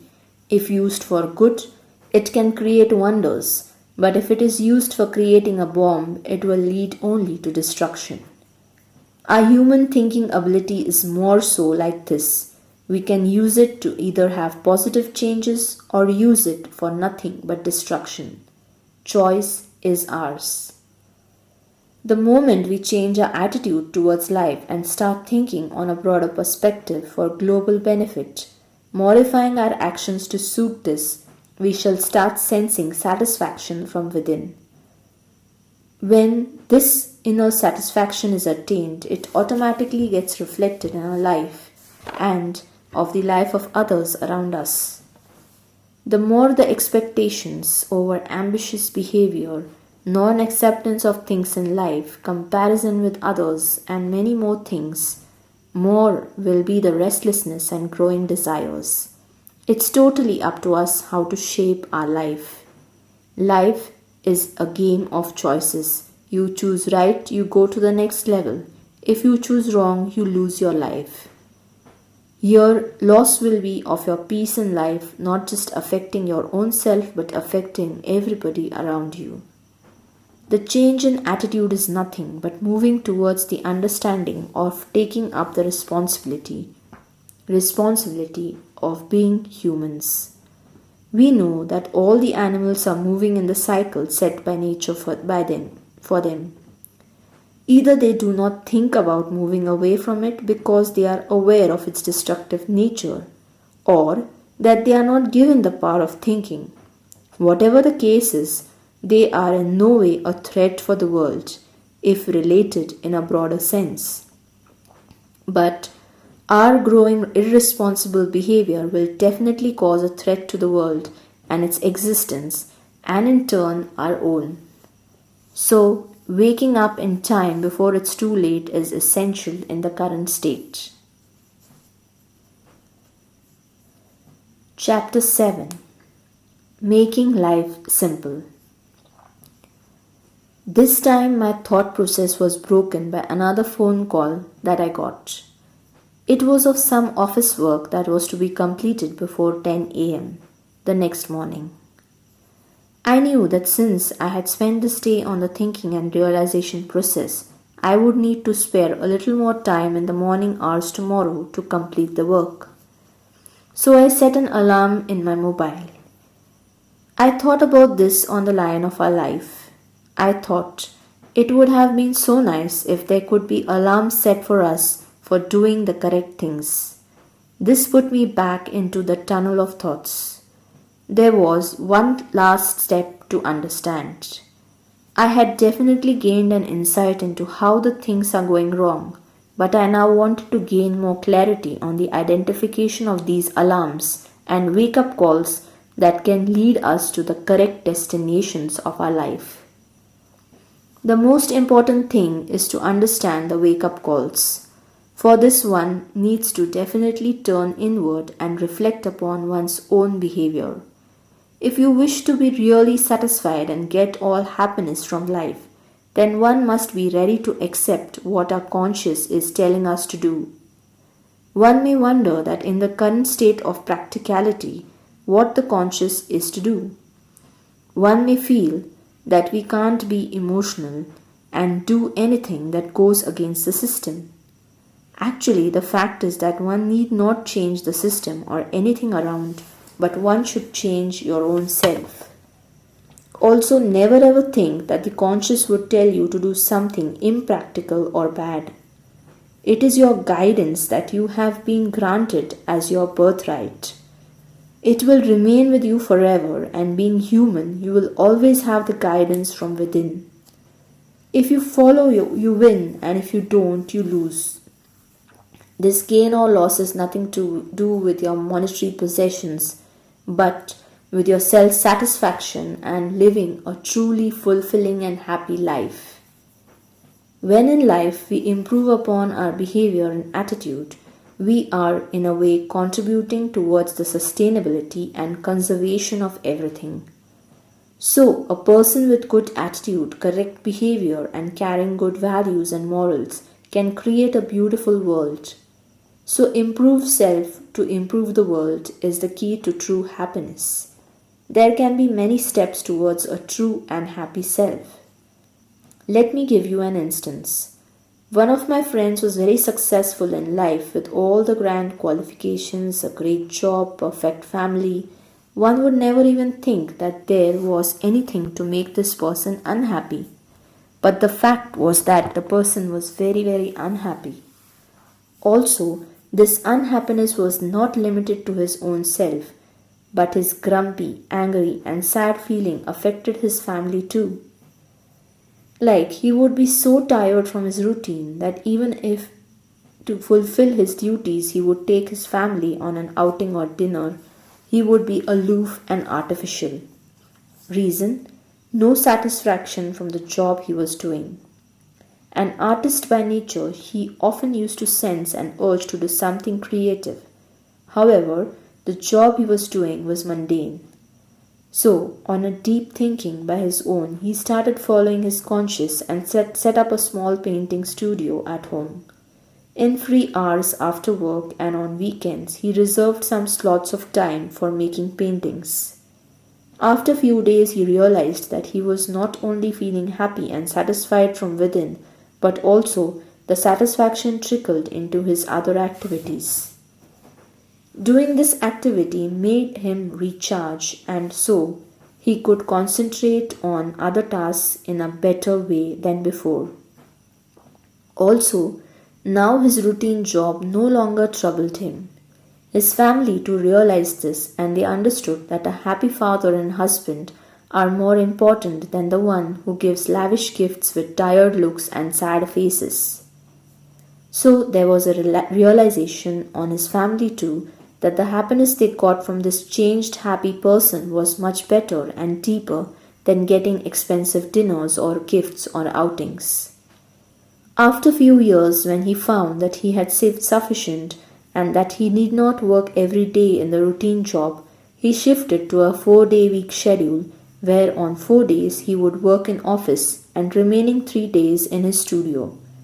So doing a perfect work for what you are meant for can give you a deeper satisfaction than what money can bring.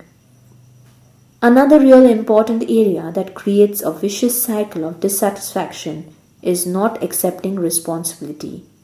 It is important for human beings to realize that if we want self-satisfaction, then we need to give so.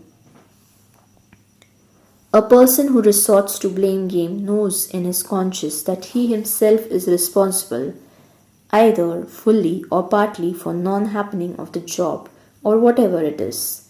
So he is bound to sense this in his mind, but would neglect it for avoiding trouble. Often we notice this in cases starting from home, job, society, or wherever the person is. Avoiding the understanding that I am responsible creates instability unknowingly and ultimately leading to dissatisfaction. For example, if you are in a particular profession where there are deadlines, you should start working beforehand, not waiting for the last minute. If you are depending on someone, following up of the other person, though not your professional responsibility, can be done to avoid the delay caused to other and to self.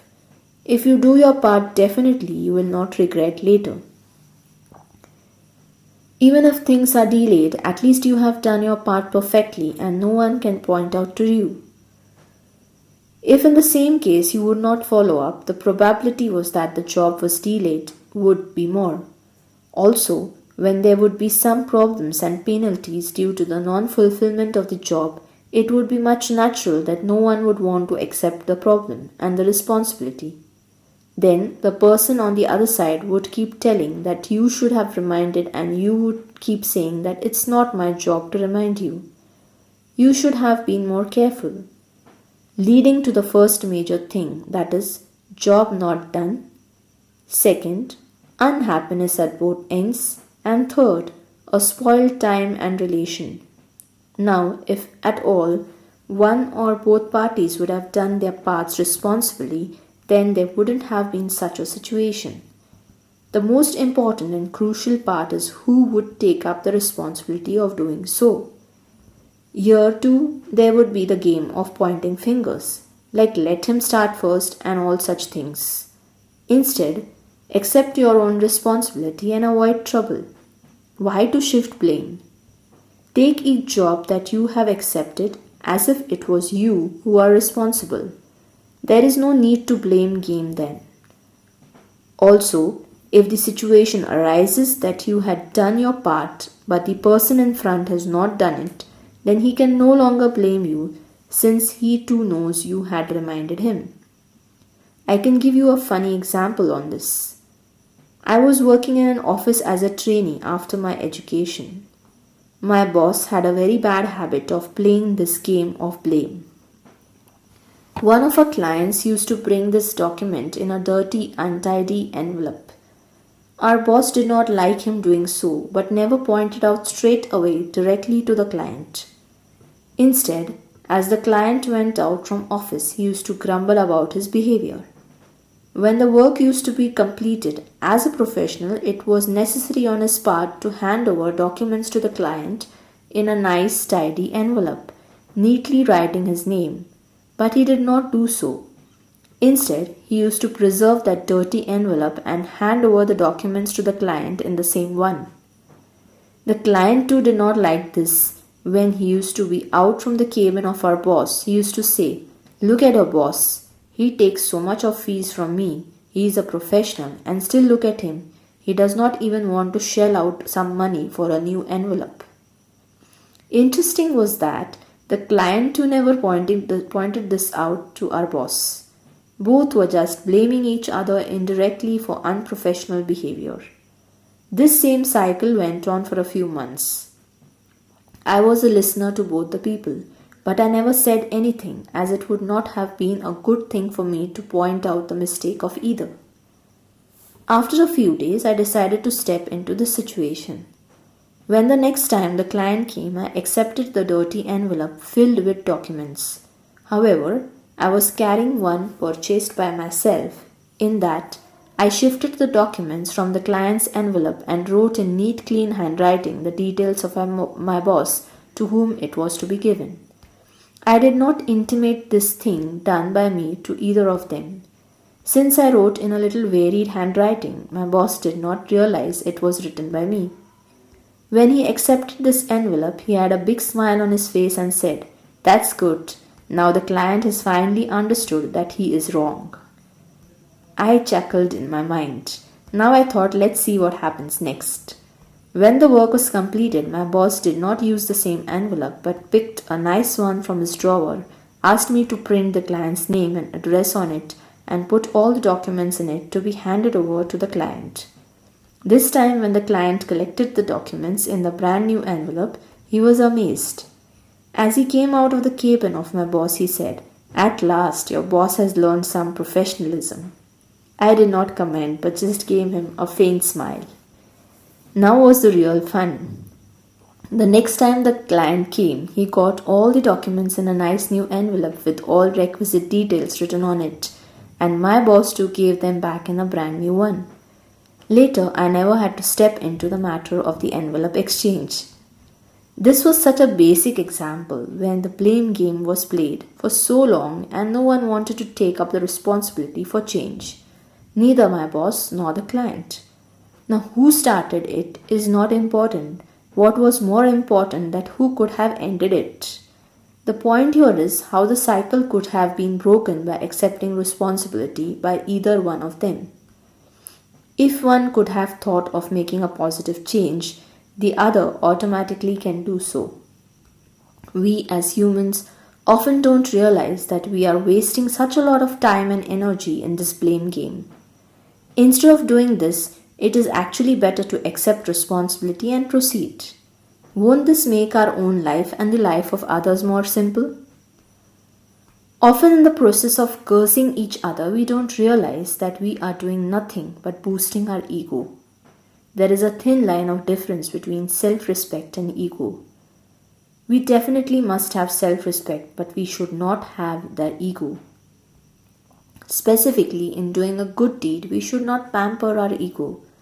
In many cases, there are very small initiatives required to bring a change, But we do not use our superiority in creating a positive change, but instead, we use it in creating and enlarging our ego.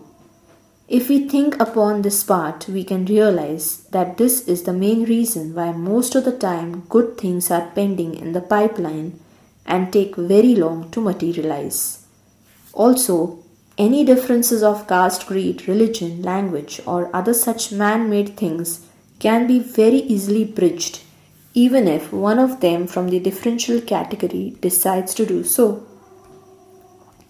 If we look at it from a broader perspective, most of these man made differences were earlier made for ease of operation and functionality, but today they have become very big issues and a reason for a fight.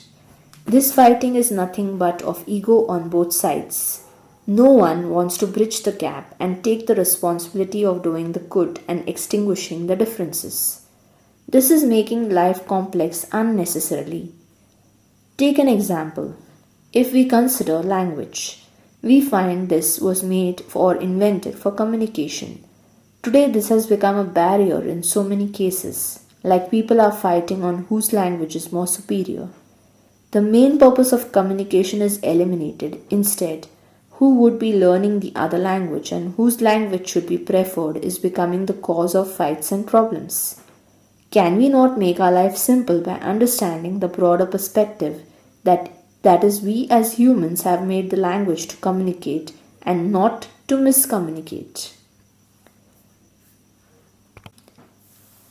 Acceptance of responsibility is becoming a problem even in homes. There are fights on the household levels too because of this blame game. One needs to remember that the motive should be solving a problem and not blaming each other for not doing it. If you find difficulty in fulfilling all responsibilities, it creates sense in dividing them and giving full responsibility to each family member for specific tasks. No one is to intervene in each other's jobs unless really necessary. Also, each family member should take the responsibility and fulfill it. If this is done, there will definitely be a happier life for each member, since most clashes happen because of non-responsible and casual attitude. On the point of responsibility, I also remembered that another issue in today's date that is causing a lot of concern and problems is the attitude of taking each other and each thing in our life for granted. People have started losing on the basic understanding of value for each thing in life and an attitude of gratitude. Often this happens in the relationships as they start becoming older and closer. We often start taking people who are around us and very close to us for granted, like our parents, spouse, children, relatives, friends, and every relation that we should actually value is taken for granted. We often assume that these people should be with us when needed. They should provide us with what we need or extend their time, energy, finances for us. Not only this, we are unknowingly do not even remember to thank them for what they have done or given to us. Thanking them does not mean saying thank you. It means that we should really be grateful for all the love and support they give us. We should really start appreciating from our heart these people who are around us. Also, we should try and avoid being a burden for them and try to help them whenever possible without any expectation. Giving can be really joyous. Also, instead of all the time depending on someone for resources like finance or time or efforts, we should try to work hard and relieve some burden from the shoulders of another. A nice snack cooked at home by your mother also requires effort on her part. A gift purchased by your parents for you or by your spouse or anyone does need some effort on their part. So try and appreciate them. Try to go beyond the act. Try to judge the feelings. Here, I would like to mention a quality that animals possess that probably we lack in. We often go by outer evidences but fail to sense the deeper feelings. Animals do sense deeper feelings. Take an instance of a street dog. It is standing in a low lit up lane. You are scared in your mind but pretend not to be and forward from the you move forward from that place near the dog. It will start barking. Reason, it has sensed that you are scared and may attack him, so he is in turn showing you the aggression. However, in the same lane, move with love in your heart for the dog. The dog may even wave his tail as a return sign of love. Love, fear, anger, and many more such feelings are definitely sensed by animals. How you protect yourself often may not matter. How you project yourself often may not matter. What matters is what you really feel from within. We often fail to understand this. Like if we see our mother raising her hand on us to create discipline, we often see just the smack that we got, but fail to sense that this was done for our benefit and for out of love. It is necessary to understand and respect the love, care, and all the good inner feelings that the person from the other side is showing, rather than taking them for granted. Appreciation from heart and respecting the time, talent, and space of others will make life for you and everyone around really joyful and easy. What I have noticed is that these days people are losing the real art of communication. We have got all sorts of devices of communication, yet we no longer have transparency and communication when needed. Take examples of so many families today. They are losing on communication between each other. People just stay together but don't live together. Staying together and living together is quite different. People are not interested or aware of what is happening in their life of the other person. There are so many cases where people have committed suicide since they did not have anyone in their life to speak to and open up their feelings. Earlier, there was no need of suicide helplines or such things. The main reason was that people around you understood your emotional and psychological needs.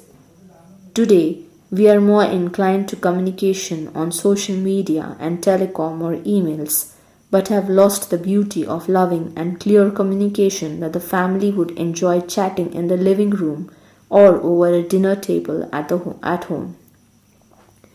People were aware of the good and the bad side of the life of one another. They were ready to rejoice in the happiness of others and reach out and help in the problems or bad times of each other. People today do have time for communication, but for only show business, like social media, or only for business purpose. Try to remember the last time you wrote a friendly email to someone. Difficult, isn't it? Humans today are becoming too materialistic and unemotional, making it difficult to bridge the gaps. Another important thing noticed by me is that whenever I meet people and just question, "How are you? How is your job going?" or such questions that are quite casual and related to their daily activities, I have found people speaking only about how troubled they are. There will be long stories telling me how they are surrounded by problems. Many of my friends speak non-stop when we meet, mostly on the topic of their problems. It has happened innumerable times when I try to locate a pause in their talk to speak something or to change the topic to something merrier, but it is in vain. I often become the listener to their sad stories, making me also dull and bored. Bored because there is nothing sad in the stories they tell. Grumbling, I feel, has become a habit, and so strong that for smallest of the reason people grumble. The main fact is most of us have lost the habit of compromise and sacrifice. Why should I do it? Is the attitude that creates problems. Also, speaking to the right person is never done. Most of the time, people have learned to speak behind the back of the person. If you have a problem, go and speak to the person you are having a problem with. Why waste the time, energy on speaking about it with the person who can't even relate to what you're talking and also can do nothing to solve your problem? I am of the opinion that if you have trouble with someone, go and communicate, of course, in a correct way, at least in the beginning, and it will have some effect to solve the problem. If this does not work, then you may speak up with somebody else who probably can listen to you, and you can just open up your feelings too. There might be short term fights, sadness, or disappointments due to this, but believe me, for the long run, that relation becomes more stronger. Transparent attitude and communication can create beautiful relations. Rather than telling the whole world around you, except for the one who is creating problems, go and speak to the one who is causing the problem. People may listen, people may not. If they listen, the problem can be solved, but at least you can try. All may not accept what you say, but definitely if you have communicated and you are right, then there is bound to be change coming. Speaking to the right person at least triggers the thought process of him and makes him think upon the situation. In many cases, there could be resistance in the first case, but maybe there could be a hope of change ahead. If someone is telling you about the problem for which you may be the cause, then make sure that you listen and try to understand it. Instead of buzzing around about the problem, channelize this to the right person. This kind of correct communication can make life simple for both. One more essential element that human beings are losing out is empathy. We hear about sayings and one-liners teaching us about empathy. However, most do not really use it in the daily life that leads to huge problems. If you are complaining about a problem, then please watch if you're also doing the same thing. Like if you have given an appointment to someone and the person does not turn up at the right time, you may be upset and may say some bad things for him. In this case, watch carefully if you too do the same thing to others.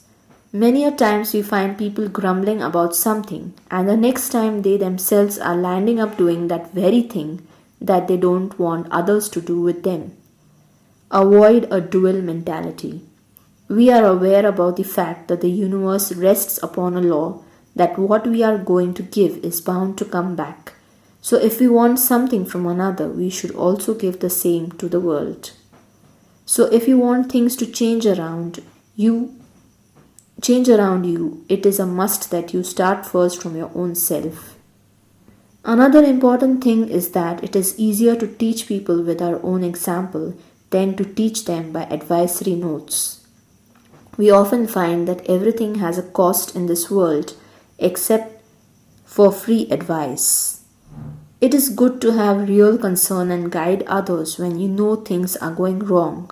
However, do not dare to advise anyone on things that you do not do yourself. So if you cannot solve a problem, don't grumble about it. If you are really facing issues, try to find out ways to solve it. Just talking without any action will not create any good for your own self and for anyone around. Rather than wasting time in the game of shifting responsibility, one can actually take up a share of responsibility and try to sort out the things. In today's state of materialism, we often fail to understand another important problem. This revolves around our possessions. Often we place too much of importance to our material possessions rather than the people around, or it could be said that these non-living things occupy more value than the living beings around us. On this statement, I remember a person whom I know. He is a fan of bikes and cars. When he wants to meet his friends, he will ask them to come and meet him only in such places where his own car can be parked right in front of his eyes. This is the condition on which he meets his friends. If not fulfilled, he will not meet them. Same goes with his bike. Also, if by any chance any third person sits on his bike by mistake that is parked on the road, he will go and yell at them. His near and dear friends had come to his house to meet him once. He showed his new bike to him. Just by bad luck, while packing the bike, Parking the bike, his friend landed up making a scratch mark on it that was not even clearly visible until one would see it really carefully.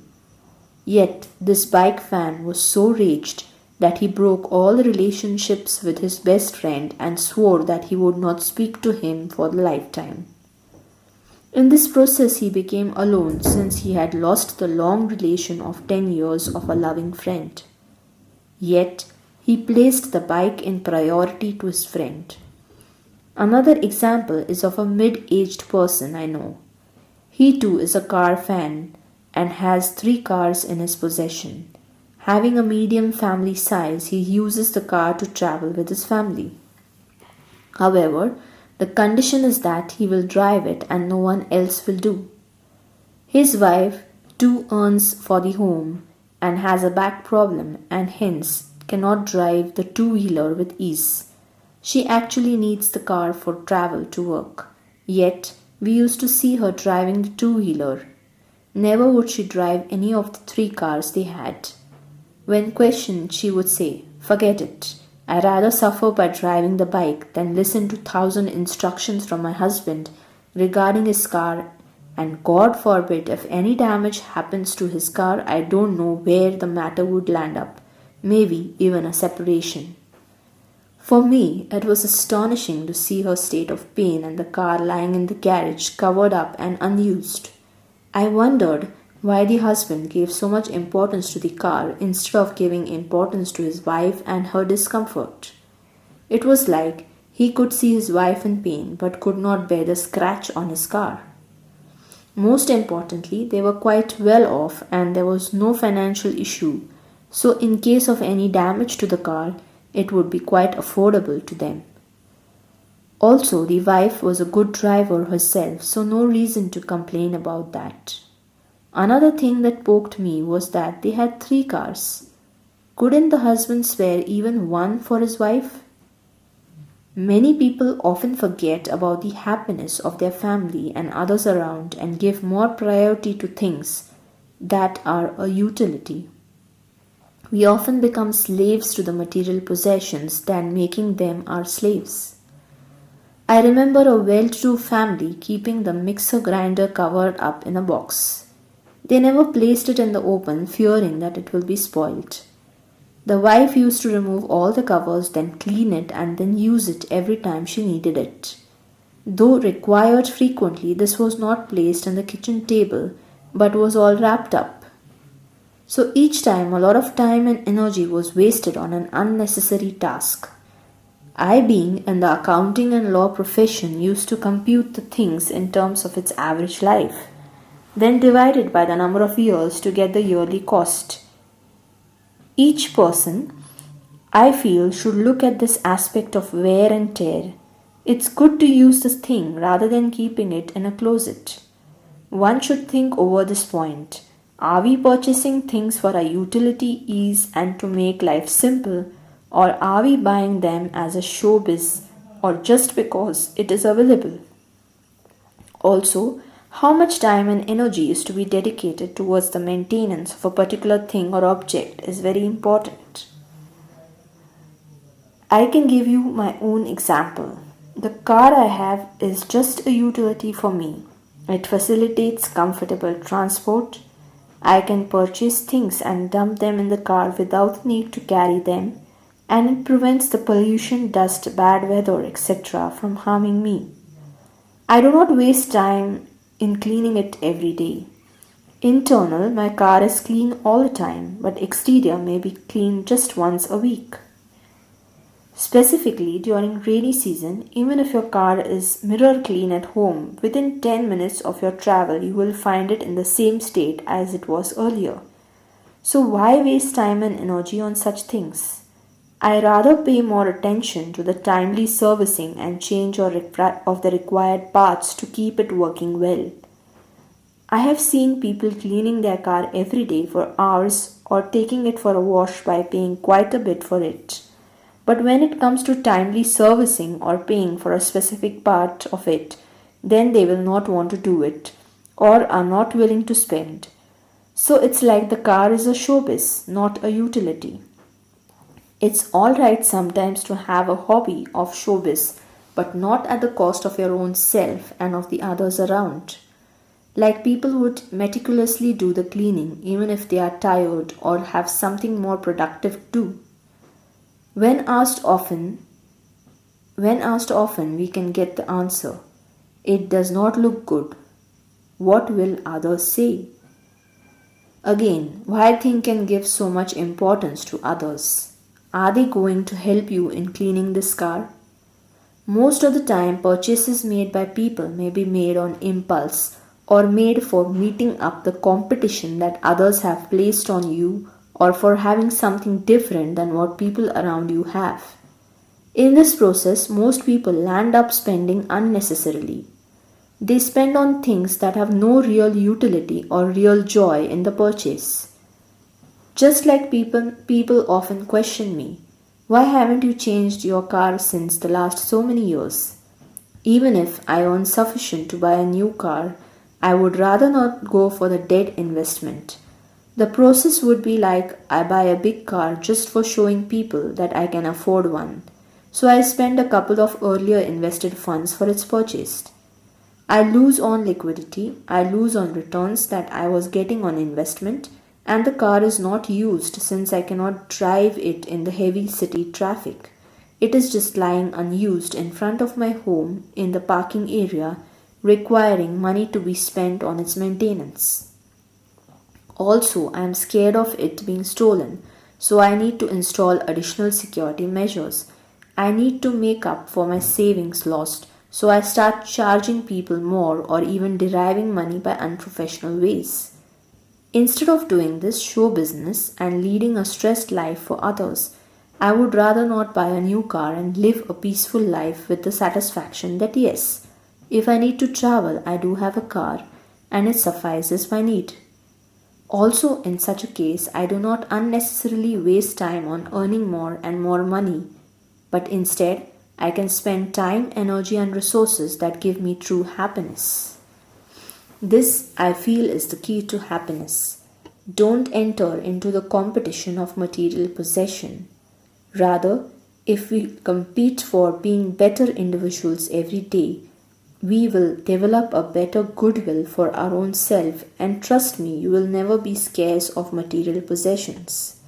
The goodwill once developed will give you a grand flow of money and with it a better lifestyle.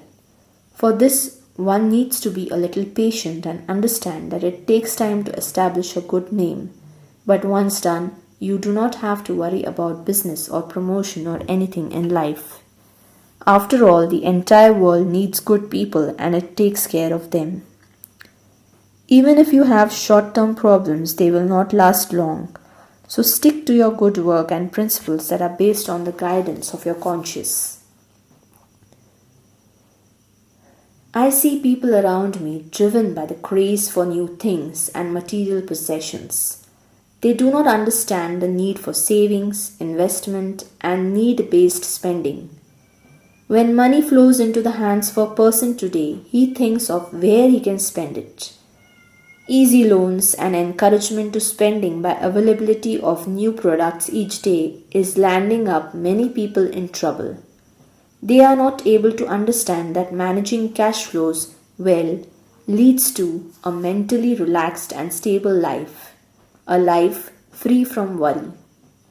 Once the worry factor is removed from our life, automatically we are more focused on what we want to achieve in life. If you are also finding yourself stuck in the cycle of overspending and liquidity crunch, it is definitely a time to reflect on your spending. One may think, why am I focusing on this? The point is that a person who expects less, lives for need and not greed, is always seen to be more merrier than others. If you wish to make your life more focused, simpler to understand, and a better one, then one should respect and value money that has been either earned by self or by any other person supporting you. Respecting the value does not mean becoming a miser and a calculator all the time. It means a focused and a justified spending. If you wish to buy anything for you or for your home, Don't indulge in impulse buy. Always sit for 2 minutes and think of whether you are really going to use it or just buy it for the sake of it. Just because some neighbor of yours has a teakwood furniture set and has spent a large amount on it, you do not need to do the same. Understand your need. If you like a cane sofa and feel it is easier to handle and maintain, then go for it, even if it is not a status symbol or so. Instead, you may spend the money so saved on what you like the most, maybe like purchasing a high-end camera that supports your photography hobby and would give you lasting happiness. Another example, just because everybody today has a microwave, you need not have one in the kitchen. If you are just not going to use it but rather going to make it a home for cockroaches, then you may hate to have it in the kitchen. So think wisely before you buy. Most things are purchased because initially you feel they are useful or because everybody has it so. I too also want to have it because everybody has it. We need to get over this attitude to attain peace of mind and a focused approach in life. So next time you crave for something superficially, do a self-analysis. In management study, many people are taught the SWOT, that is the strength, weakness, opportunities and threat analysis. Do this for the thing you wish to buy and see the difference. Also, if you're purchasing a thing, use it completely. You have not spent money for becoming its slave, right? Also, buy only those things that you're willing to bear the loss of. Like if you're buying a mobile phone, you may be aware that there are chances that you may forget it somewhere or drop it on the floor by mistake or are suspicious about its theft. Then purchase it only of a price that you may be willing to let go without regret. What I mean is that many people are seen to buy commodities but continuously fear the loss of it. So this makes them the slave of that thing. Another example to support this is glassware. Often people love it but are scared to use it since it might break. I would rather say glass is bound to break someday. Rather than keeping those lovely glasses in the cupboard and stare at them every day, waiting for some special day, it's better to use them and make each day special. Why wait for some day when you may utilize them, live life to the full extent in the moment? Also, if you want to have something special for your guests or your own self on special occasions, then why not buy 2 sets? One you may use every day and another on specific dates. So while using things, remove the fear of loss. This does not mean becoming careless about your possessions, but understanding that they are not everlasting. Taking their complete care but using them fearlessly is what is needed to make you happier than what you are normally. Like the case when a guest comes home and you have given him your special cutlery. Now if you are giving him to use, forget about the worry of it breaking, or if you fear that, don't give it at all. I have seen people continuously watching the glass or the plate in your hand and checking whether you are using it with care. Some things should be enjoyed and let go of the loss if it happens. They are not going to last for a lifetime anyways. So before it is too late, enjoy it. Also don't cry over or brood over simple losses like a glass broken or a spoiled dress. Learn to enjoy them and forget about the worry. Like often people wear costly dresses and go for an outing. Then they will think 100 times of where they are going to sit. They feel scared to sit on a rock or under a tree for lunch. Now, if you have come there to enjoy nature, either forget about your simple possessions, the dress, or don't wear such a thing that makes you uncomfortable and takes your more needed joy, the closeness of nature. If you are thinking about your dress in this situation, you are a slave of it, or in other senses, you are a slave of your possession. Remember, the man made things are invented for our comfort and better living, not for making our lives worse than what it is. This is what leads to a balanced understanding of the things we really need, and we spend justifiably making a way of the remainder amount to our savings. I feel in earlier days people were very much aware of the need for savings. Today, situation is becoming adverse. People have lost much of the understanding of spending wisely for the correct requirement and saving the monetary resources for the justified use in the future. Use material possessions in a utility and less as an addiction. This can make things very simple in your life, and you will find more loving, caring, and happier relations developed that will bring true joy to your entire life and existence. Every human being in the world wants to achieve some objective in life. These objects and future plans may be based on the inspiration derived, study made, own likings, or other such factors. Some individuals land up in trouble because they understand goal setting based on what others have done or decided in their life. Take, for example, on completion of schooling and entry being made into any particular graduation stream, one may not make the right choice that is based on liking or proficiency, but may be made based on how many of your friends are going for a particular stream. This may be due to the insecurity of a new environment, so that you are not left alone there, or else it may be a matter of casual approach where the decisions are taken on the basis of mob mentality. If some of your intelligent friends have decided to take up medicine and wish to go ahead in that career, and you are not being very keen on this, and you still go for it because others have done so, then the goal may become difficult to achieve, not because you are not intelligent, but because you are not setting a realistic goal for self. Also, keeping too high goals well beyond your capacity too can be harmful. One must have high aim, but should also be careful of whether you have the capacity to reach out there in any possible way. If you do not have the capacity and if your mind tells you that this is not right for you, then the targets mostly become unachievable and boredom in life creeps in. I am not facilitating the thought of low aim, but I am placing the understanding that one should keep a realistic approach to life. One must perfectly judge your own capacity and work in accordance. This may happen innumerable times in the case of children. Parents may have exorbitant expectations from their children. Everyone wants the child to stand first in class or be the best or excellent in whatever it does. However, they often neglect the fact that the children are carrying the genes of parents. If you yourself just scrape through every exam, then you cannot expect the child to excel, right?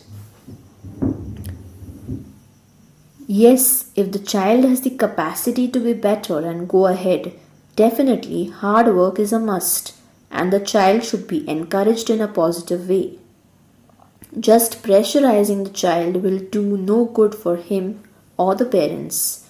So, judging the capacity of oneself, of children, and people around us should be placed the expectations. Sometimes we assume certain things about people and expect them to work in accordance. They may actually not have the same intellect or judgment as we expect. Hence, this may lead to expectations turned down and unhappiness on both ends. So, always try to understand the state of mind, the upbringing, the intellectual capacity of the people in your life, and accordingly handle the situations. This will relieve one of complications in relationships. Don't assume perfection everywhere because you too are imperfect. The more quickly we understand this concept, the better life we live ahead. Imagine if all the fingers of your hands were of the same length. Would it be useful? Not really. Nature has made them unequal for a purpose. They all, though being on different length, can do work perfectly if they work in synchronization.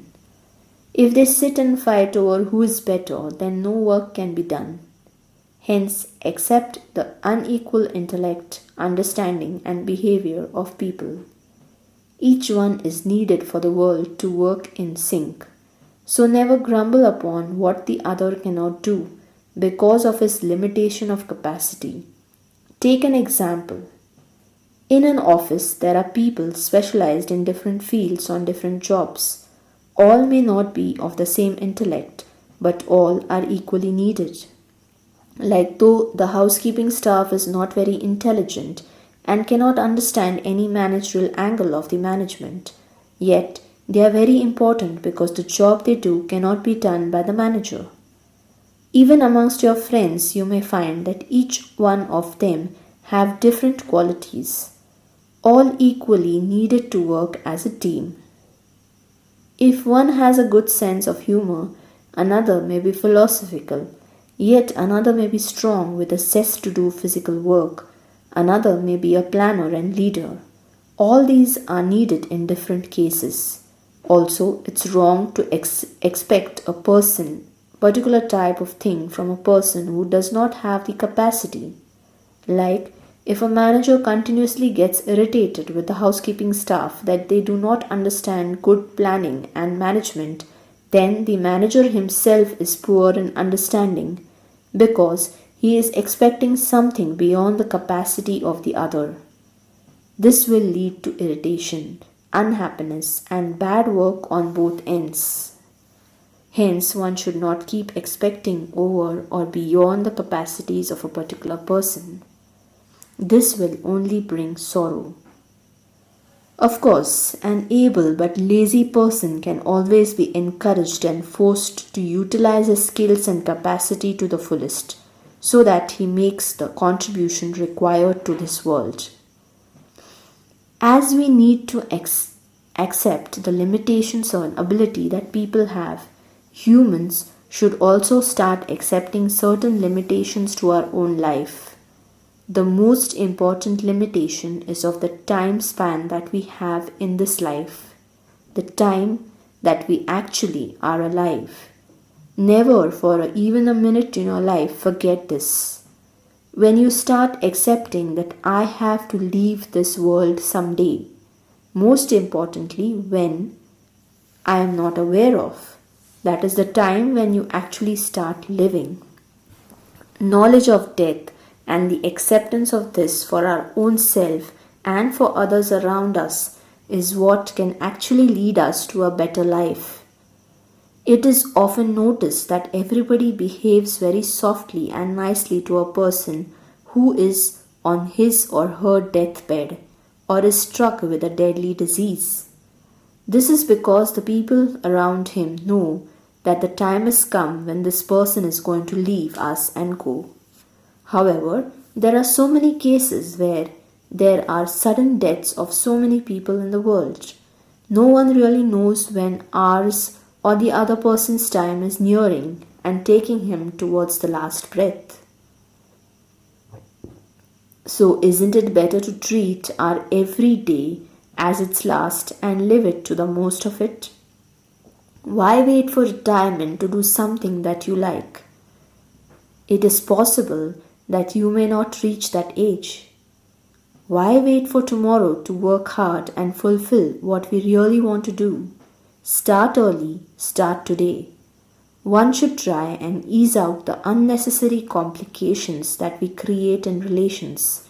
The grumbling attitude should be done away with, and one should start accepting responsibility and make the best of the time given to us to make the world a better place for our own, for others around, and also for the coming generations. I have often seen people crying over a relative or a close one's death. They are not just missing him or her, but are often seen regretting on not doing a particular thing what the person who died wished him to do. Like one of my acquaintances was staying in a foreign country for a job. He was engrossed in his own life aims and ambitions. He never found any time for his family members. His parents kept calling him back home to meet them. Yet, he did not give any importance to this. One day, news came that both his parents had died. He rushed back to his home country and on the funeral cried a lot, cursing oneself that he did not come and meet his parents when they were calling him and they were alive. This kind of situation shows that we do not value the people, the things, the achievements that we have till we lose them. Later regretting will do no good. If the person abroad could have just thought for a moment that what if I do not get to see my parents again, he would have rushed back home to visit them, avoiding future regrets. You never know when it is the last time you have met your loved one. It is also unknown when your health will turn bad or you may face a problem restricting your activities. It's also not known to us when the most loved possessions may go away from us. Hence, what we have is not the past or the future, but we have is the present. The gift of life is wrapped in today and in this moment. Hence, do the best justice to it. When you start having a positive and good attitude towards life, even failures and problems can be fun. Remember you playing the video game or the computer games. Are they not interesting? If they were very easy without any challenges and without a single failure, would you find them as interesting as they are? The answer would be negative. One likes to play a game till he reaches his final goal set by the game designer. In spite of failure on a particular level, you would not give up, but would try more cautiously and carefully the next time to attain the goal or object. There, you like failure because it gives you a new zest to try again and take you to the success. But when the failure comes to you in life, you feel sad, unhappy, and sometimes hopeless. This should never happen. Failure is something that teaches us even more than success. The only thing is, we should take it more as an experience than as a problem. The more successful persons are the ones who have failed the most. There are also times when we have things not going the way we want them to. We waste a lot of energy in trying to push through things that are beyond our control. In fact, rather than doing this, we can engage our thoughts and in turn ourselves for doing something positive. Like take for instance, when stuck in a traffic jam, we find many people engaging in honking or getting very restless. Actually, there is no use of doing so. If the situation is beyond control, stop struggling unnecessarily. Rather, sit back, relax, or if you can get down from your vehicle and sort out the situation, do it. This kind of an understanding denotes that we are superior beings, since we can use our judgment in such a situation. Otherwise, I often start seeing a restless tiger caught in a cage in the place of these people who are disturbed because of the traffic jam. Every incident of our life is meant for our good and it is always a learning process. When we understand this, we start looking forth into the chain of things happening in our life and the linkage of good and bad. Most humans are very good at making judgments and analysis of other people around them. But when it comes to their own selves, they have the ideology that I am perfect. Actually, the real understanding is that we should start observing our own behavior as if we are a spectator of our own self. In true sense, we should try and overcome our weaknesses. We should inculcate good values and increase them each day in our life. Just building 10 houses without keeping good family ties will take us for nothingness. We will be lost in this world. It is high time we stop looking at the worldly pleasures and start understanding that the real superiority is not of any material possessions but of our attitude towards life, our understanding of the distinction of good or bad, our enhancement of true human values. This is what I feel, if inculcated in the human beings, can make them better beings in the true sense.